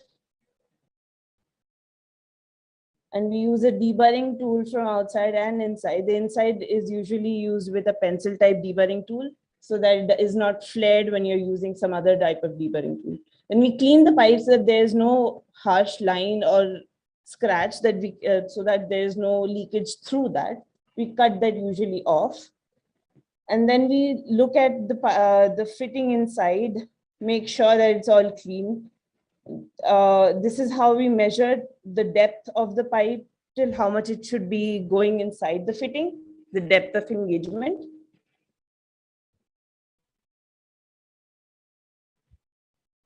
And then that's it. Then we crimp it using a fitting tool. It creates a 3-point press, one on each side of the O-ring and one on the O-ring itself. That way, the O-ring flattens itself against the wall of the pipe, thus creating the leak-proof joint. And the mechanical holding is done by the two presses on the sides of the O-rings. And that's it. This is as easy as it is to do these installations. The O-ring is made of HNBR rubber, which is hydrogenated butadiene rubber. It can, the fitting itself can take a working pressure of 48 bar or 700 psi, or the burst pressure is of over 144 bar, like over 2000 psi. I mean, even then the pipe will burst, not the fitting itself. And the temperature range that it can withstand is -40 degrees to +140 degrees. So these are the other technical data that they have. These are all the refrigerants that it can be compatible with, apart from ammonia and carbon dioxide. These are all the certifications that we have where UL approved.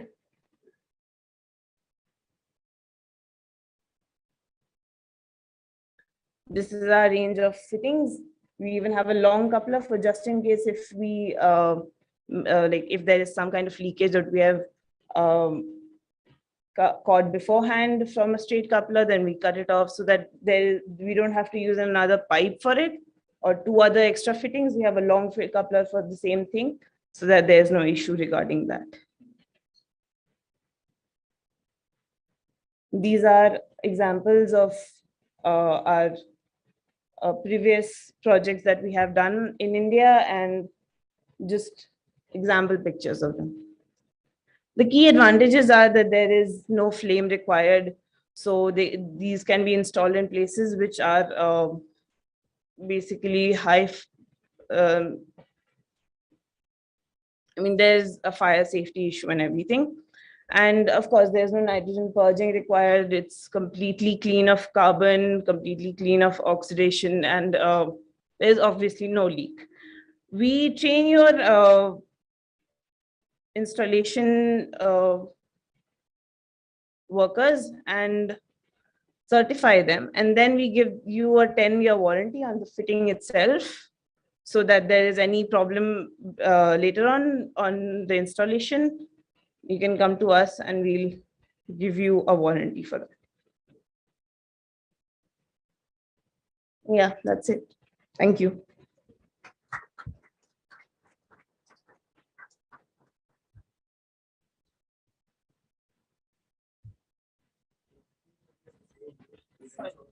Yeah, questions? Yes. So how do you ensure that the thickness, the water thickness is not below the gauge of the pipe? Suppose I use 16 gauge pipe. Yes. Can I get a 16 gauge? Yes, of course. Sir, the fittings are standardized according to ASTM and all the standardizations that we follow with our pipes also as well. So there is no difference in thickness, if that's what you're asking. Right. Yes. Apart from where the O-ring is, of course. Any other questions that we have? So, just to add, the fitting is thicker than the tube Right. because it's a mechanical joint, and it doesn't really reflect the thickness of the tube as such. But the thickness of the fitting is determined by the standards that we follow, right? Like UL standards. As of now, there is no fitting standard as such, like ASTM standard. But pipe, as whatever that you're using, it should conform to either ASTM or JIS. We find the leakage either from the base joint or from the fitting. Then the pipe doesn't leak. No. So that's the concern. So that's the concern that somebody can discuss with fittings that are standardized or don't leak after that. That's why I asked that. Correct. But so one thing I want to add is that the unlike tube is always mentioned in the tender. It's a billing item, but the fitting is not. So most of the time in the market, the fitting that you have is all non-standard fitting. They don't conform to standard. So you should educate the industry and that we do. You should specify the fittings with the pipe. Because what happens when you buy pipe fittings from outside and pipe from you still have a problem with gas. Correct. But with our fitting, it's a standardized thing, so there's no change. There's no gauge available, different gauge of fitting. And it solves a lot of problems, especially in places which have high sulfur residue nearby, because sulfur with phosphorus turns into phosphorus sulfides, which is basically powdery substance, which causes a lot of leakages. Yes, so that is also solved because of there's no brazing filler metals used. All right.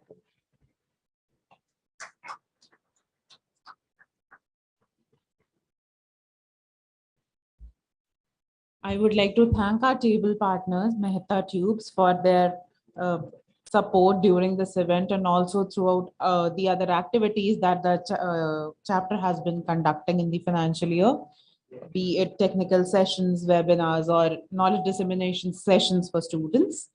And on this note, I would like to now invite upon stage all the members from the panel discussion on fusion of technology and design. Presentation before, that's what they wanted. And then they wanted this panel discussion. Okay. Can you do the panel presentation first and then the panel discussion? Partner profile has been put up in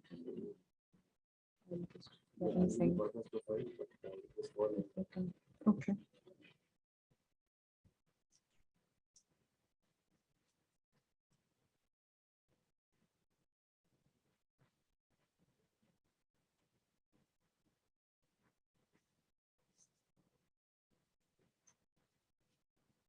Meanwhile, I would request all of you to please consider sharing the fact with your peer group that we are live streaming on Facebook and LinkedIn, ASHRAE India chapter. So your colleagues and whosoever could not join us physically today can definitely get associated over our social media channels and then be a part of the panel discussion that's happening. They can also raise queries and then we'll answer separately.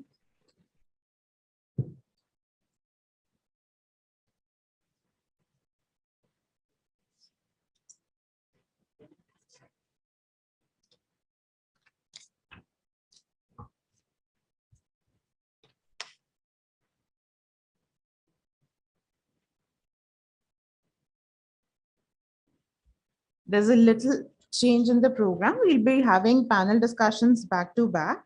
And now I would like to call upon stage another table partner, which is Havel's Group. And Partha Karmakar will be representing from his organization. Partha is a graduate in electrical engineering from NIT and has completed management from IIM Calcutta, a passionate lighting professional with overall experience of more than 2 decades in lighting industry with hands-on experience on lighting design, specification sales, product management and marketing. He is known for the lighting fraternity as a strong techno-commercial professional, and through the career, he has been involved in some of the very prestigious installations across the country and abroad. Partha has worked into wide geographies in India, as well in Middle East in different locations. Partha, please come up on stage and share your experience in the domain of lighting.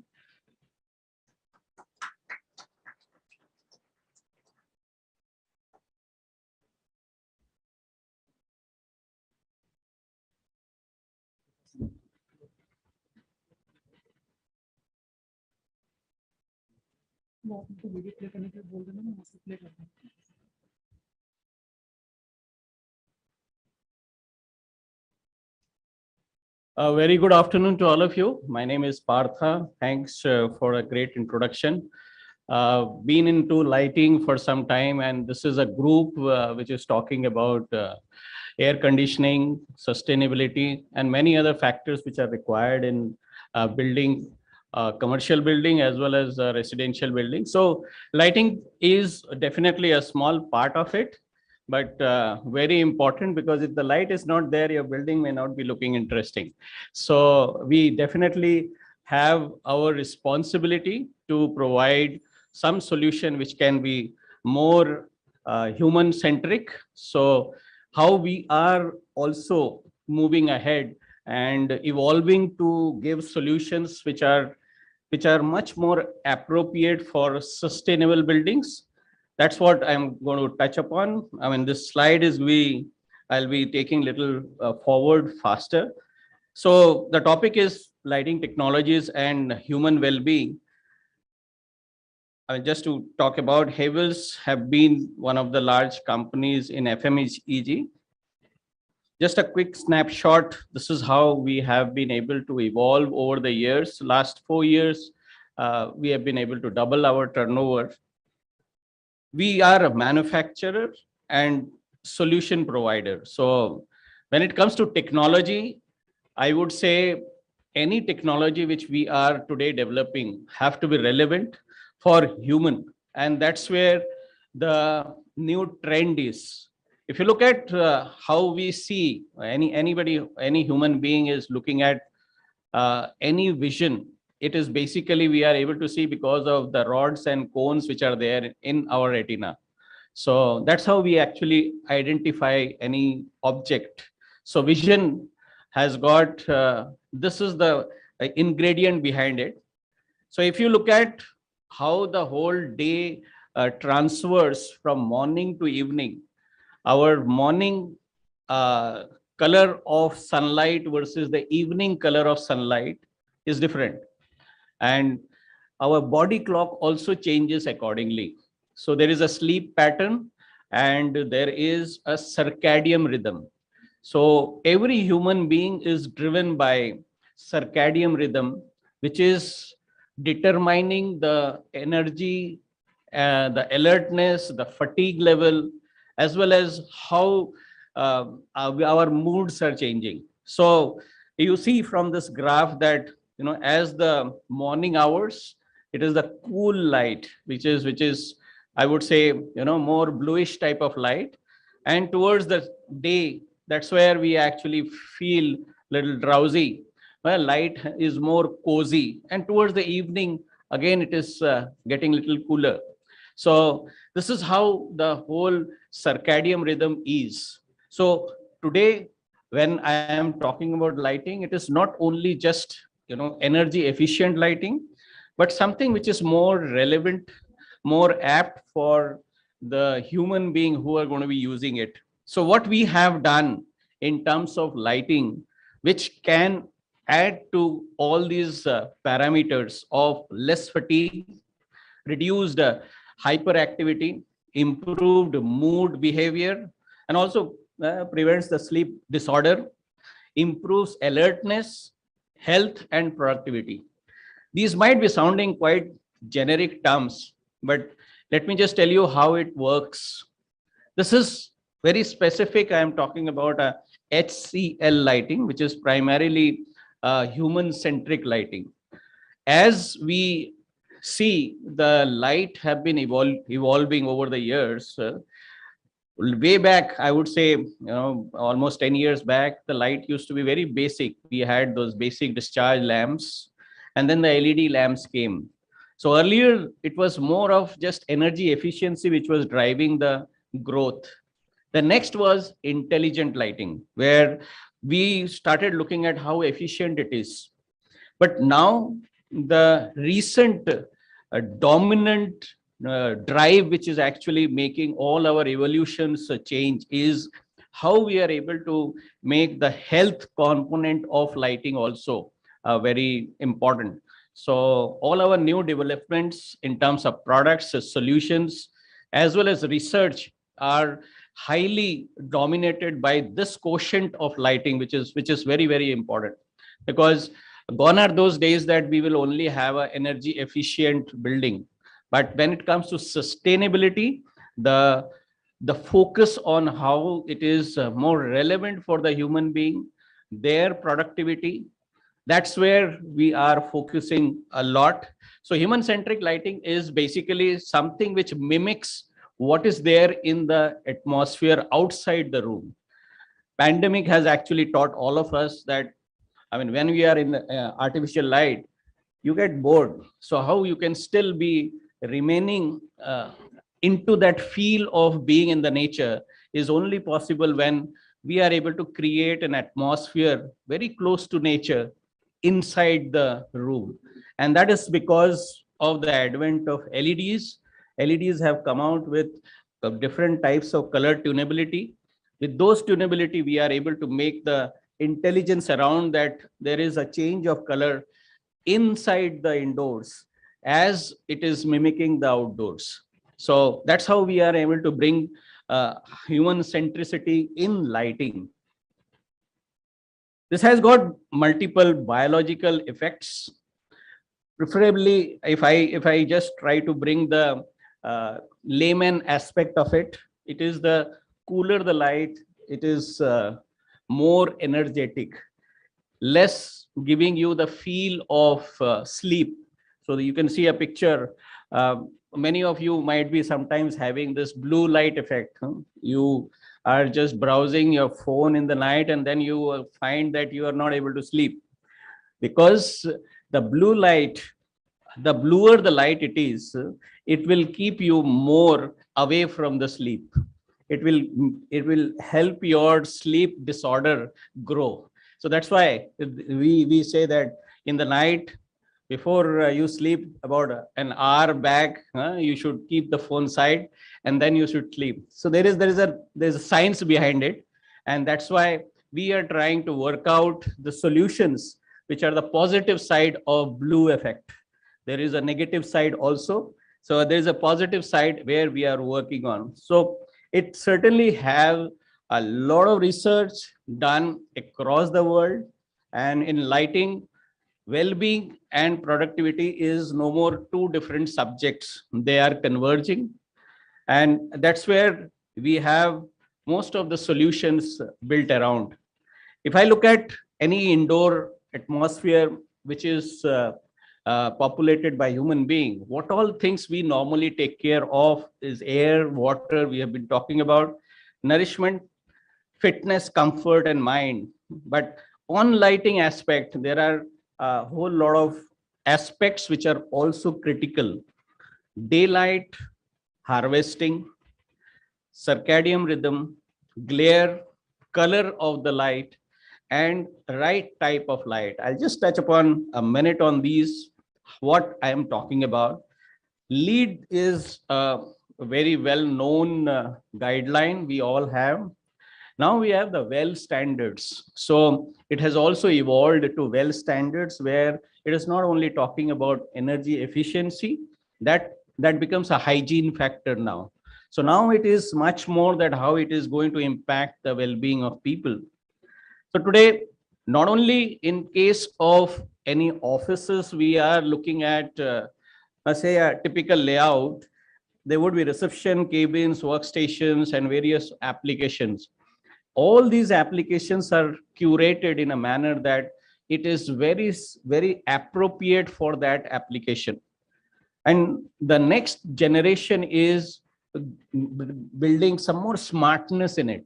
So suppose you create, because the post-pandemic life is more of a hybrid life. So people are spending more time in their work from home and then having a hybrid atmosphere in the offices.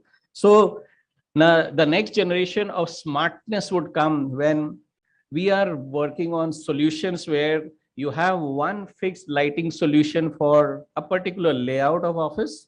Tomorrow you want to change the layout of the office, you can get those lighting arrangement also digitally reconfigured without any hard wiring.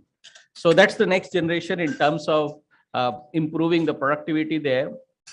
I'll just touch upon how this glare sometimes hurts us.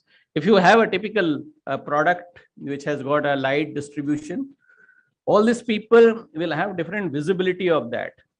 In situation one, there is a good amount of glare which hits people.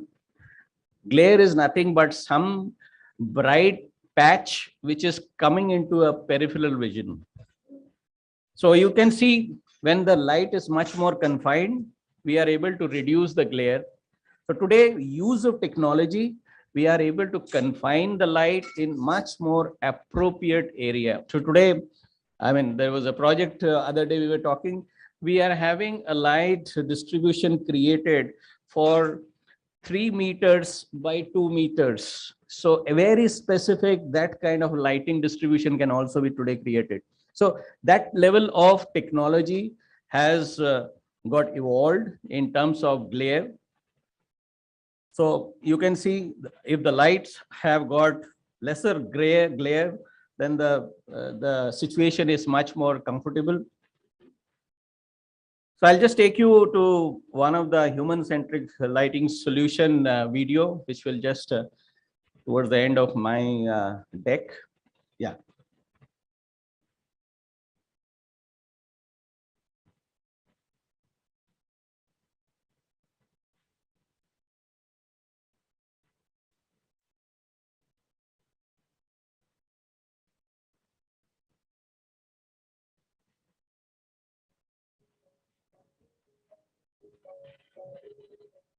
The stress of competition is forcing company employees to spend more time at the office and many times late in the night. This somewhat de-skills people with local time and distorts the natural system, which results in long-term health and behavioral issues, resulting in decreased efficiency. There are two ways to increase your output: either put in more hours or work smarter. And Pebbles knows how to work smart indeed. Always working proactively to make a difference to its customers' lives by introducing new technologies. Pebbles is now innovating human-centric lighting by taking advantage of LED's real-time color and light level changing capability. With Bluetooth CSR mesh technology, and is offering light solution as per the natural need to track circadian health. It's a scientific fact that light controls many biological responses like our internal body clock and the cycle of variation in the color and intensity of sun throughout the day. From amber and light to cooler and brighter and then warmer. This affects our alertness in a direct way. The photoreceptors in eyes, rods and cones sense the bright and low light levels, signaling the brain to trigger the release of serotonin in day that boosts attention, and melatonin in night that promotes effective sleep. This creates circadian rhythm and supplements our physical and mental health. Havells has created a lighting system that follows the cycle of natural light as experienced by humans and is called circadian lighting that enables people to perform at optimum levels while contributing towards mind and body wellness. The system works by integrating light fixtures with daylight and are designed to mimic the natural patterns of sun with the help of tunable technology and automatic adjustment of intensity. In harmony with circadian rhythm, light color with blue wavelength in daytime are beneficial as they improve alertness and increases productivity and reduce fatigue and accidents at work at the same time. At night, the lighting system reduces the brightness and color is changed to warm, signaling the body to relax. This new and innovative lighting system by Havells benefits any office space through increased productivity, improved health, improved alertness, reduced hyperactivity, and improved mood and behavior to generate more output from the employees. With this new innovative Havells lighting system's tunable white technology, discover a new way to increase efficiency, improve profits, and do business the smart way. Havells, making a difference. Thank you very much. If there are any questions, I'll be happy to, yeah.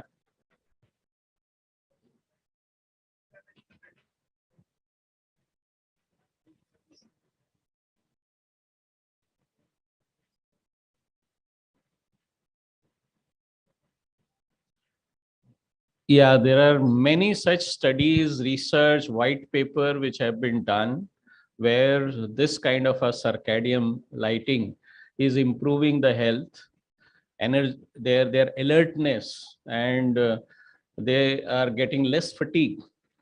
So that there are many such papers and white papers already done. Yeah, definitely. Even for the residential purposes, it would certainly help.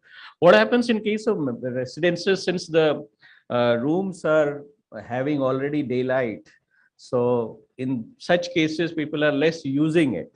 But when it comes to commercial establishment, like this room is not having any light from the day, natural light.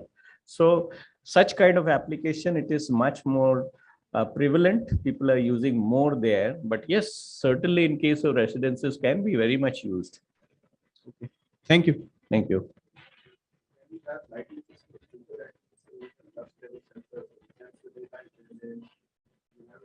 100%. We have those sensors which are daylight harvesting sensors. So absolutely. So they can be set to a particular level. That what is, suppose a room has got more of a senior people, so the lux level requirement would be higher, where we'll say 500 lux would be required there.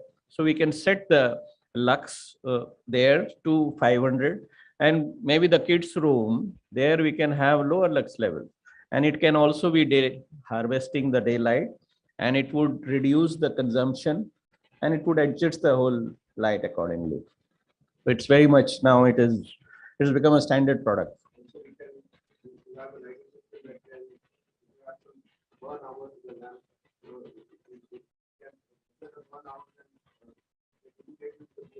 Hundred percent. We have already done more than close to 150,000 street lights in Ludhiana, where each light you are able to see what is the power consumption, how much it has worked on, and when is the end of life situation. So it is all monitored in a central command system. So it's a large establishment. It is almost like 2 years it is already running. We are taking up such large projects. Yeah. Any other question? All right. Thank you. Thanks. Thank you, Mr. Karmakar, for making us acquainted with the current lighting situation in the nation and the differentiation in the typologies that has happened over the years. Now, I would like to call upon stage Mrs. Shruti Goel to please come and facilitate our table partners for their contribution to the chapter and also for helping us organize this event. Mr. Karmakar, please.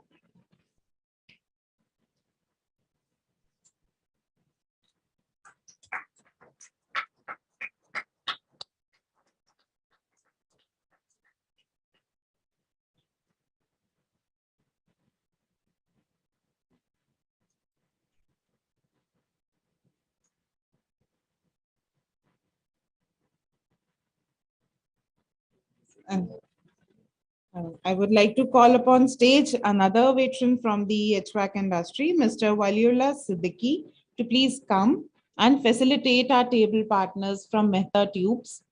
Ahana, please come over.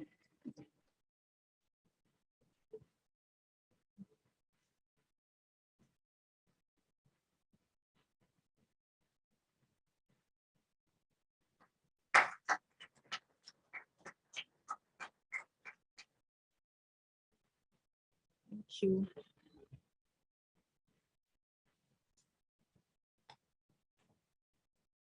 Moving on ahead, let's begin with the panel discussion on fusion of technology and design.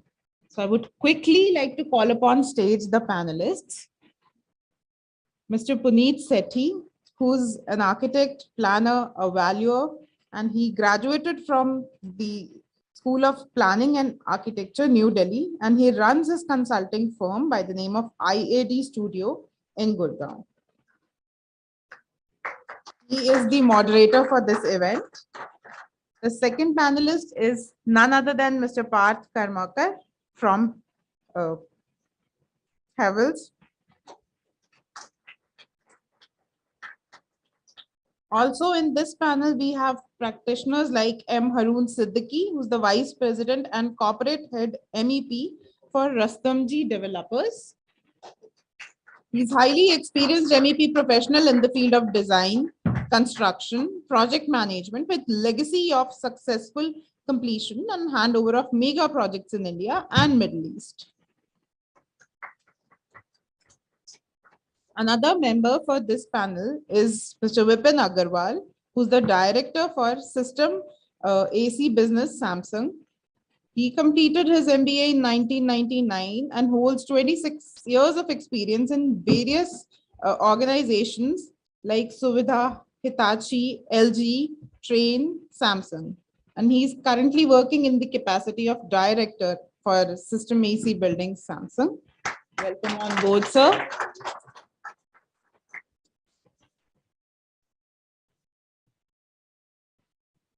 Also in this panel, we have Mr. Ashish Rakheja, who is the Managing Director, Aeon India Consulting, and he has been a very significant name when it comes to green building facilitation and norms for various parameters of.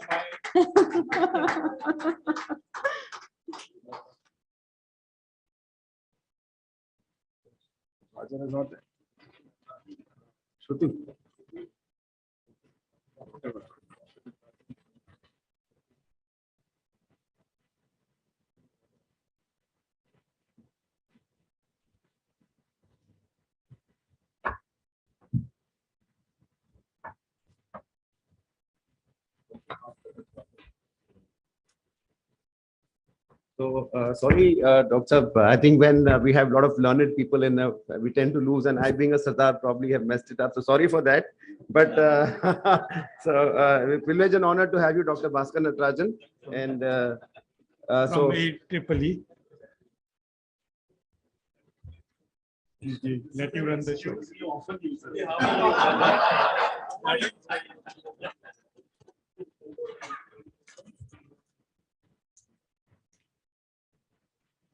Good afternoon, ladies and gentlemen, and it's a pleasure and honor to be here with you all this afternoon.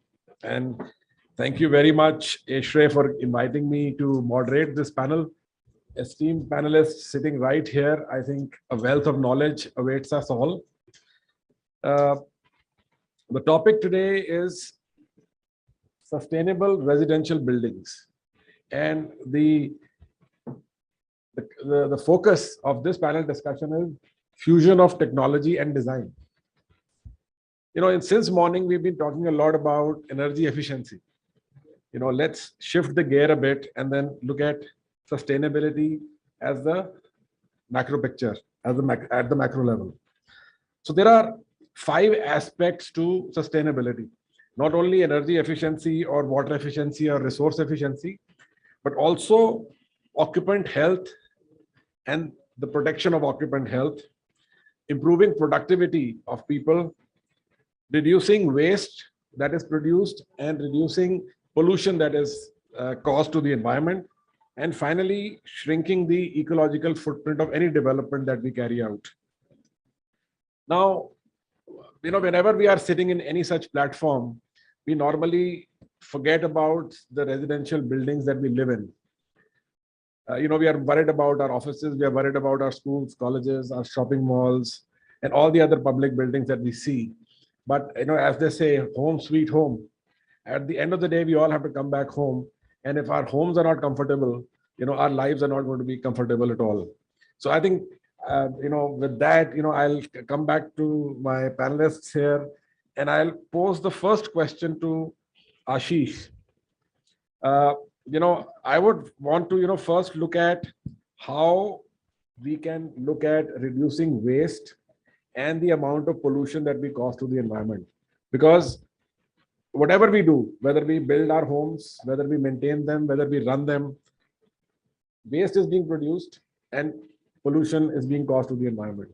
So in terms of technology and design, how do you see this aspect of sustainability getting addressed? Okay. So thank you so much, sir.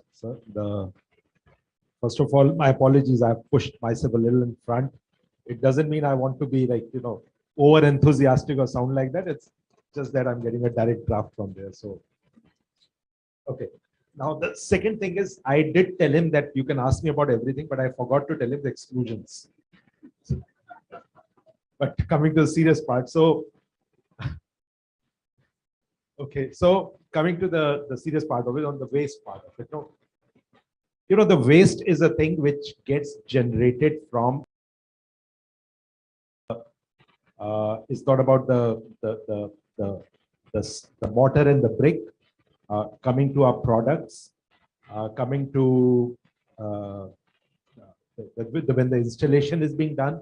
So there's a significant amount of waste generation that gets done during construction. So far the concept has been that the waste just goes to the waste to the landfill areas and we're not worried about it. But the way the things are going, and especially the carbon footprint issues have started coming in.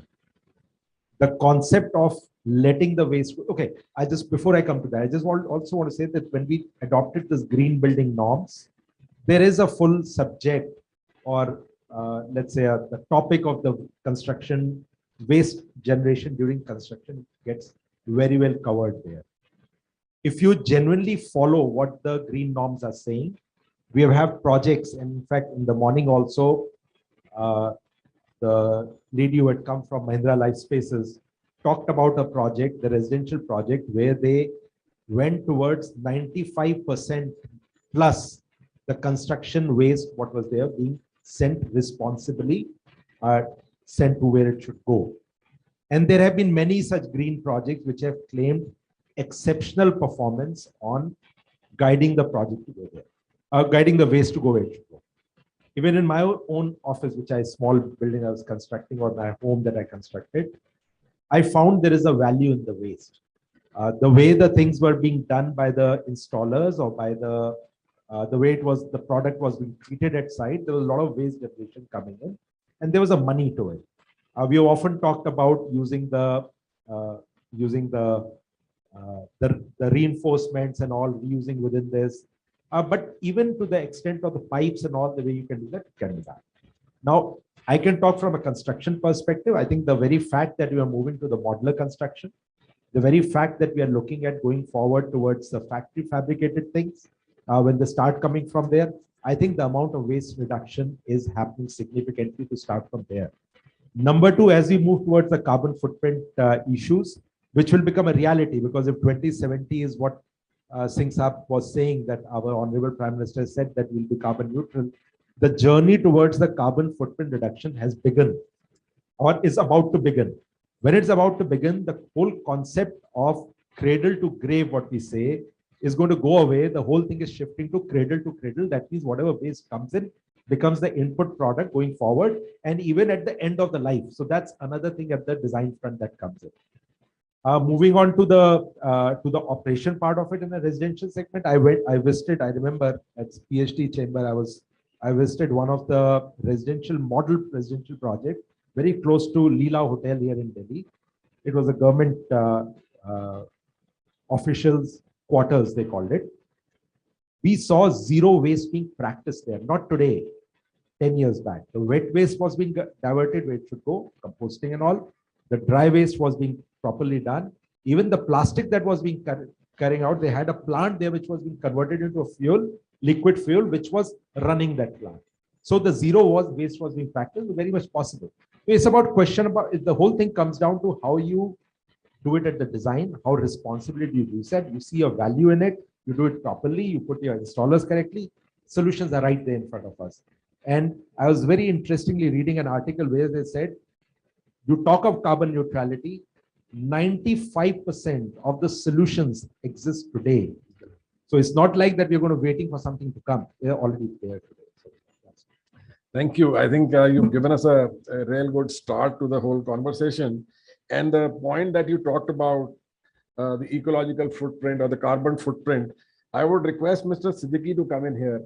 And, if you could, throw light on this larger picture with your years of expertise behind you as to how do you think the residential sector should look at shrinking the ecological footprint? Thank you very much. And just because we are the end users of the design and the technology, and the topic what is given for this panel discussion is the fusion of design plus technology. I take your question in the phases manner. There are phases in the project life cycle. One is the concept and in the design stage. That is a very controllable phase where you can put the requirements, you can design, and everything is done in very controlled manner. And there, whatever you are feeding, that will be the outcome of that product. And the second phase comes when the construction starts. And during the construction, the control is also very good, but as compared to the design phase, it is less. It is not the same, but it can be. And the technologies can be used in the design itself and also in the construction itself, the new technologies. And my request, because I am from the developer fraternity, is I request all the designers and the OEMs, and especially to the OEMs, they should not be traders. They should get involved into the design itself and also in the installation. And the last person who is using it, the end user customer, and RWA is, we always think RWA doesn't want to do anything. They are like, they will shut the things, they will not move forward. But that's not true actually. If you go and explain and convince them, and if your design is robust and the installation is robust and this maintainability and feasibility is robust, it's okay.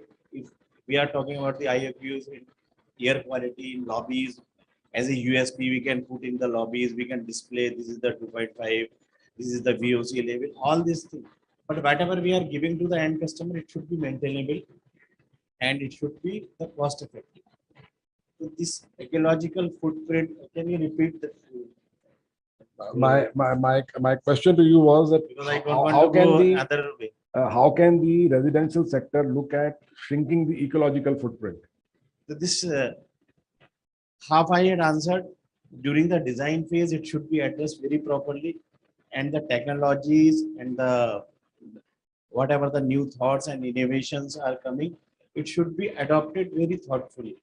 Like we have OWCs. So now in Mumbai, Delhi, NCR, lot of OWCs companies are there.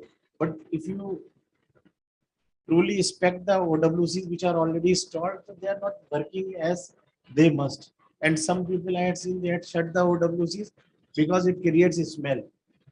So somebody should take it out.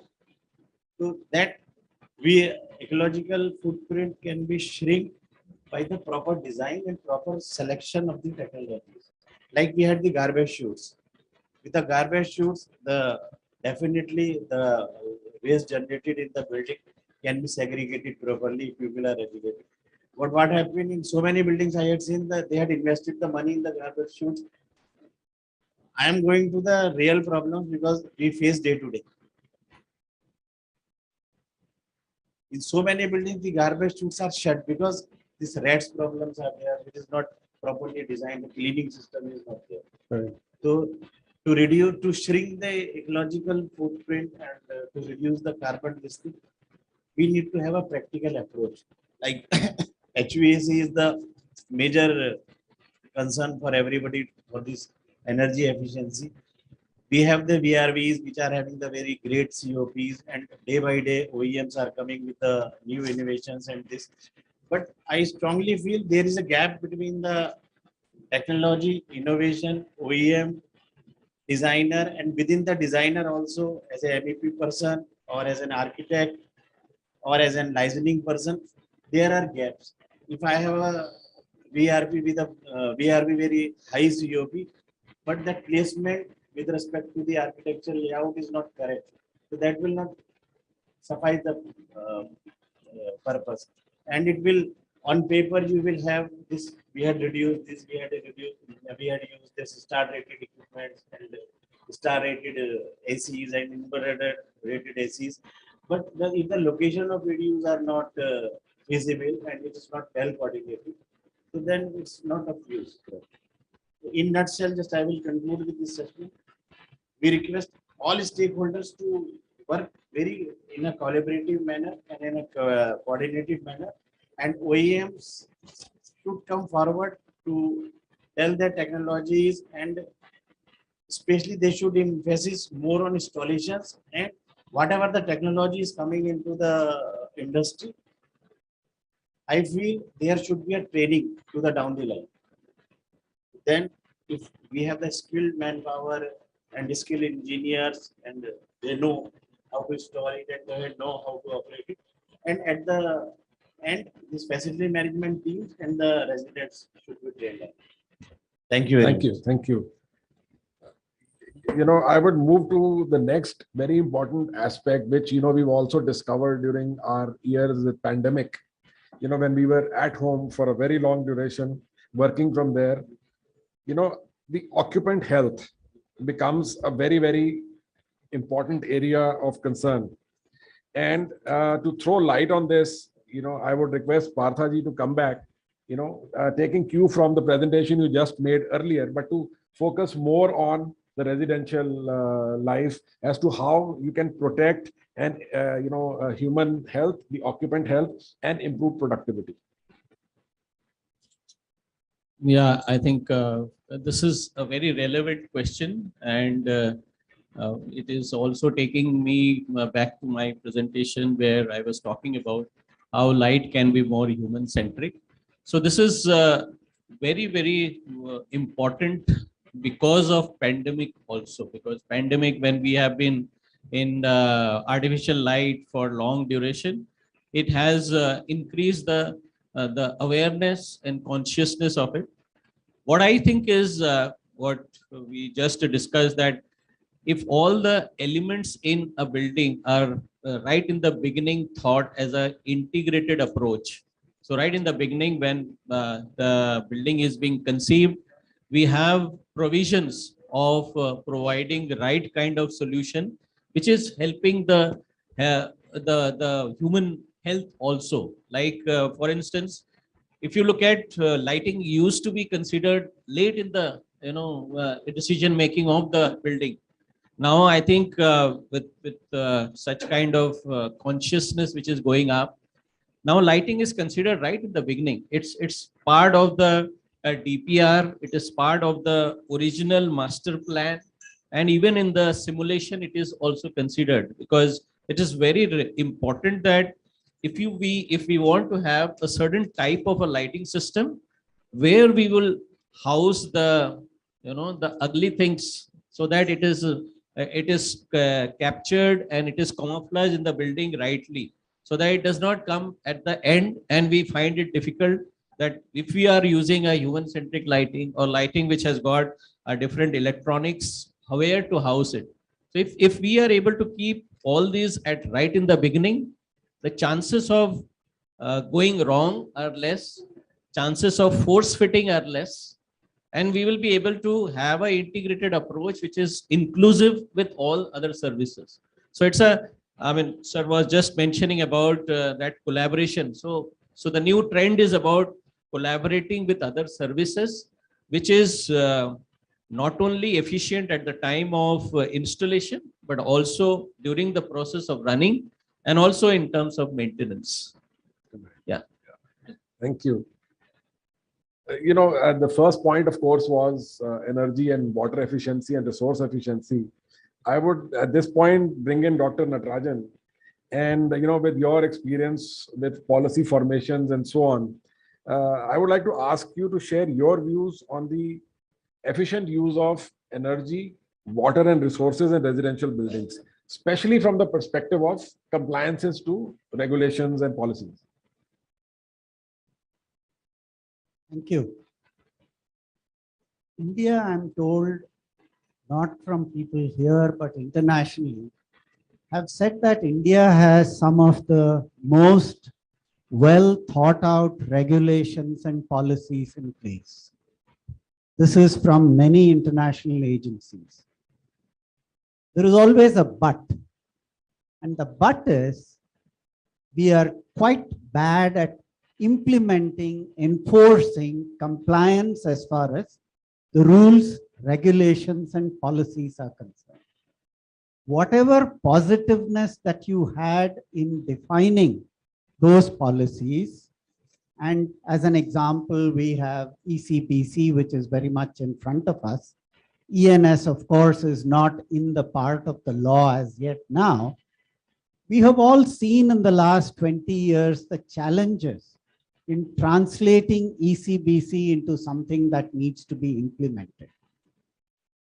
And this is where I believe our biggest challenge lies in terms of enforcing what is the law. Many states have, as I'm sure you're aware, have mandatory regulations on rainwater harvesting systems. As far as implementation is concerned, I'm sure everybody knows that it's only on paper that these regulations exist. And therefore, we have cities which have floods and droughts at the same time. There are enough reports to say that if you had harvested even 50% of the water, we would have no issues with water availability. And the same thing goes for compliances on the building side as well. I don't want to get into ECBC because today's subject is more of residential buildings. And in residential buildings, I wish to focus more on the affordable homes that the government wants large numbers running into crores to be built over the next 10 to 15 years. I have had the opportunity of seeing a couple of these redevelopment projects in Bombay. Chembur, Mankhurd, Govandi, and so on. Over the last 10, 15 years, these have happened. The biggest mess that you can ever see is a building that has been built on these redevelopment plots with absolutely no thought for design or comfort.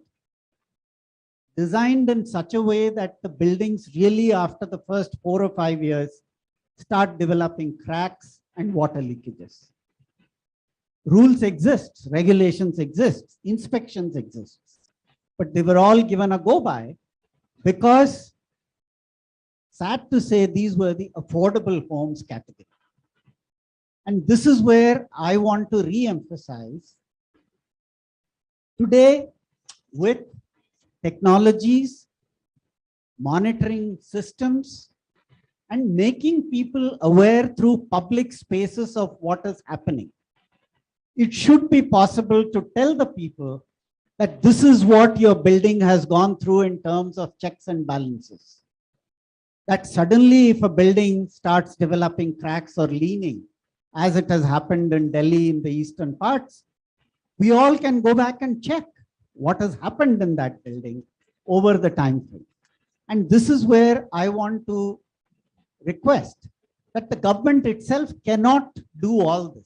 It needs an important role from the private sector in terms of building the capacity of the people in the government, in terms of developing systems which tell people what is going on in the approval process and after the approval process, what has happened.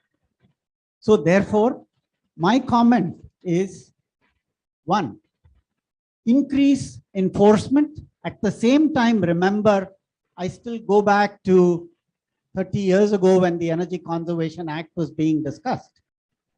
The industry chamber said, I don't want one more inspector knocking on my door. And that's not what we want when I mean compliance and enforcement. There are sectors in India, like the advertising sector, for instance, that does self-regulation. It has worked extremely well. You don't need laws for advertisements to be good or bad or copying and so on. There are large industries that have, without any law, said, I will be net zero. I believe today the Indian industry is mature enough to take on voluntary regulation and enforce and compliance principles. That says, I don't need a government sitting on top of me. I am willing to put everything in public domain of what I am doing. And this, I believe, is the real challenge that the private sector faces. As far as compliance is concerned, I gave the example of the water harvesting. No state has put up any information in public domain on what is the status of water harvesting systems. And this is where I believe, sir, the real challenge exists. But I believe with technologies, the private sector can step in and help in a big way. Thank you. Thank you. Thank you. Yeah. I think through this point, through this response, we've also brought in the area of affordable housing.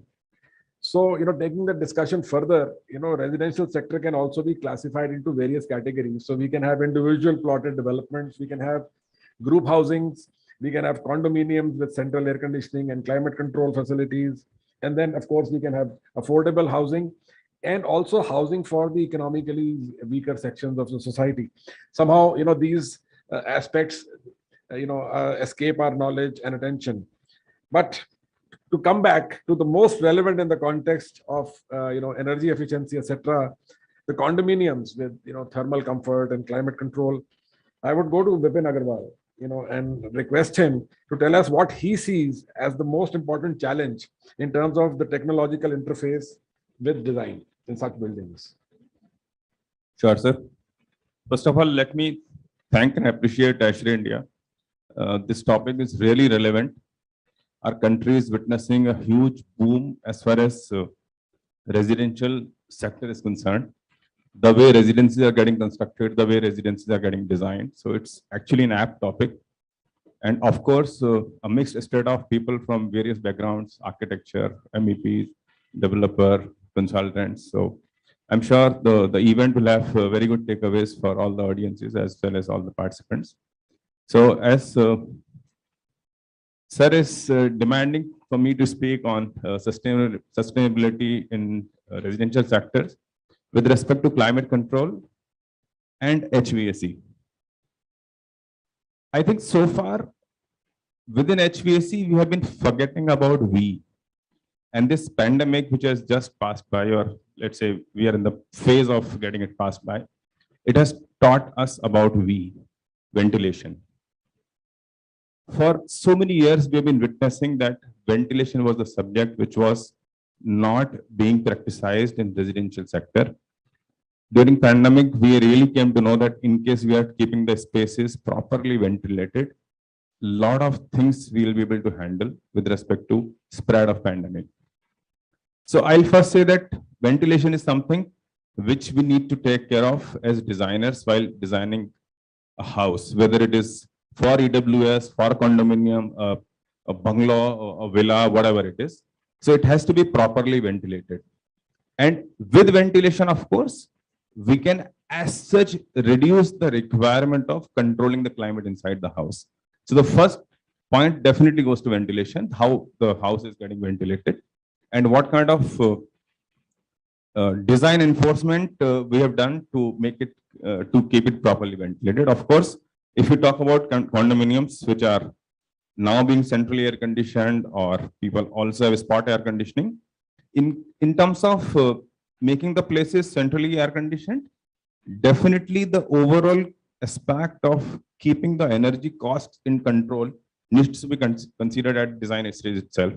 Because if the system is not designed with the perspective of keeping the costs under control when it comes to power consumption, things can go really haywire. Because if you end up selecting a system which will be a power guzzler, then the end user had it. Because air conditioner is supposed to be power guzzler. Of course, almost 70% of consumption happens because of air conditioning. And if this 70% load you are not able to take care in the beginning itself, then things can go haywire.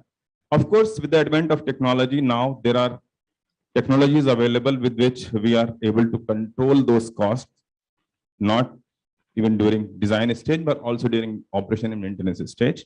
So yes, I'll say that as far as the industry is concerned, industry is really involved, and we are able to bring a lot of solutions on table for the buyers to choose from, for the developers to choose from, for the architects to choose from, which will be power efficient, which will be sustainable, which will be pretty health conscious, because health and hygiene have become very, very important parameters. Again, I'll say owing to pandemic, people have realized the importance of hygiene. So there are technologies available with which we can ensure air filtration efficiency, heating efficiency, cooling efficiency, and of course, ventilation efficiency. So yes, there are technologies available, and we can definitely adopt those technologies to make our houses much better with respect to air conditioning, with respect to ventilation. There are nowadays multiple types of filtration systems available which are sustainable, while say, because those filters are not use and throw type, or those filters will not have a predefined life of 5,000 hours or 2,000 hours or 10,000 hours. Those filters will be sustainable. You'll be able to wash them. I mean, slide them out, wash them, and then put them back.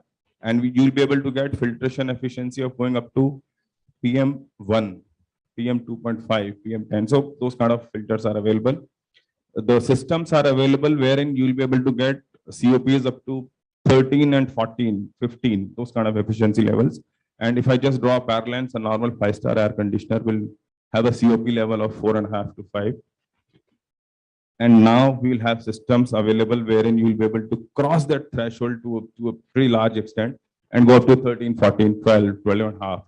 So we'll have in terms of technology, we'll have heat recovery kind of systems wherein the user can actually get the benefit of heating and cooling the place together. So if I talk of Delhi, for example, 3-4 shouldering months like October, November, February, March, the grandfather of the house might require heating and the grandson of the house might require cooling.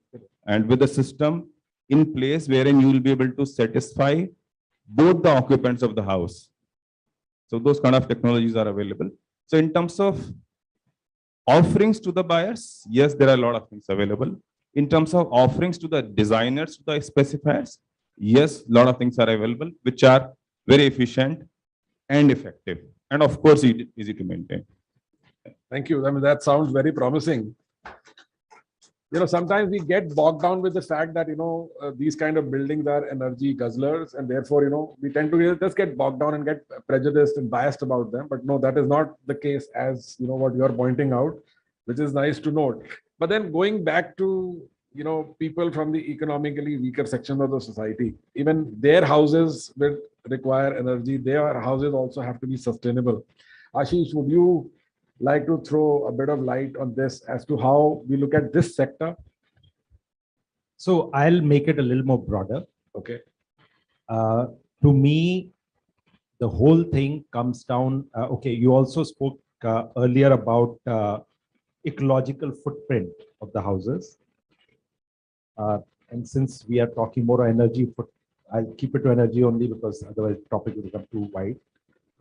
Now, if you look at when we say economically weaker section, and we try to, in our mind, it comes to a house which is not going to have air conditioners.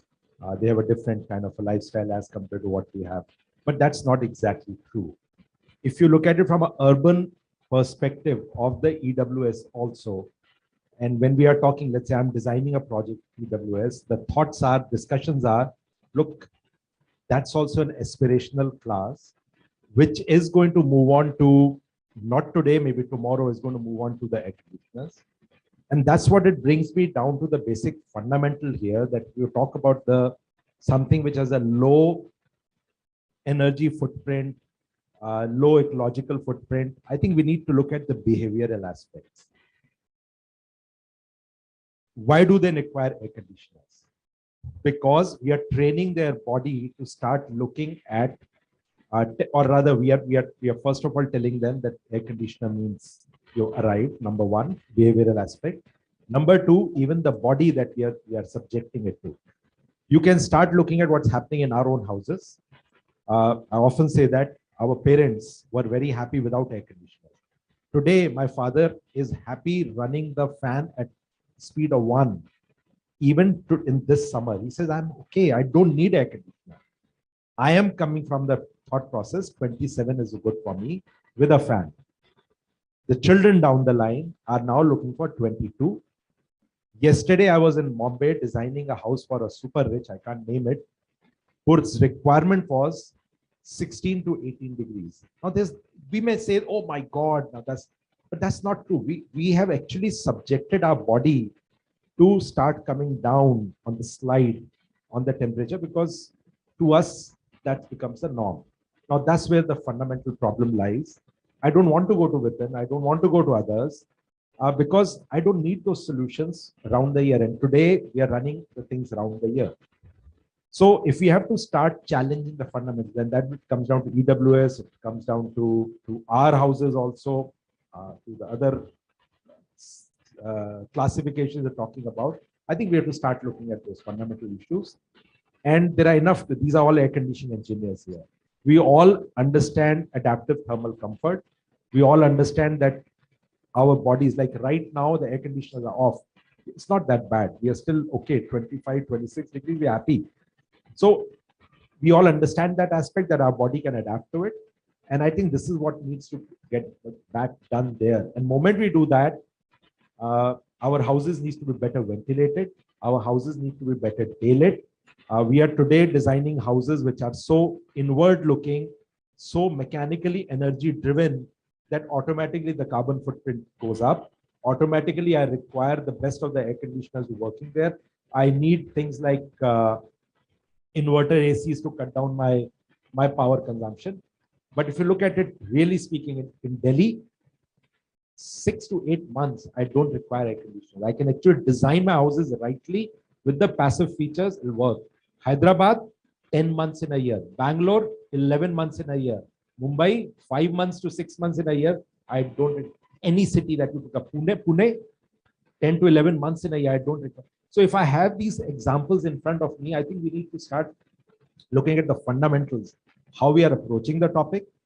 And it doesn't matter whichever classification you talk about, ultimately that class is also moving on to the energy intensive side of it. So let's talk about the fundamentals. I think all your answers to questions that you asked lie there. Yeah, rather subtly, I would say that, you've driven us to that point where you have very clearly identified the fact that yes, all our classes are aspirational, and they will. Many years ago, I remember we were called to compete for a competition for a slum redevelopment.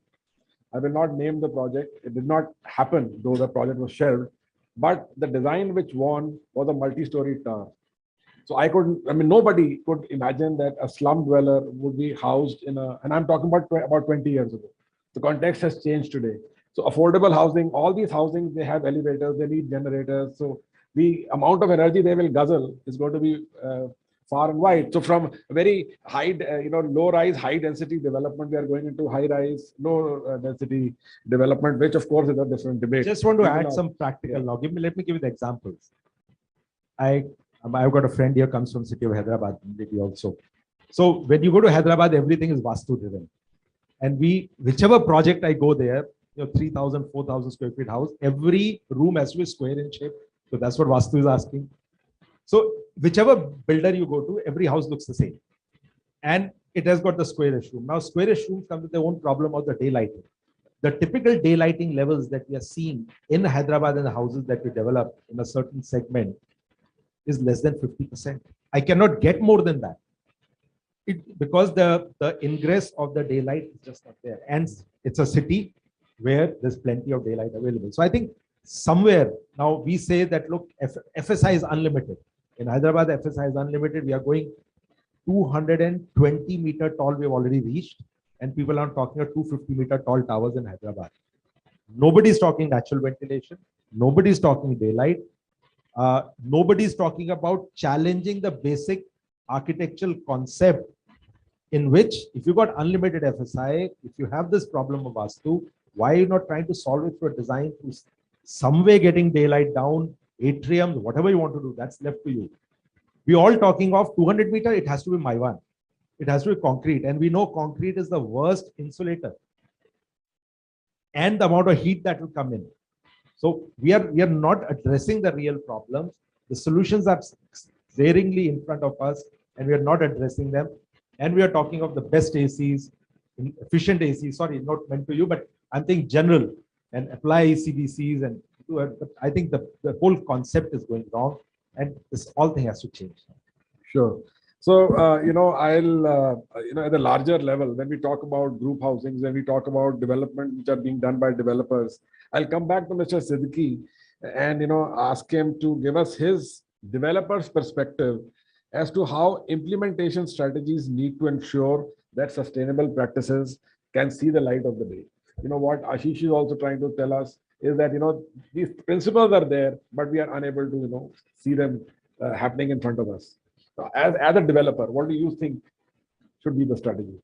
First of all, just I will add one thing to what Ashish has very clearly and correctly put in this forum, that EWS or affordable, they are also using the energy.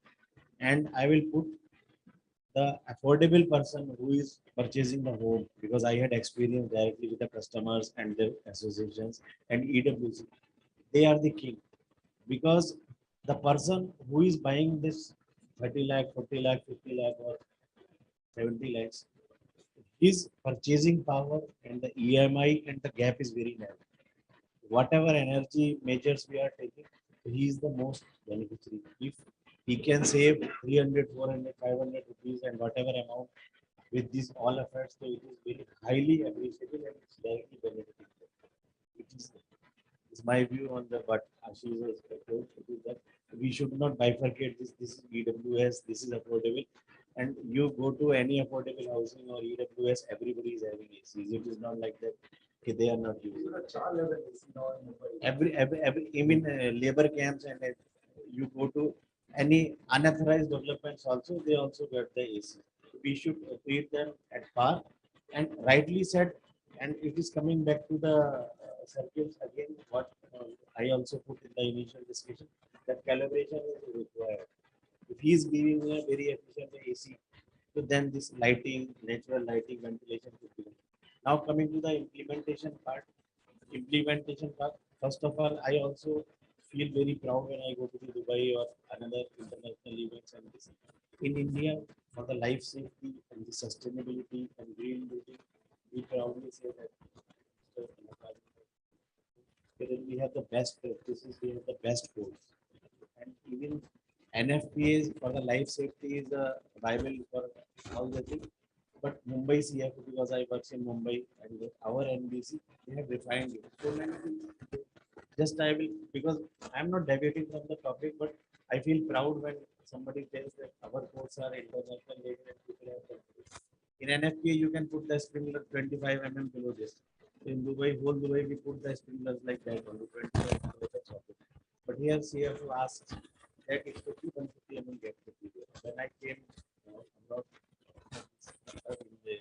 in India, then I wondered why they are asking this. Because practically it will not be maintainable, and for the operational point of view, it is there. just taking this example for the implementation, there should be right code of practice and there should be right directions in our course. It will just compel us to have the proper implementation. And from the last, if you go back to 3-4 years back, every developer and everybody talks about the MEF is a paper only. We have to get the MEF clearance, but now when we are discussing the new projects, townships and this, other than these authority requirements, management is asking us, forget the authority requirement, that are the mandatory, that is we have to do, but what extra we can do to have the sustainability and give the more to the customers. For the implementation point of view, our codes are required to be this thing. Our stakeholders, OEMs, as I earlier mentioned, they are required to be. And apart from that, anything which is not monitored cannot be measured and cannot be implemented. And whatever the technologies they are implementing CFPs and we are declaring net zero, but ultimately the facility management or RW should be able to maintain that. And in the first phase itself, we should give due consideration to that. What if I am designing, if I am getting a house design or a high-rise project, I have Ashish Rakeja with me, I have Sandeep Goyal with me. They are the learned consultant, they know everything. But when the building is completed and it is to the RWA, in a RWA, if you go to the luxurious segment also, affordable also, the finance is a major factor. What is the per square foot charges are coming, maintenance. So there are the cut corners. Why the AMC? Because as a developer, we get into the after our defect liability also. Society calls us how to maintain it. Everybody wants to cut cost the AMCs. So in first instance also, we should have a proper design of the equipments which are sustainable and properly functionable with the end users. So this will help in implementing all what we are discussing, and this our government objective and international objectives can be achieved. Only all these things are calculated to the end users, and from day one we should see to it, and we should go into the shoes of the RW also, not to blame every time that we are giving Taj Mahal, they are making Salam opposite. It is not like that. Right. Okay, we are running a little short of time. I'll very quickly move on to the last part of the conversation, which is technology. But we have spoken about a lot about technology. But one thing that has still not been talked about are new materials and construction methodology. So, Dr. Bhaskar, if you could throw a little light on very quickly as to what should be looking at in terms of construction methodologies and new materials for sustainability. Thank you so much.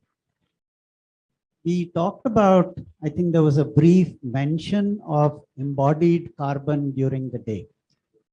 We use materials that have high levels of embodied carbon.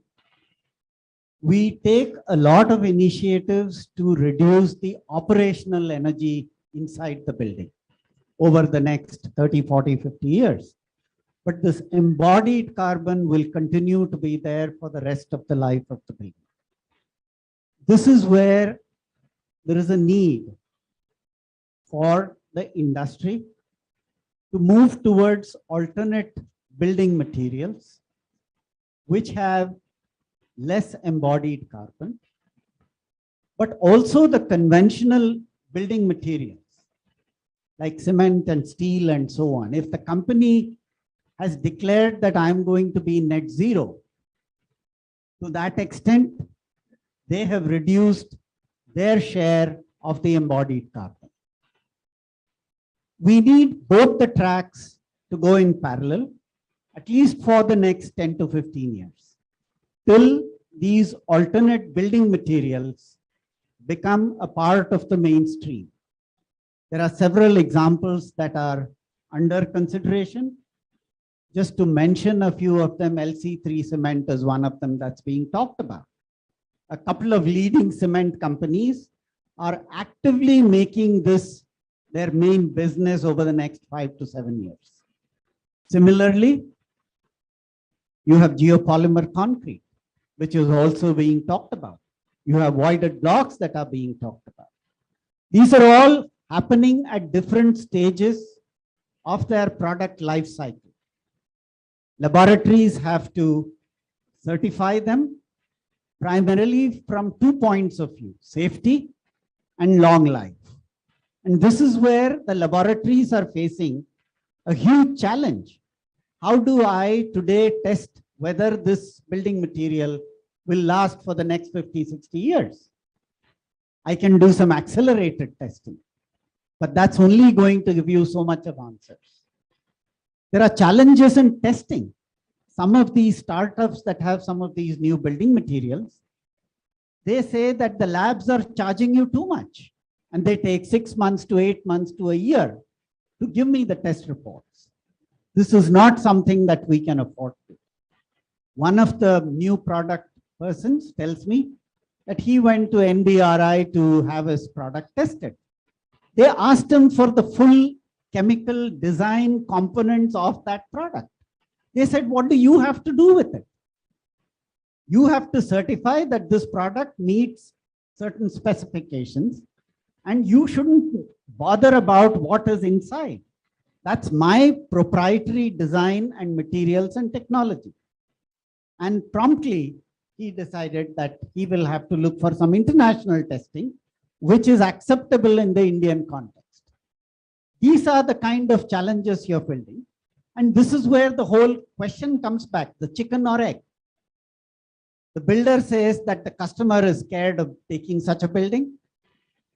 The customer, to my knowledge, in the last 20, 30 years in the building boom that has happened, has fairly limited choices if you consider that he is not looking at all over India options. A person in Delhi probably wants to settle around in Noida, Gurgaon, or a couple of other places. And therefore, to that extent, the builders are, I believe, somewhere passing the buck by saying the customer will not like it. I don't know. I believe that there are ways of gauging customer reactions, perceptions. And therefore, I believe that these building community, the real estate people, would need to work with architects and designers to ensure that these alternate building materials are brought into the mainstream. The one very successful example I can offer, I'm sure there are others, is Infosys.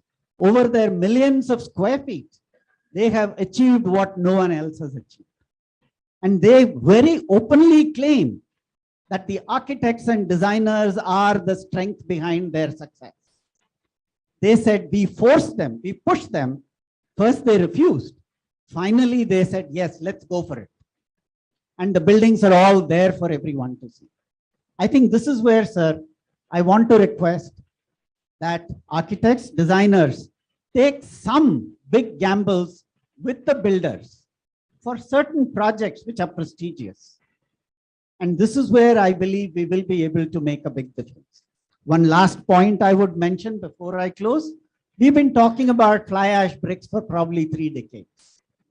I believe that there is still a far more lot to be done. There is still a huge amount of fly ash that's just going away somewhere.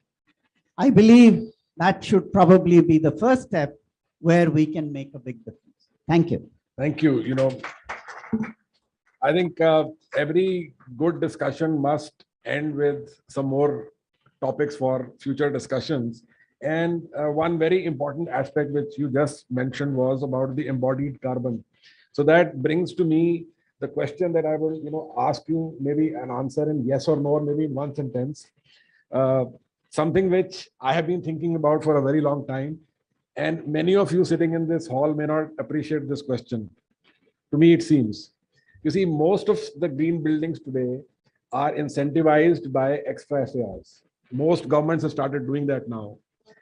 The more you build, the more embodied carbon, the more lighting requirement, the more air conditioning requirement, and so on. So what do you think? Should we build more or should we build less? I mean, just the last response for some other debate some other day. We'll start with you. We build meaningfully. All right. Well, it is not the matter of build more or less. What we build should proper conscious and proper methodology. What is in place? It's you because you say yes or no. India is itself is having very less FSI and FAR compared to other countries. So whatever we should build whatever the courts are saying and what is appropriate for that development. I'll actually second him. So sustainability and the long-term horizon has to be kept in mind while doing constructions. So there's actually no right and wrong answer to should we build more or should we build less. Of course, looking at GDP and other criteria, we should keep building more, but responsibly. Right. The rating systems and others that DE mentioned today morning, it will be simple if you just added the energy index that they want to calculate to include embodied energy. That's simple. So you then track total carbon that the building has used. I think all has been said. We have to build, otherwise all of us will be out of job. Right. So build has to happen. Please understand. This is all part of aspirational. Correct. Because as the urbanization takes place, there is a certain aspiration. We also want to catch up, but build responsibly. So I'm glad that That's nobody came up with no as an answer. So Cannot be. great. Thank you everyone for your participation in this conversation. I think one in one sentence, if I have to conclude, what has been said today, is that all our three phases of design and development, which is concept and then construction and then running and operations, all these three phases must, number one, work in collaboration, and number two, robustness is necessary, as what Mr. Siddiqui said. All our methodologies have to be robust in nature.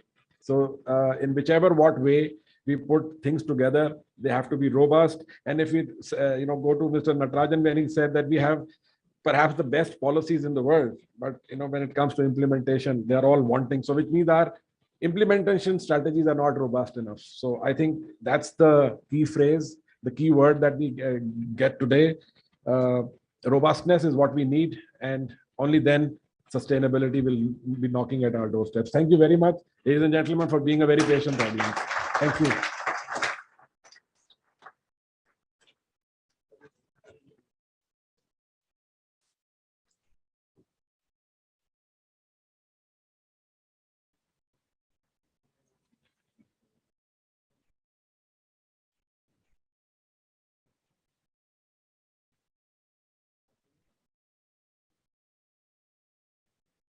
Thank you, dignitaries on the dais, for sharing your views and enlightening everyone in the audience about what measures you have been taking in your practices and how we all together can make a difference.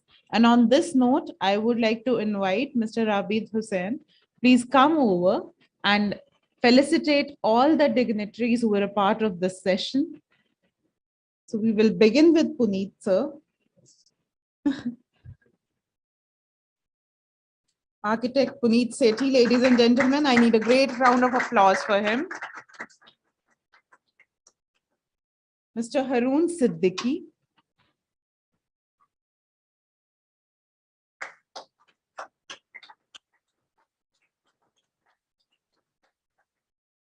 Mr. Vipin Agarwal.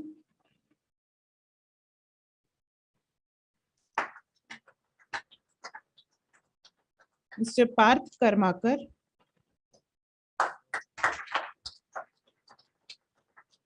Mr. Bhaskar Natarajan from AEEE.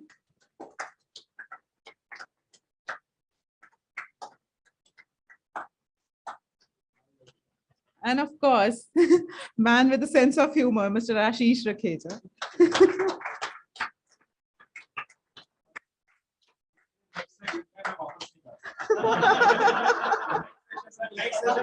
See, I met Ashish sir last month and he had a point to share कि मेरा पानी का bill बिजली के bill से ज़्यादा आ रहा है. So he's moderating my next panel discussion because it's related to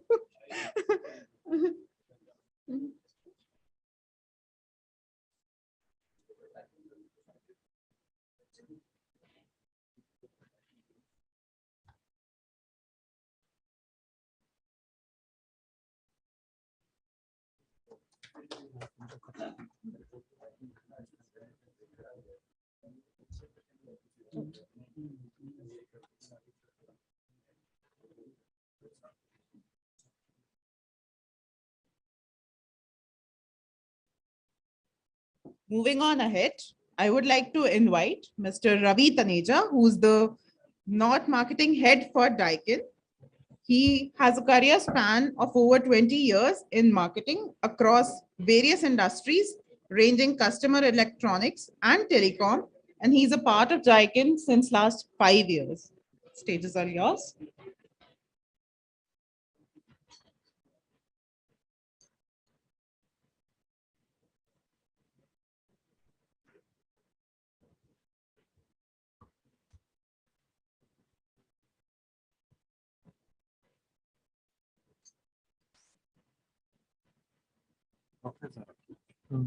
कौन सी यही है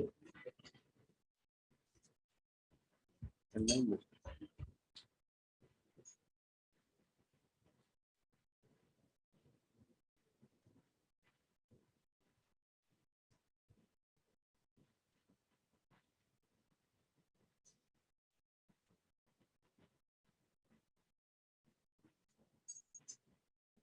वीडियो है चेन्नई में ही है पीपीटी के अंदर है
Good evening, everyone. Thank you. Thanks for replying. So I'll be sharing a small presentation followed by a organization video of Daikin. So I'm sure Daikin doesn't need a very broad explanation about the products and the services that we offer. So I will just quickly recap on what are the new insights, new recognitions, new awards that Daikin has had during last 2-3 years, because 2-3 years has been a little kind of a gap in exchanging on the information. Daikin started in 1924 with a revenue of almost 25.5 billion US dollars, and having more than 80,000 employees, more than 100 factories worldwide, and consolidated 310 subsidiaries. So when I say Daikin, Daikin is not just one company. In fact, Daikin is a gamut of different companies. Daikin is owning various brands, right from chemicals, filtration. I'm sure you must be aware of some big brands like American Air Filters, Zanotti, AHT, McQuay, G&D Hall. So these are all the brands which are owned by Daikin. So Daikin is the kind of you can say, when we say Daikin, so we are representing a group of companies. And we have been always working on the philosophy of right from becoming prominent to becoming dominant. We have been growing on all the aspects in business and manufacturing, right from setting up the factories. One factory we set up in 2010, then another in 2012. And I'll be very proud to share that recently we have set up, not set up factory, but we have taken a land in Sri City for the third factory, which will be focused on the exports. Thank you. Another proud moment for a country that our MD and Chairman, Mr. Java, he is the only Indian in the board of Daikin Industries Limited.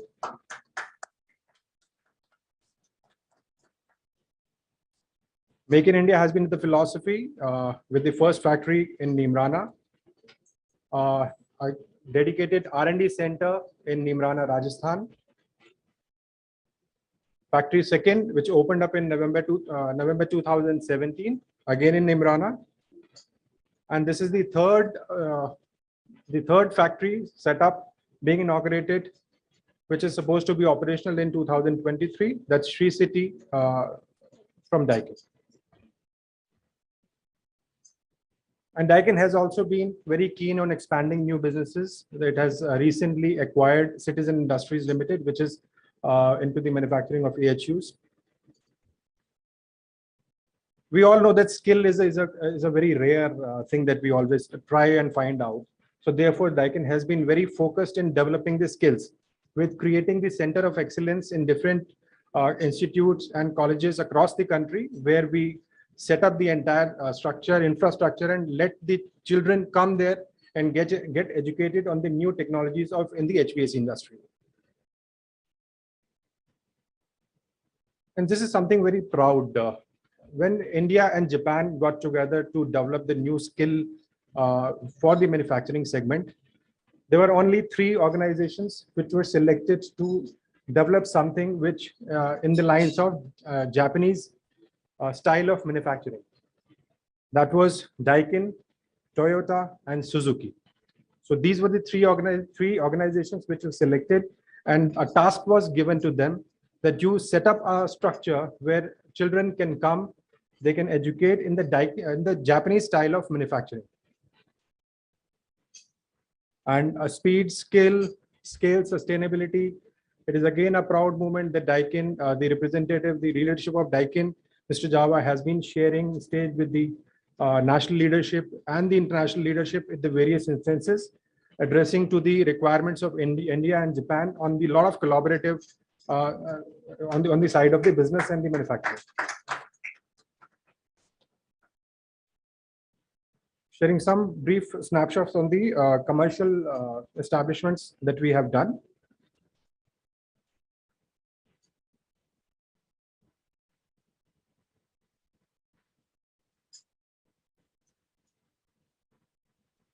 And when the organizations are doing good, the leaders are always applauded and the leaders are always recognized. So Mr. Java, on various instances, various platforms have been applauded by the industry, by various institutes on recognizing his contribution towards the HVAC industry and overall as a business community in India.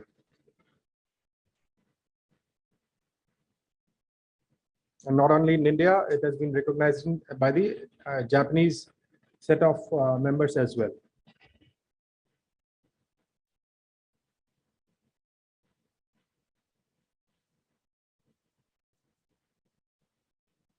A global cooling prize, for which we won as a finalist.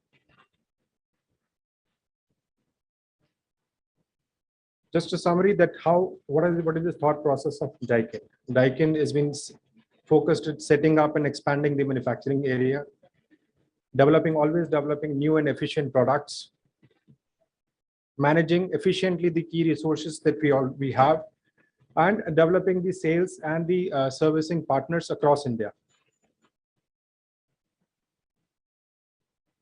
So with this, I would like, we have created a small, around a 5 to 7 minutes AV, which takes you through the Daikin journey from the start till today. So I would like you to see this video.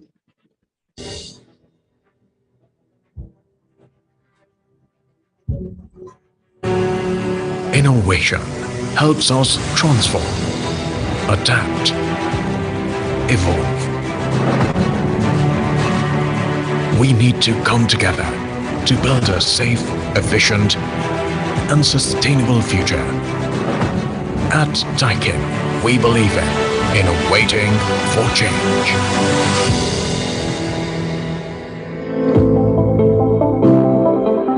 At Daikin, we create world-class products that have won some of the most prestigious awards of 2021. Our success is a result of our best-in-class technology. Our latest streamer discharge technology inactivates Omicron and other COVID strains by 99.9%.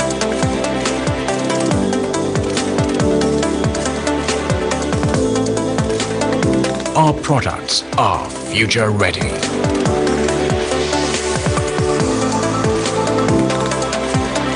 We are the first ever company to achieve the highest ISEER rating of 6.2.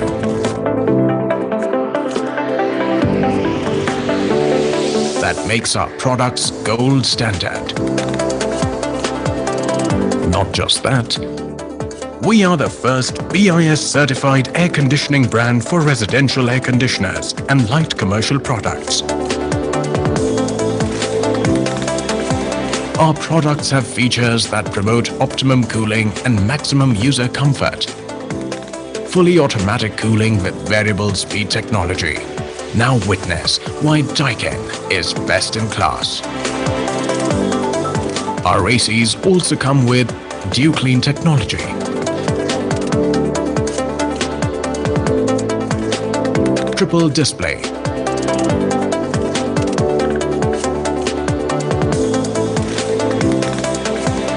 Anti-corrosion function.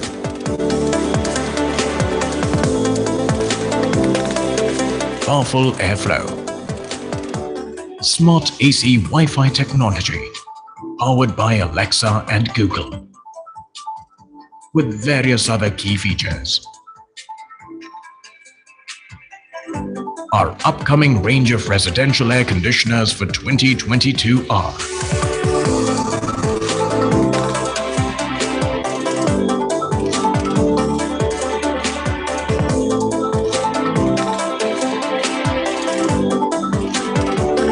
we present to you India's only air purifier with triple purification and active plasma ion technology.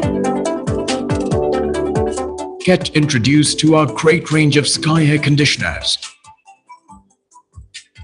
We present to you our single-way cassette and round flow cassette series.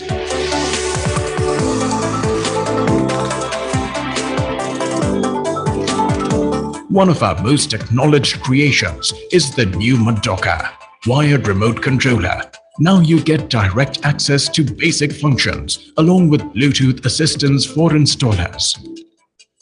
Our PM 2.5 filter chamber kit keeps indoor air pollution within limit.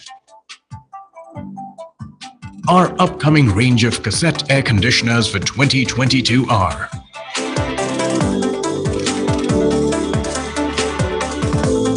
we introduce our FD MFQ series.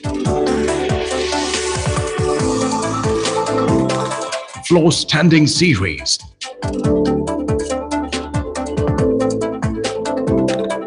Our upcoming range of mid-static and low-static duct and floor standing ACs for 2022 are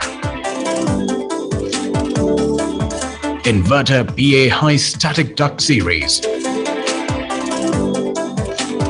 Our upcoming range of packaged air conditioners for 2022 are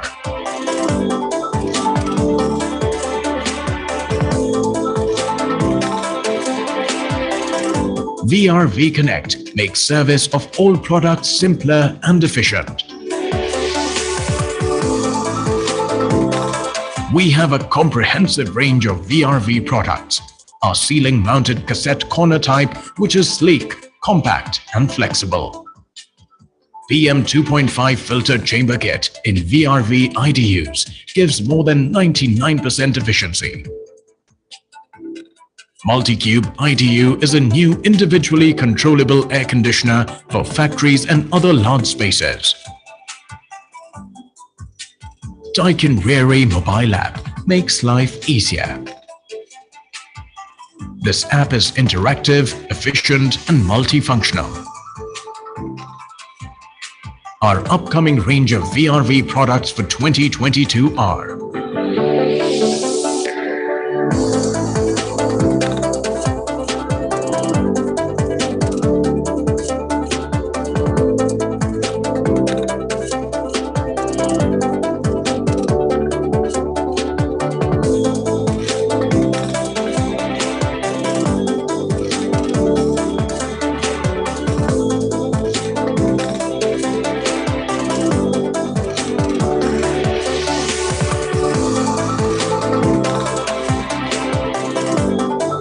new range of chillers is also extraordinary.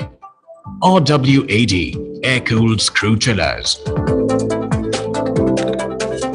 DCBL ceiling chillers. Gen 2 ZUW water-cooled screw chillers. WTC and HXEV water-cooled centrifugal chillers. We would like to present our latest series of water heaters. The UHA series air source water heater. Our upcoming range of commercial refrigerators for 2022 is outstanding. Daikin Smart Cold Rooms are environment friendly, energy efficient and economical. Cold room units. Daikin commercial condensing units.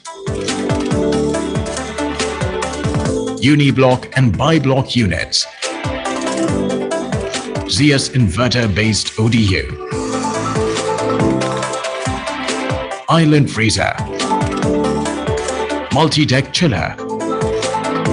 Convertible chest freezers. Transport refrigeration.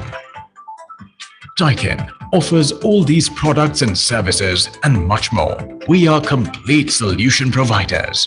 Daikin provides homes, businesses and industries worldwide with a wide variety of cooling, heating, IAQ solutions and energy optimization for a comfortable living and work environment. Welcome to the world of Daikin. Thank you. So to summarize the presentation, Daikin as a brand is a very, very important when we talk of sustainability, energy efficiency, as all the kind of solution products in heating, air conditioning, ventilation, IAQ are being offered by Daikin. Thank you.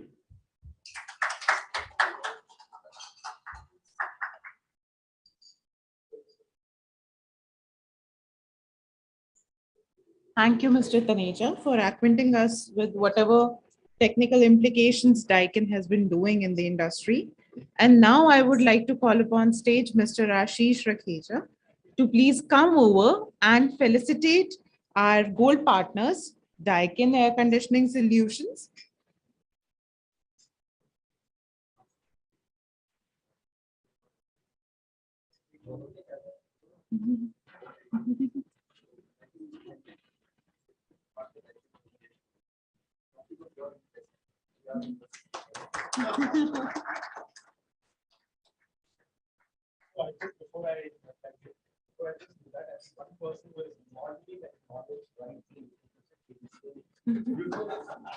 AIC Tech started it.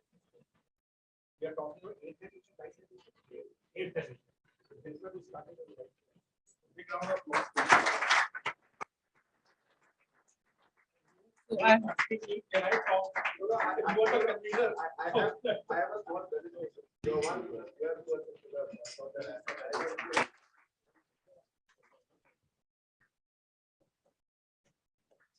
For AEPL, who happen to be our gold partners for the event.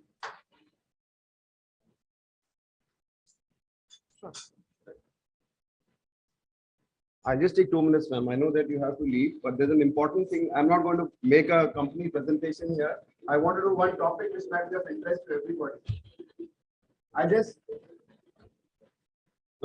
take 2 minutes. I just want to present this COP for a VRV. You know, we always keep discussing that what will be the COP for a VRV. So I've done a small case study. So it's open to discussion. I'm not a professional and an intelligent consultant, but then being a system,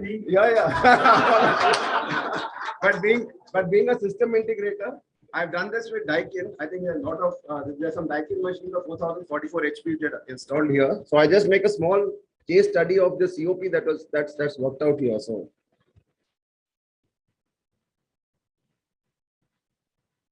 I'll skip all these slides and straight away go to, I just need to tell you about this VRV indoor sensing cassette unit which is being used. So this has got an occupancy sensor and a temperature sensor.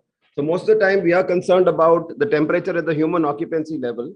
So this has got an algorithm which is built in, which sets temperature at 23, 24 degrees, because your floor, if you generally see The cold air tends to settle down. With stratification, you will find the floor temperatures to be 18 degrees. The return air temperature, when it goes back, because you have an overhead air conditioning system, the return air temperature is higher. So the sensing is not proper, and sometimes you tend to overcool the place. So this has got a temperature sensor, which got an algorithm built in.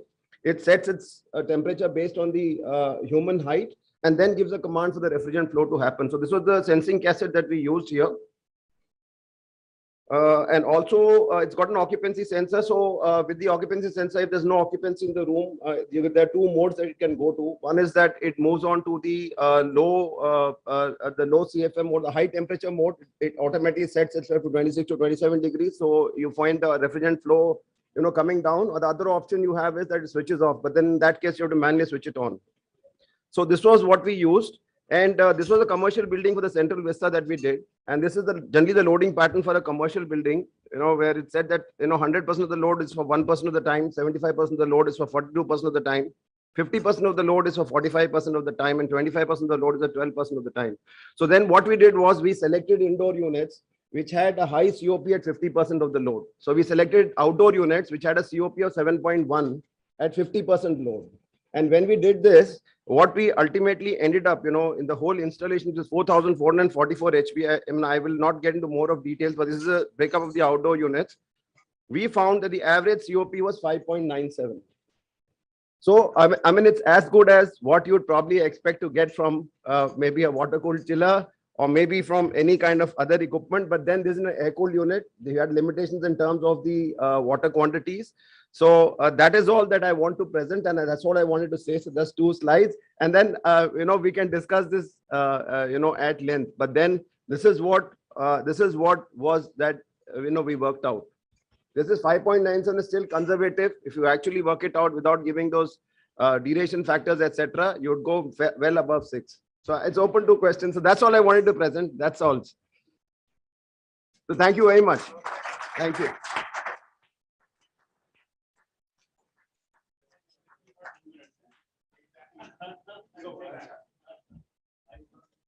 Thank you, Shruti. I think that 1 minute also I'm trying to save now.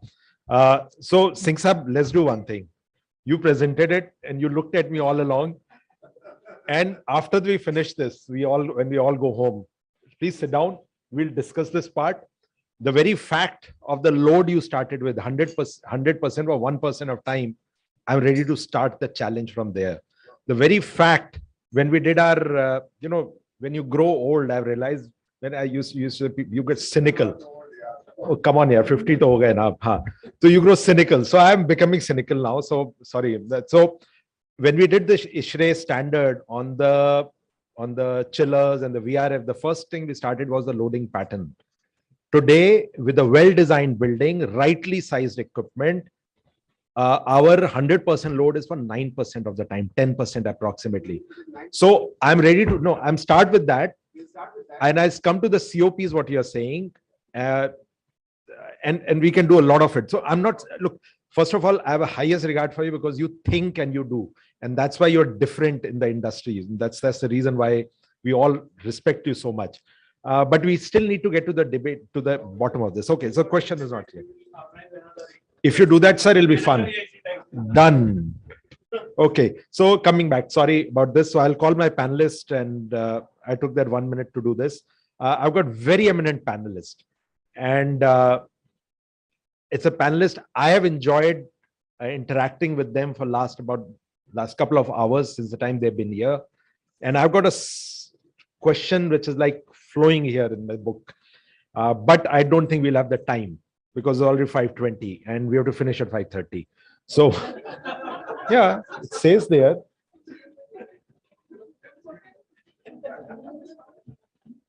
Right. So let me quickly call the panelists. Otherwise, I'll keep speaking, and I love that part. So we'll start with the ladies. Millie, please come. And I will introduce them here. So Millie, please come. Then we got Dr. Kalpana, please. That's right. Mr. Karthikeyan from IGBC.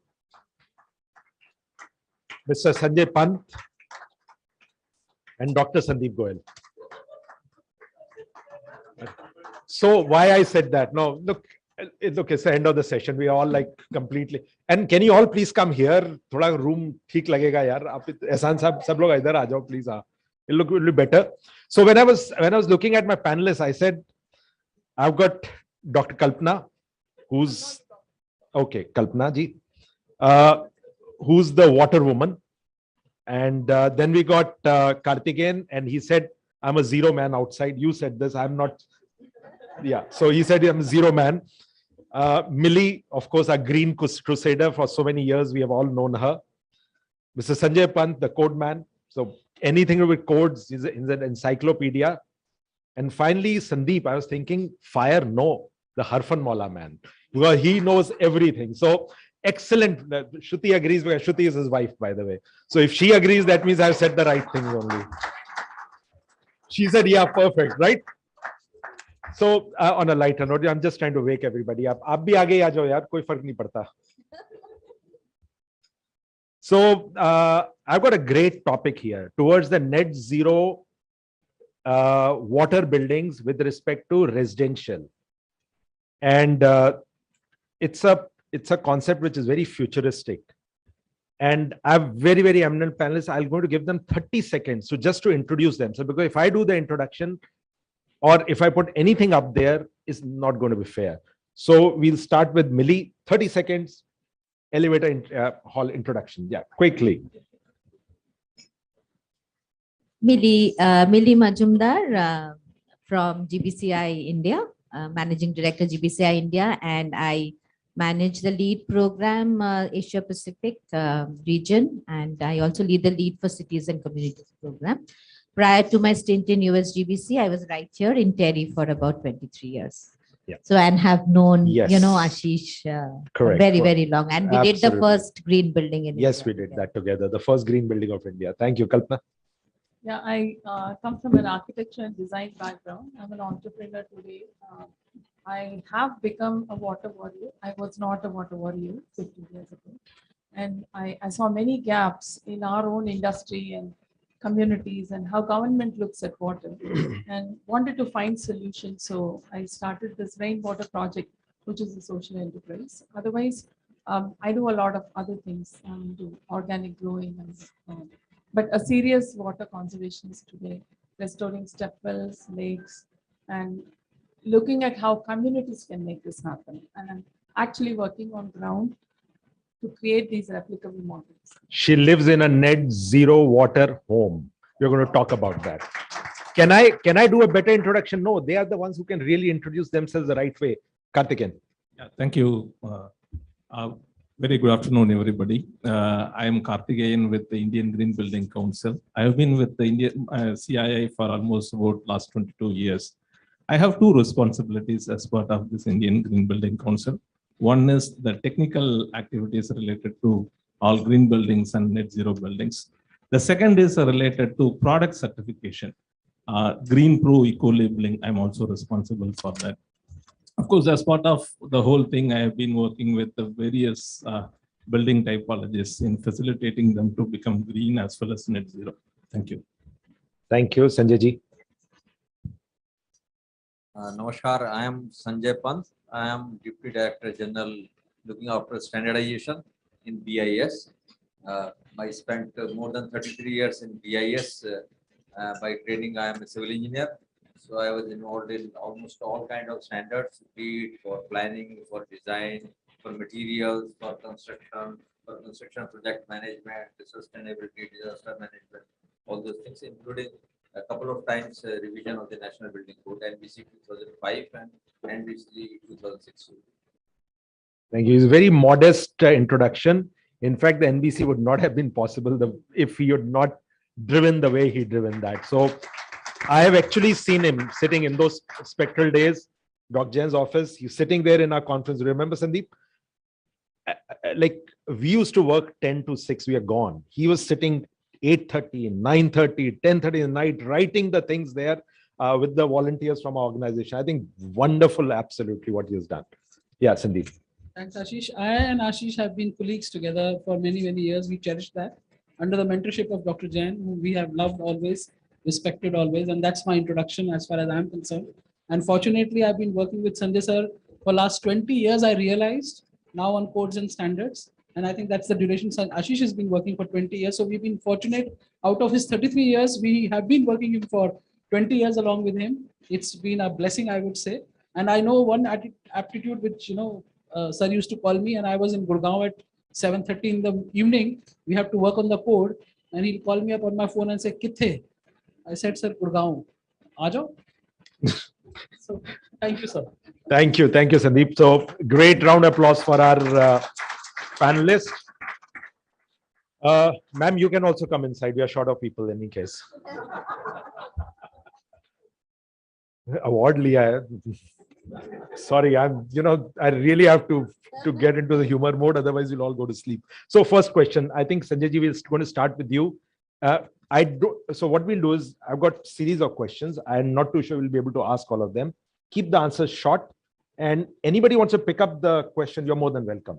So it's not specifically the person I'm asking, but it could be picked up by anyone. We are very generic in nature.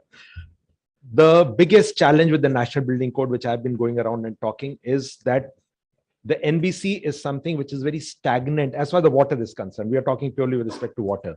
If I look at the water consumption in 2005 NBC, it talked about the 45 liters per person per day for an office building. In 2016 version, the same thing comes out. Whereas the green building norms talk about, they look at NBC as a baseline and say you do 20% better, 30% better, exemplary performances on that, and our code doesn't move. Whereas if you look at the energy front, I'll keep comparing. We have ASHRAE 90.1 with respect to which we design our buildings. Every 3 years, the baseline shifts. What is BIS doing about that? You'll have to take that. Because that's where you start designing a home from. First of all, what NBC did, Millie would agree, we had a new chapter, part 11, an approach to sustainability. I never wanted to call it sustainable or green building or something. I say it cannot be. You can't design a building to be green or anything to be called green. It has to be an approach. Like in life, everything is an approach. The way you approach a issue or a problem. So, and therefore it has to be an approach. Today, what we thought, NBC 2005 was right, and everybody else who would not do NBC 2005 would be a crime. We say it is a crime if you follow NBC 2005, unless you follow NBC 2016. So our approach changes with the passage of time. And this is what I say, even to all kinds of rating system, these should not be lateral isolated rating. You do rating for energy efficiency, you forget quality. You improve efficiency at the cost of quality, at the cost of safety. And because it is only one certification. And that is the basic fundamental problem. So we have introduced, now we have a new series of standards, IS 17650 part 1 and part 2 on water efficient plumbing products. And these are efficiency requirements which have been laid down. The test methodology have been laid down, how to have efficiency of all plumbing products, that has been laid down. And this has been cross-referred in all the plumbing products. So the plumbing products can be certified with ISI mark alone or ISI mark along with the water efficiency rating mark. So it cannot be without ISI mark, without quality. So you have to comply with the entire gamut of. Sanjay ji, I have a follow-up question, quick one. I'm sorry, I'll keep interrupting. I will just come back to it. Just a quick question on this. The baselines itself, please understand, when I go to the government bodies, they look at NBC as a Bible. And if I say that 45 liters per person is wrong, I want to design for 30 liters per person per day for an office building, I can keep extending that for anything. Like we are doing the airport. Airport is given as 70 liters per person, whereas the measurements have shown the consumption is 15 liters per person, 70 to 15. If I design as per NBC, the problem starts from there because all water balances are being drawn from there. And tomorrow, the developer can be pulled up by the RERA into the RERA code. The authorities here are designing the water storages. They want to look at it. Where do we go from here? The start is wrong. I think we have to learn to read and implement code. See, that is a very great difference in what code gives. Code gives certain stipulations. You need not go to the maximum limit of stipulations. You have, that is the, beyond that you should not go. So provision of code doesn't mean that you go to the borderline within the tolerance. you have to substantially go down in your consumption. So that is the maximum limit. That is not the limit actually. So similarly for all requirements in the code, see, in codal provision, see, one thing I have always seen in all this more than 30 years, people see how to escape the requirements of the code. See, I say how to better the code. It is the minimum benchmark because it is an average of the entire country. Everybody cannot be, people sitting out here. Thank you. So Can I think you ask have. a Please question, go ahead. Yeah, follow-up? go ahead, go ahead, No, go no, ahead. I want to ask you about this, that Yeah, because sure, go ahead. simply because because we work across the Yes. globe, and in Japan they told us that they cannot go below a certain level of low flow fixtures because there is a certain hydraulic capacity that you have to maintain in the entire sewage Yes, system. you're absolutely right. So for water, do you think we can further reduce the baseline? Is that feasible? That's my question. No, there's a difference here. The question is not about what you're asking is with respect to the flow in the pipe, which comes from the fixtures that we are using. So how low we can go on a fixture? I'm answering this. Okay. How low can I go on the fixture flow is a different topic. The topic here is to start with the baseline which has been given there. Now, when you draw your water balance, you start with by saying 45 liters per person, 10,000 people in the organization. My STP sizes, my water tank sizes are everything drawn from there, and we are talking about net zero water. Whereas is really the consumption 45 liters per person per day. If I do now Sanjay ji has said that, look, this is the maximum provision. If I go and start looking at 30 liters per person per day, design it, and then I go to a prospective occupant who's going to come in, he says your building is under designed. So the problem is the very fact that so Sandeep, I want you to take over there. You're the designer. You should be answering this. So let's talk about Bharat Tap, because when I say Harfan Maula, you're a fireman sitting in an air conditioning forum discussing plumbing. So,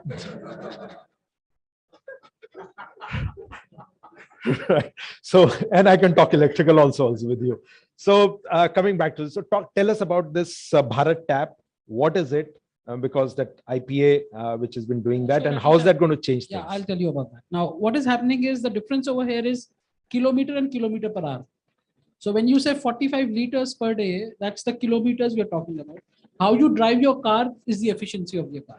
So primarily, the whole idea remains over here that you might design your system at certain LPCDs per se, and you size your system as per that. But then your design system, when you do your high side and low side distribution system in any case, your high side has a different diversity, your low side has a different. Yes. So point over here is that the Bharat Tap, which you are asking us, is basically coming out from IS 17650. The country has taken the leaps and bounds of identifying from 2005 to 2016. We have said 45 LPCD. That's fine.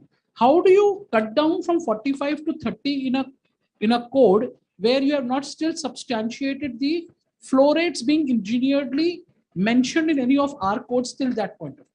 Now the time has come. We have given technology. We are getting into manufacturers to manufacture that technology. Now the time would come that we would be now reducing down our LPCDs as well in the new provisions, because we have been able now in the electrical codes, you are already having LEDs, you are having the better of technologies, but our design system still remains with 9 lights and so many watt on a given circuit. So in the similar way, since now 17650 side is come in December 2021, most of us don't know, manufacturers are gearing up. When you start implementing those fixtures into the real life scenario, that's where our LPCDs are going to. So tell us still, what would Bharat Tap do for our industry to drive towards the net zero? Primarily, we are going ahead with what Niriji said in terms of flow. We have been very careful of still not cutting down the flows to the bare minimum. And of course, because of dry drains and because of inadequate hygiene use, you can't cut down the flow to a beyond a point. And that's why we are now on 1-star, 2-star, and 3-star, as Sanjay ji will also agree with us. And that is now when you go to buy like an air conditioner, you can pick up a tap which says 17650, my code, my rating, my 3-star, please buy it, use it, experience it, and then we're going to do regular. Okay. So follow-up question quickly, and this is open to all, starting with Sandeep. We have been, and you rightly just now said it, on energy front, we are way ahead. The EPIs are well-defined, Energy Performance Index. We know what an office building can do. We today, 5-star labeled building, 100 kilowatt hour per square meter per year. And if you want to do net zero, you have to start looking at 50 kilowatt hour per square meter per year or lower. is so well known. It's sort of ingrained into us. Where is WPI? It is, and we talk of your IPA chairman, also the IGBC chairman, says, Jal hai to kal hai. And the IPA has been in existence, and not IPA alone, the plumbing industry has been in existence for so long. Where is the WPI, the Water Performance Index? Do we have something like this? Does something exist like this? Or is there something being done about it? So I think it's an open question starting with Sandeep. WPI is WIP, work in Okay. progress. So the whole idea is we have to get first information, knowledge, and technology, and then the benchmarking, my dear sir. You are the veteran, you know better. Before doing metering, we can't do anything. In our country, there's nothing like water meter. You don't even know where your water meter is and I came to know from primarily my friends in Noida, they don't have a water meter at home. No. They don't have. No. In fact, Shruti said it. No, but if you get me do you have started. Noida? I don't know, but I came to know that there's a fixed charge which goes in. Yeah. And many of the homes. Yes. So it's no meter there. Yes. There's no meter There's there. no meter. Exactly. Thank you. No, I pay more for water than energy. That's right. So I'm I've got saying solar panels. The irony of the fact over here is we don't have a metering system. Right. And you don't have a smart metering system. And we are talking about. Okay. So let's have more people say that. Yeah. Actually, I just thought of adding to what Yes. he's saying. Okay, the WPA is certainly work in progress. We need to agree to that. The second thing is what we have been realizing from IGBC point of view. We have something called performance challenge, which is happening every year. A lot of certified green buildings are participating in this, and then we are capturing the actual data in terms of energy, water, waste, etc. So the same building, when we are monitoring the water data year on year, there is some amount of reduction. It is not a significant reduction. Somewhere there is a stagnation because of the COVID. Of course, we had some difficulty, but over a period of time, in the last 5 years, when we started looking at the data, there is some significant reduction over and above whatever they have demonstrated in terms of green building norms. Even with respect to green buildings, they talk about at least about some 25 to 30% reduction in water consumption. Beyond that, they are going further. Okay. So certainly we would be able to come out with some kind of norms in terms of, okay, this is what is possible with respect to commercial building. When? I can share the data, but this has to undergo a lot of debate. People have to agree to that. So what is there any target date that we have that we'll have a WPI? No, from IGBC point of view, we are open to publish. We are open to publish. We can do that this year also. Excellent. We can Thank do that you. this year also. Thank because you. Great. The last 5 years data are available. with us. Excellent. Excellent. Yeah, okay. You- So because- from there, we need to evolve the Right. water performance. I've seen index. so many case studies of green buildings where people talk about, oh, the code says this and we have beaten the code by 50%, 60%. But the question That is the what- luxury we have. You want to cut down the luxury by saying, okay, you change the national building code. we want to change that luxury now. Yeah. That's how we challenge the industry. Okay, coming, Midhi, you wanted to add something? You picked up the No, mic. yeah. So, even we have data for 18,000 buildings in our ARC platform. But one thing, I would ask Kartikeya that you talked about design versus performance. There's going to be difference, right? Absolutely. Because design, you base it on certain occupancy number of use, which does not happen in practice. But then what we find is that during operation, it is also a lot to do with education, lot to do with how you are using. And particularly today, we are talking about residential buildings. In residential, water use cannot be as regulated as you would have in commercial buildings. Here also, and just to give you an example, I was just writing a small book for Terry Alumni Association on water use in residential, and we calculated that we are talking about, say, 135 LPCD. But if you really estimate how much your maids kind of waste water in terms of washing utensils and clothes, it will be at least 3 times. So Wow. how do you really regulate that is a big question. So net zero water is a possibility in commercial, but I doubt that will happen in residential. So But can Millie, anybody- the consumption of water in a residential is far more. Yes. The growth rate of the buildings today in residential is far more. Yeah. The urbanization is going to lead us large number of residential buildings. Water crisis is looming. And what you are saying takes us back. Yes. We don't know, and you have a LEED zero rating system for water. Yes. Could you talk about that and Yes. what is happening? What should we be doing here? So, again, I'm saying most of this rating, LEED zero also, it is for, again, a certified green building to LEED who kind of proves in operation that it is zero, right? So it is metered consumption vis-a-vis what you are reusing, recycling back, and also harvesting back.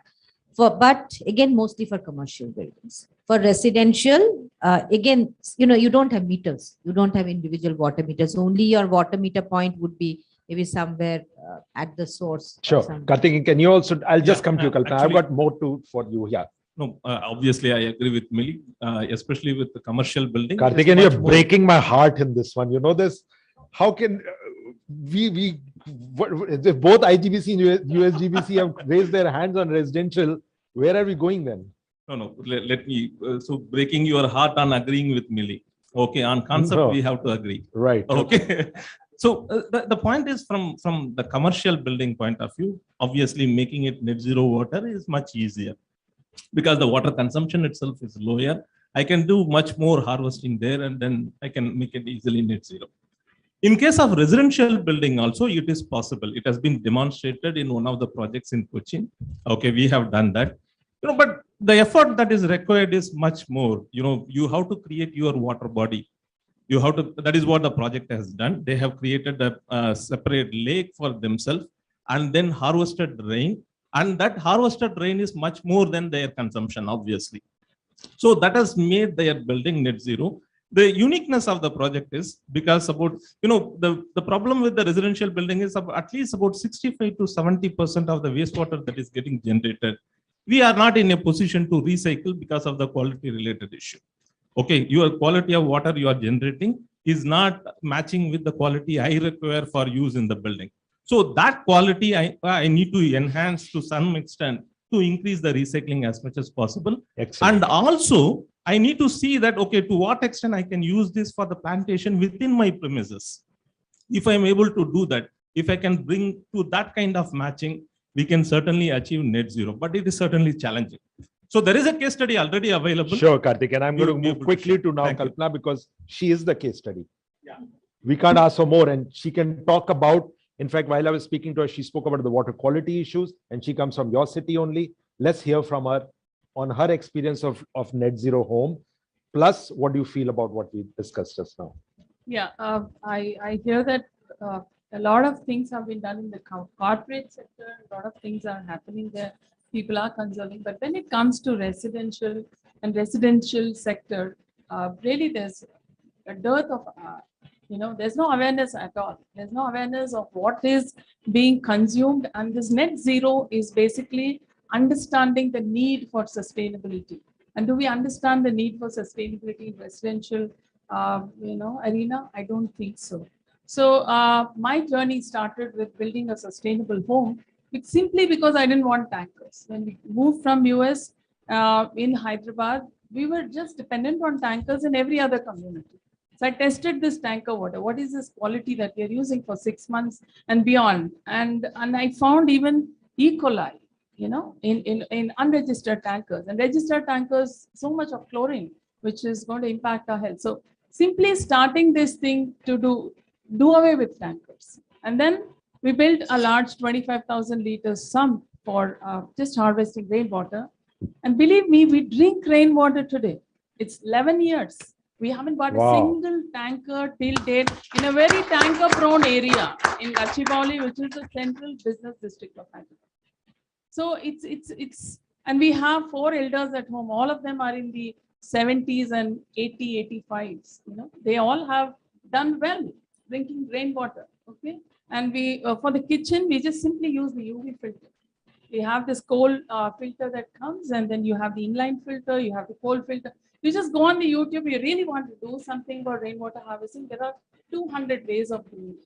But why are people not doing it? 85% of our rainwater pits in the cities today do not work simply because they're not maintained. Why are we chasing, keep maintaining and awareness? This is not going anywhere. Instead, bring innovation. We have modular systems today that don't need maintenance. Why not build maintenance-free systems instead of going, chasing people to do maintenance, and come up with sponge cities model. So what we did is broke down the city of Hyderabad into 98 micro watersheds. This with the help of IIIT Hyderabad, where we are incubated as a startup.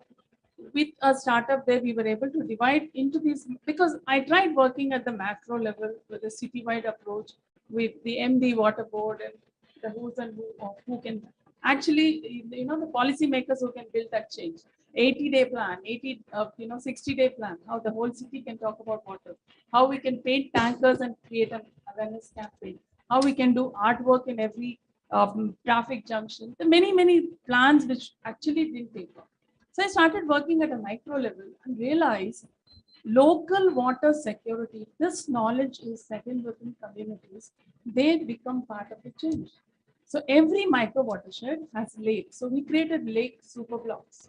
This super block model I took from the city of Milan, where they solved the traffic problem block by block. They took a block and they made the periphery of the block motorized and inside was pedestrianized. Once they made this successful model, they took it across the city. That's exactly what I'm doing for water today. So restoring step wells, because ours is a heritage city in Hyderabad, restoring step wells and every well that we find. Most of them are filled with garbage. There are 6 step wells in the last 2 years we've restored.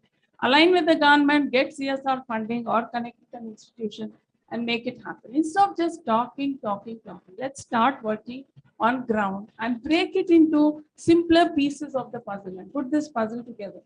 Every residential community, I'm very happy that I'm talking in this forum today, because mostly the residential sector deprecates this kind of attention, right? But everybody who's a politician, you're a doctor, you're anybody, but all of us live in homes. How sustainable are we over there? So this breaking down into blocks has become a very successful model. I've made masjids go zero discharge for water. I've made hospitals, I've made hotels, I've made residential colonies, and also taking grants. Now we are part of CIE, so in IIIT Hyderabad, so we have access to grants also. So get grants, and we have created this lake super block model where around the lake we always talk about urban flooding. Why not target these homes and make them go zero discharge? We did this successfully, 7 colonies around a lake. And today the groundwater has improved so much. Urban flooding has reduced water pollution. We taught them exactly what is shallow aquifer management and what is deep aquifer management. And the shallow aquifer is already stagnated and it is brimming.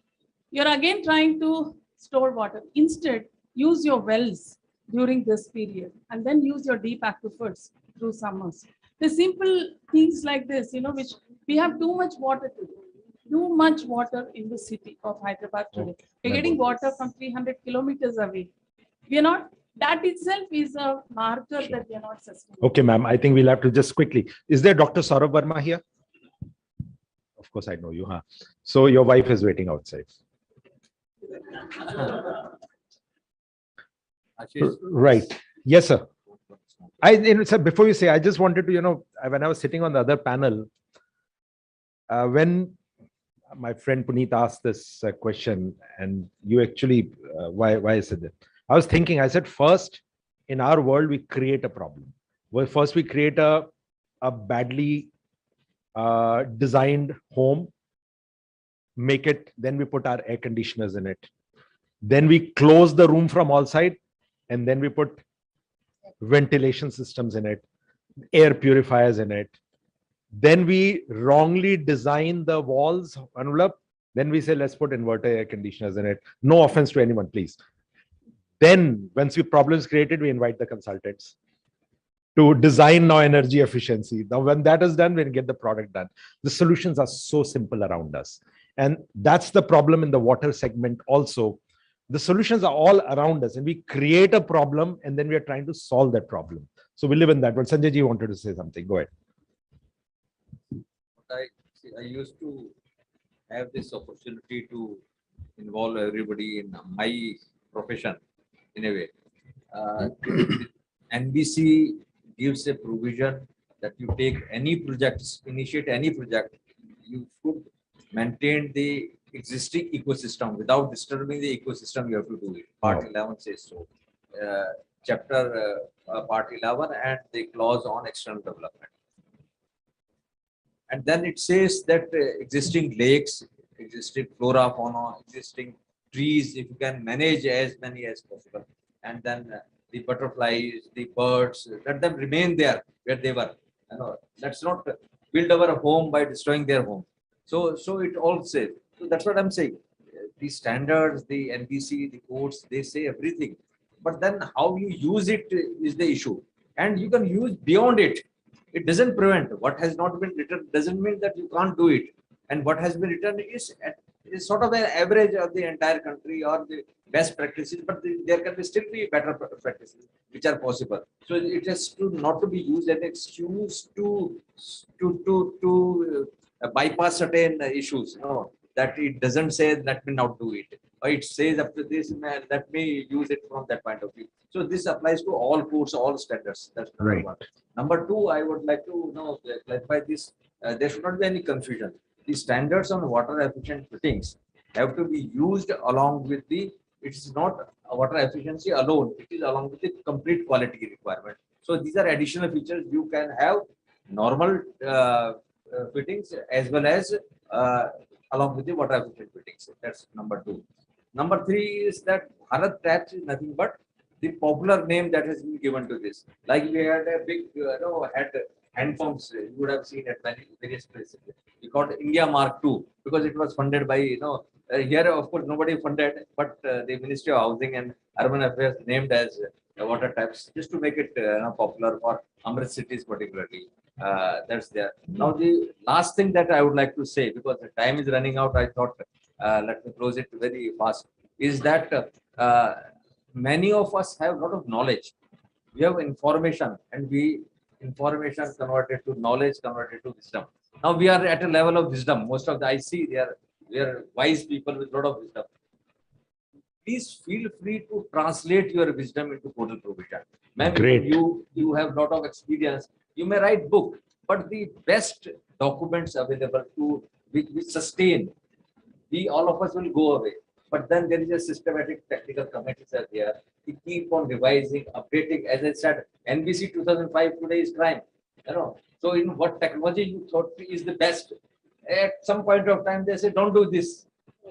So these keep on evolving, as you said, and therefore whatever you would like to document as part of special publication of Bureau of Indian Standards, the National Standards Body of India, all of us should. Thank you, Sanjay ji. take I just want to advantage. take one question on that. We all know in our houses we use RO systems, correct? Is there anybody who doesn't use RO system? 1, 2, 3, 4, 5, 6. That's it. Okay. So we know there is a problem out there. RO means high reject, and we are talking of water efficient homes, net zero water. What are we doing about it in our rating systems? What are we doing about our codal? What are we doing in design? What is it going wrong? How do we get away from this problem? We have a standard. I think it's 16250. And now this standard, of course, as you said, there's a lot of waste of the water that is involved. Now there is an NGT order also recently. I don't know, many of you must be aware also. Water efficiency has to be increased. We are working on that. The standard is under revision. So why not And ban the anybody sale wants of to- those ROs? Anybody wants to join. Second is we are for the revision. We can make it more stringent, and that's number one. Number two is on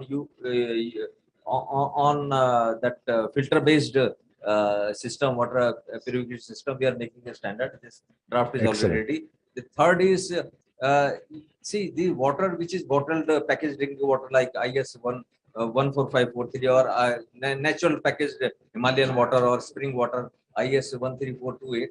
All these standards are available for these things, and there is a company, and there can be more companies also. But so who the problem extract is at water from home. air. Problem is from at I'm saying home. who extract water, it can Huh. be put at home also, and these are also now available. The water is extracted from air, and that is compliant to, and there is a company which happens to have a BIS license for packaged drinking water. The entire water comes from the air also, and there are models available for use at home also. Excellent. Thank you, Sanjay. Yeah, please go. Yeah. Excellent. I think a big round of applause if that is going to happen. Oh, I don't know, Ashish. I think, we should not get So by the into- way, sorry, I counted 6 people and I counted Shruti and Sandeep said, so that's 1. So it's only down to 5 people, right? Yeah. Because you stay at same place. Yeah. I will quickly make my comment. I'm really afraid when we start targeting a particular technology, the approach need to be different. Any technology, today we have RO, tomorrow we have some other problem, and you will continue to have the same amount of reject. Right. Okay, the issue is here. When I see the problem, I see broadly 2 set of challenges. One is related to the technological challenges. The technological challenges will continue to be there. Today we have one, tomorrow we will have something else, and that will continue to improve. We need a better technology which will treat the wastewater very well so that we can make use of it more and more. That is number one. The second aspect is more with respect to the policies and regulations. See, I have more reject that is coming out of my, the residential society. That wastewater, what is that I'm going to do? Is the municipality willing to take it? Can they go for a dual plumbing throughout the city? And then somebody else who want that wastewater, can he make use of the wastewater? So there is an issue with respect to the policy as well as the infrastructure that need to be created for addressing this. I think I will leave it. I'm here. going to have question Yeah. on that, but Millie wanted to say something. Yeah, Ma'am, you want to say no, that? I mean, you talked about the rating system. I think it's only very exclusive to India that we use RO. Everywhere people drink out of water. So the certification team does not know most of the places that you need. And it does not come in the calculation per se at the design stage. Yes, in operation, it will come. Ma'am, हम तो सिर्फ rating ही समझते हैं, हमें बाकी समझ में नहीं आता कुछ अब. Exactly. Yeah. No, but Okay. that's the gap. Right. Yeah. This way, one small thing is, Agnostic. Ashish, nobody checks the quality of water back at home. So it very clearly says if you're less than 500 ppm, you are done. And all the homes, if you take a water test, which will cost you 2,000 rupees less than your Less than medical 500 test will ppm. done, you can find out all the parameters. Sure. Our TDS is less than 300, we don't use it. Right. Thank you, Sandeep. I think that's great. I'm just putting it a little more humor, but otherwise what the topic is very, very, very serious. Yeah, Kalpana, you wanted to say something? Yeah, I just want to say that today we also have to think about source sustainability. We've forgotten this. I mean, almost 55% of even Hyderabad is concreted. So there is a big need to do these recharge structures and understand the strata, do it scientifically. It's very site specific. Right. People think rainwater harvesting is a cookie cutter solution. It is not. So we need to understand the entire strata of that zone. So what we are doing is also training plumbers in that area because they are the ambassadors of change. They will go convince people and we empower them. We enable them to tell what is in that zone, what kind of structures can happen here. And we enable with, partnering and giving them the knowledge. And Sure. then they go and make money of it because they are connected directly to individuals and residences. They can convince. So can anyone else pick up this training and capacity building, which is actually the mantra towards our net zero water mission? Can anyone like to throw light on it more? What is IGBC doing, USGBC doing, or how? A lot more BIS needs to be pushing? done. Lot more need to be done. That is how I would like to put it. This need to be done at 2 levels. Of course, one, we need to work with all the professionals who are in private sector.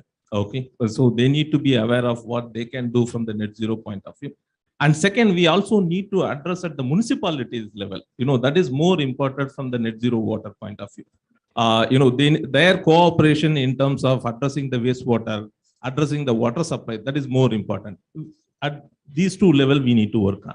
Sure, So it took me 4 years to get a lake restoration where we are doing, to tell the HMW, the water board, that you can actually reuse this water for a park which is very close by, within half a kilometer radius, and that trees are drying there and dying, and there are 2 lakes which are completely dry. So if they can get good quality water with the STP, this can sustain that green zone. So these are like. Are you also local working, ma'am, solutions. on the notification that has come in Hyderabad? Okay, she understood what I'm talking about.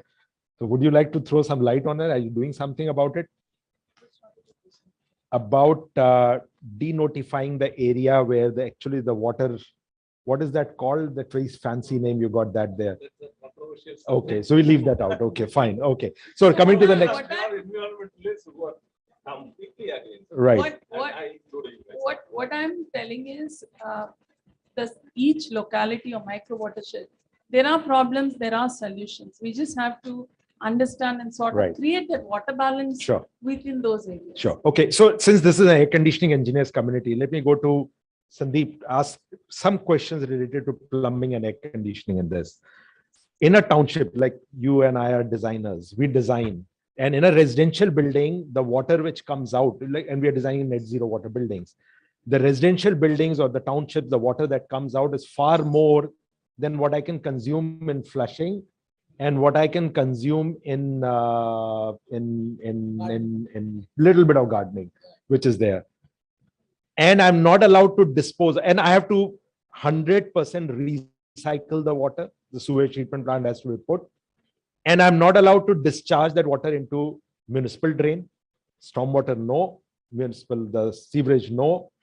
Recharge into ground, no. What is it that we should be doing to look at a larger concept? There's a basic problem out here. How do you think we can solve this problem? One thing is that we need to talk about, I'll just give in two parts. One is that, we are working with, when we just heard about Infosys a while ago, they do something which is known as ECC. And it's like employee care centers, which are like residential stuff. Get into something which we call it as shower loop. What is a shower loop? It's basically, as you were just talking about, gray and black water being as a separate, discharge mechanism, which is being collected into two different streams of treatment.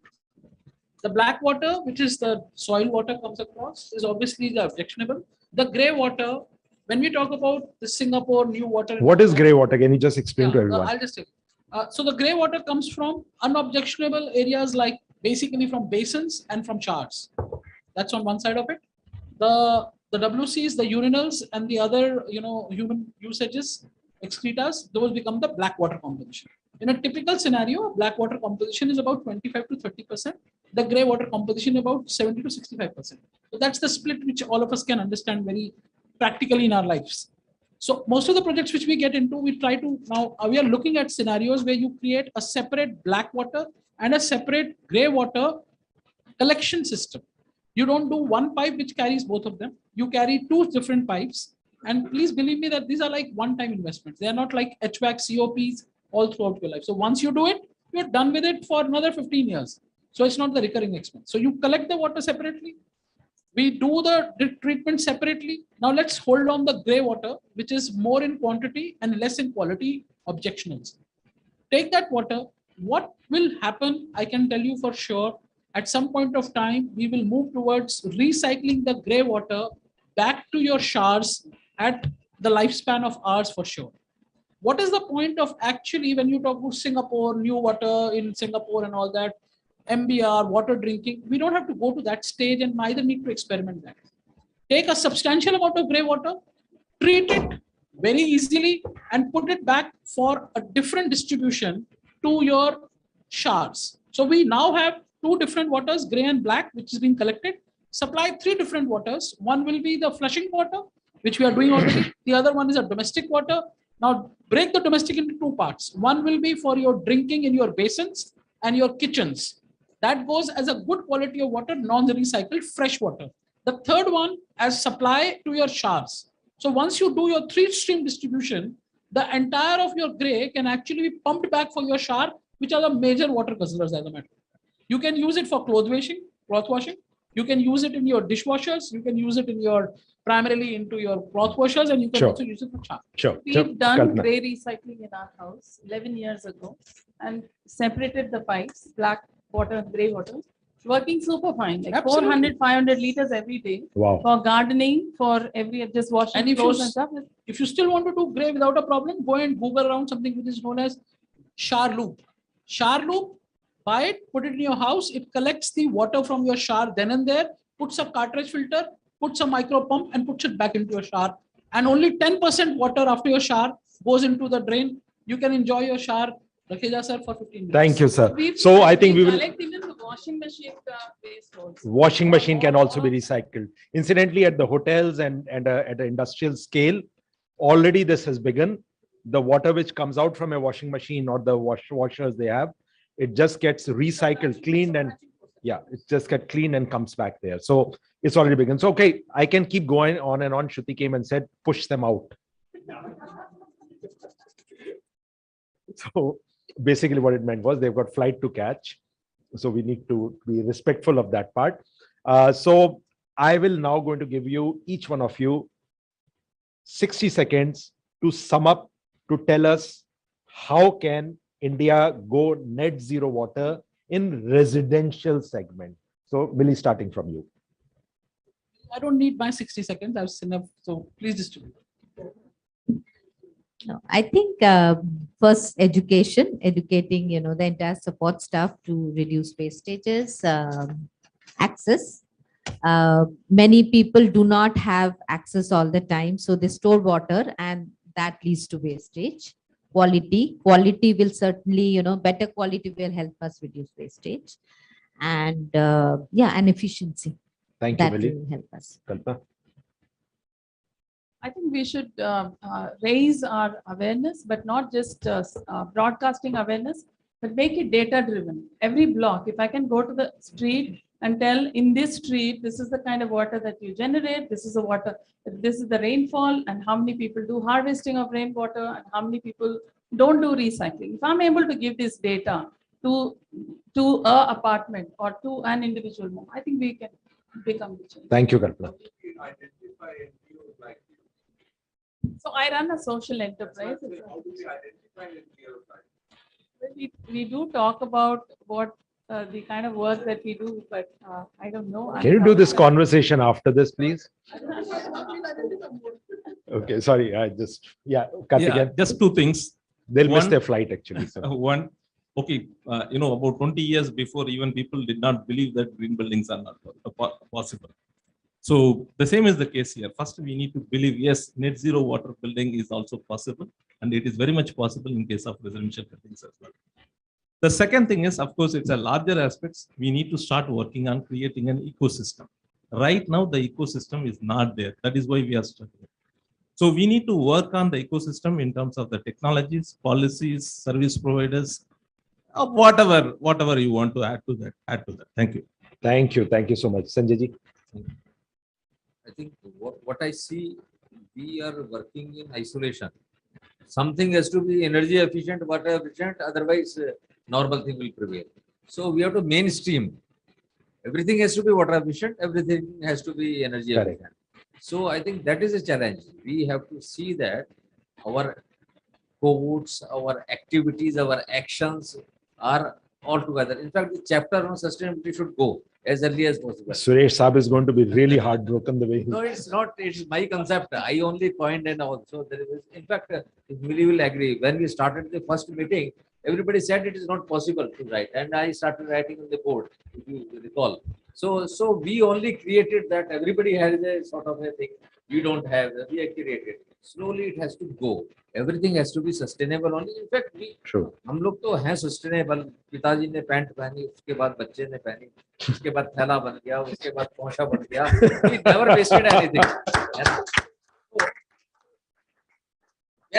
West taught us कि no, you have to be sustainable. अच्छा वहाँ जाके सीख के आते हैं. So that is the difference. We are ready as far as BIS is concerned. We are ready. We can join together. Anybody would like us to write anything as a national document, and then we propagate it to mainstream it. So we'll have to mainstream. Sure. Thank you, Sanjay ji. We write, So now wait, we I give. document every well restoration that we do. We have documented books on each well restoration, including the challenges, learnings, and everything. I would like to share those with you. We will write one which is implementable, quoting these publications. We are not trying to quote anything. There does not need to be a government. Thank you. I'll Thank take you. 15 seconds. Huh? No, Awareness. actually, they No, no, spoke no, less no, than no, 60 seconds. You got 3.5 minutes now. No, thank you. You've been always very kind. At ASHRAE, ISHRAE, we can only do is awareness. And I think that's where what you said, training and all that. वो तो मेरा closing remark था. आप ले लीजिए. मेरा एक closing remark शायद ये होगा. Please get your water tested. Yes. Get the bloody RO of your house if the water quality is good. And one last question I have back to the audience. How many of you have one water fixture which you can know that your tap is water efficient. Don't give me WC with twin button onto it. That everybody has it. There's no rocket science. Any matter what it could be. Not over. One person who has got and tell, I have put a water efficient engineered tap at my home. So we have good future because we are still to reach to the best of what we can do. Okay. Any question from the audience quickly? नहीं बंद करें वो कह रहे हैं भाई कमरा अच्छा लास्ट क्वेश्चन पे बंद कर देते हैं ठीक है हमें क्या फर्क पड़ता है ऑर्गेनाइजर की problem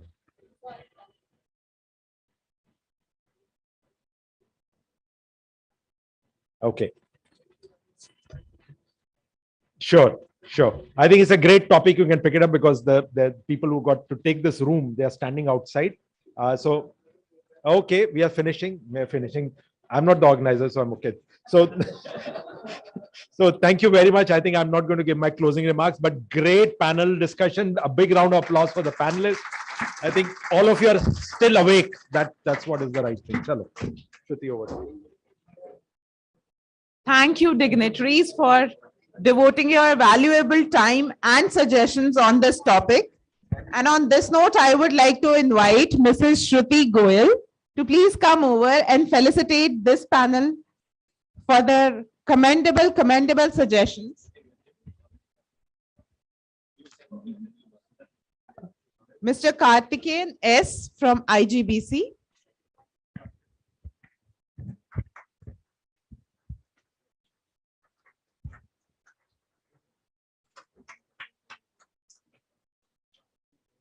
Mr. Sandeep Goyal.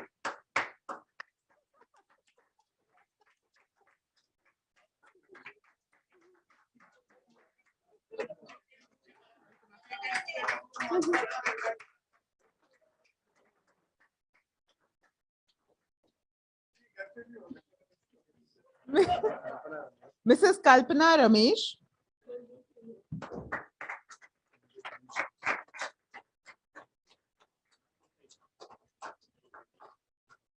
Mr. Sanjay Pant.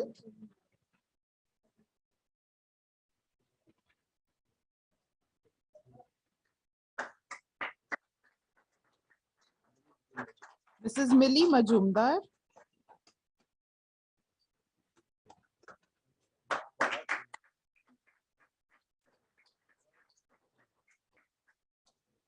And the man of the show, Mr. Ashish Rakheja.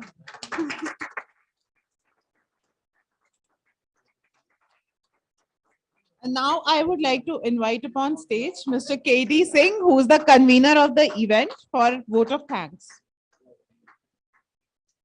A quick vote of thanks. I think the most deserving people who helped us to put this event together are our sponsors.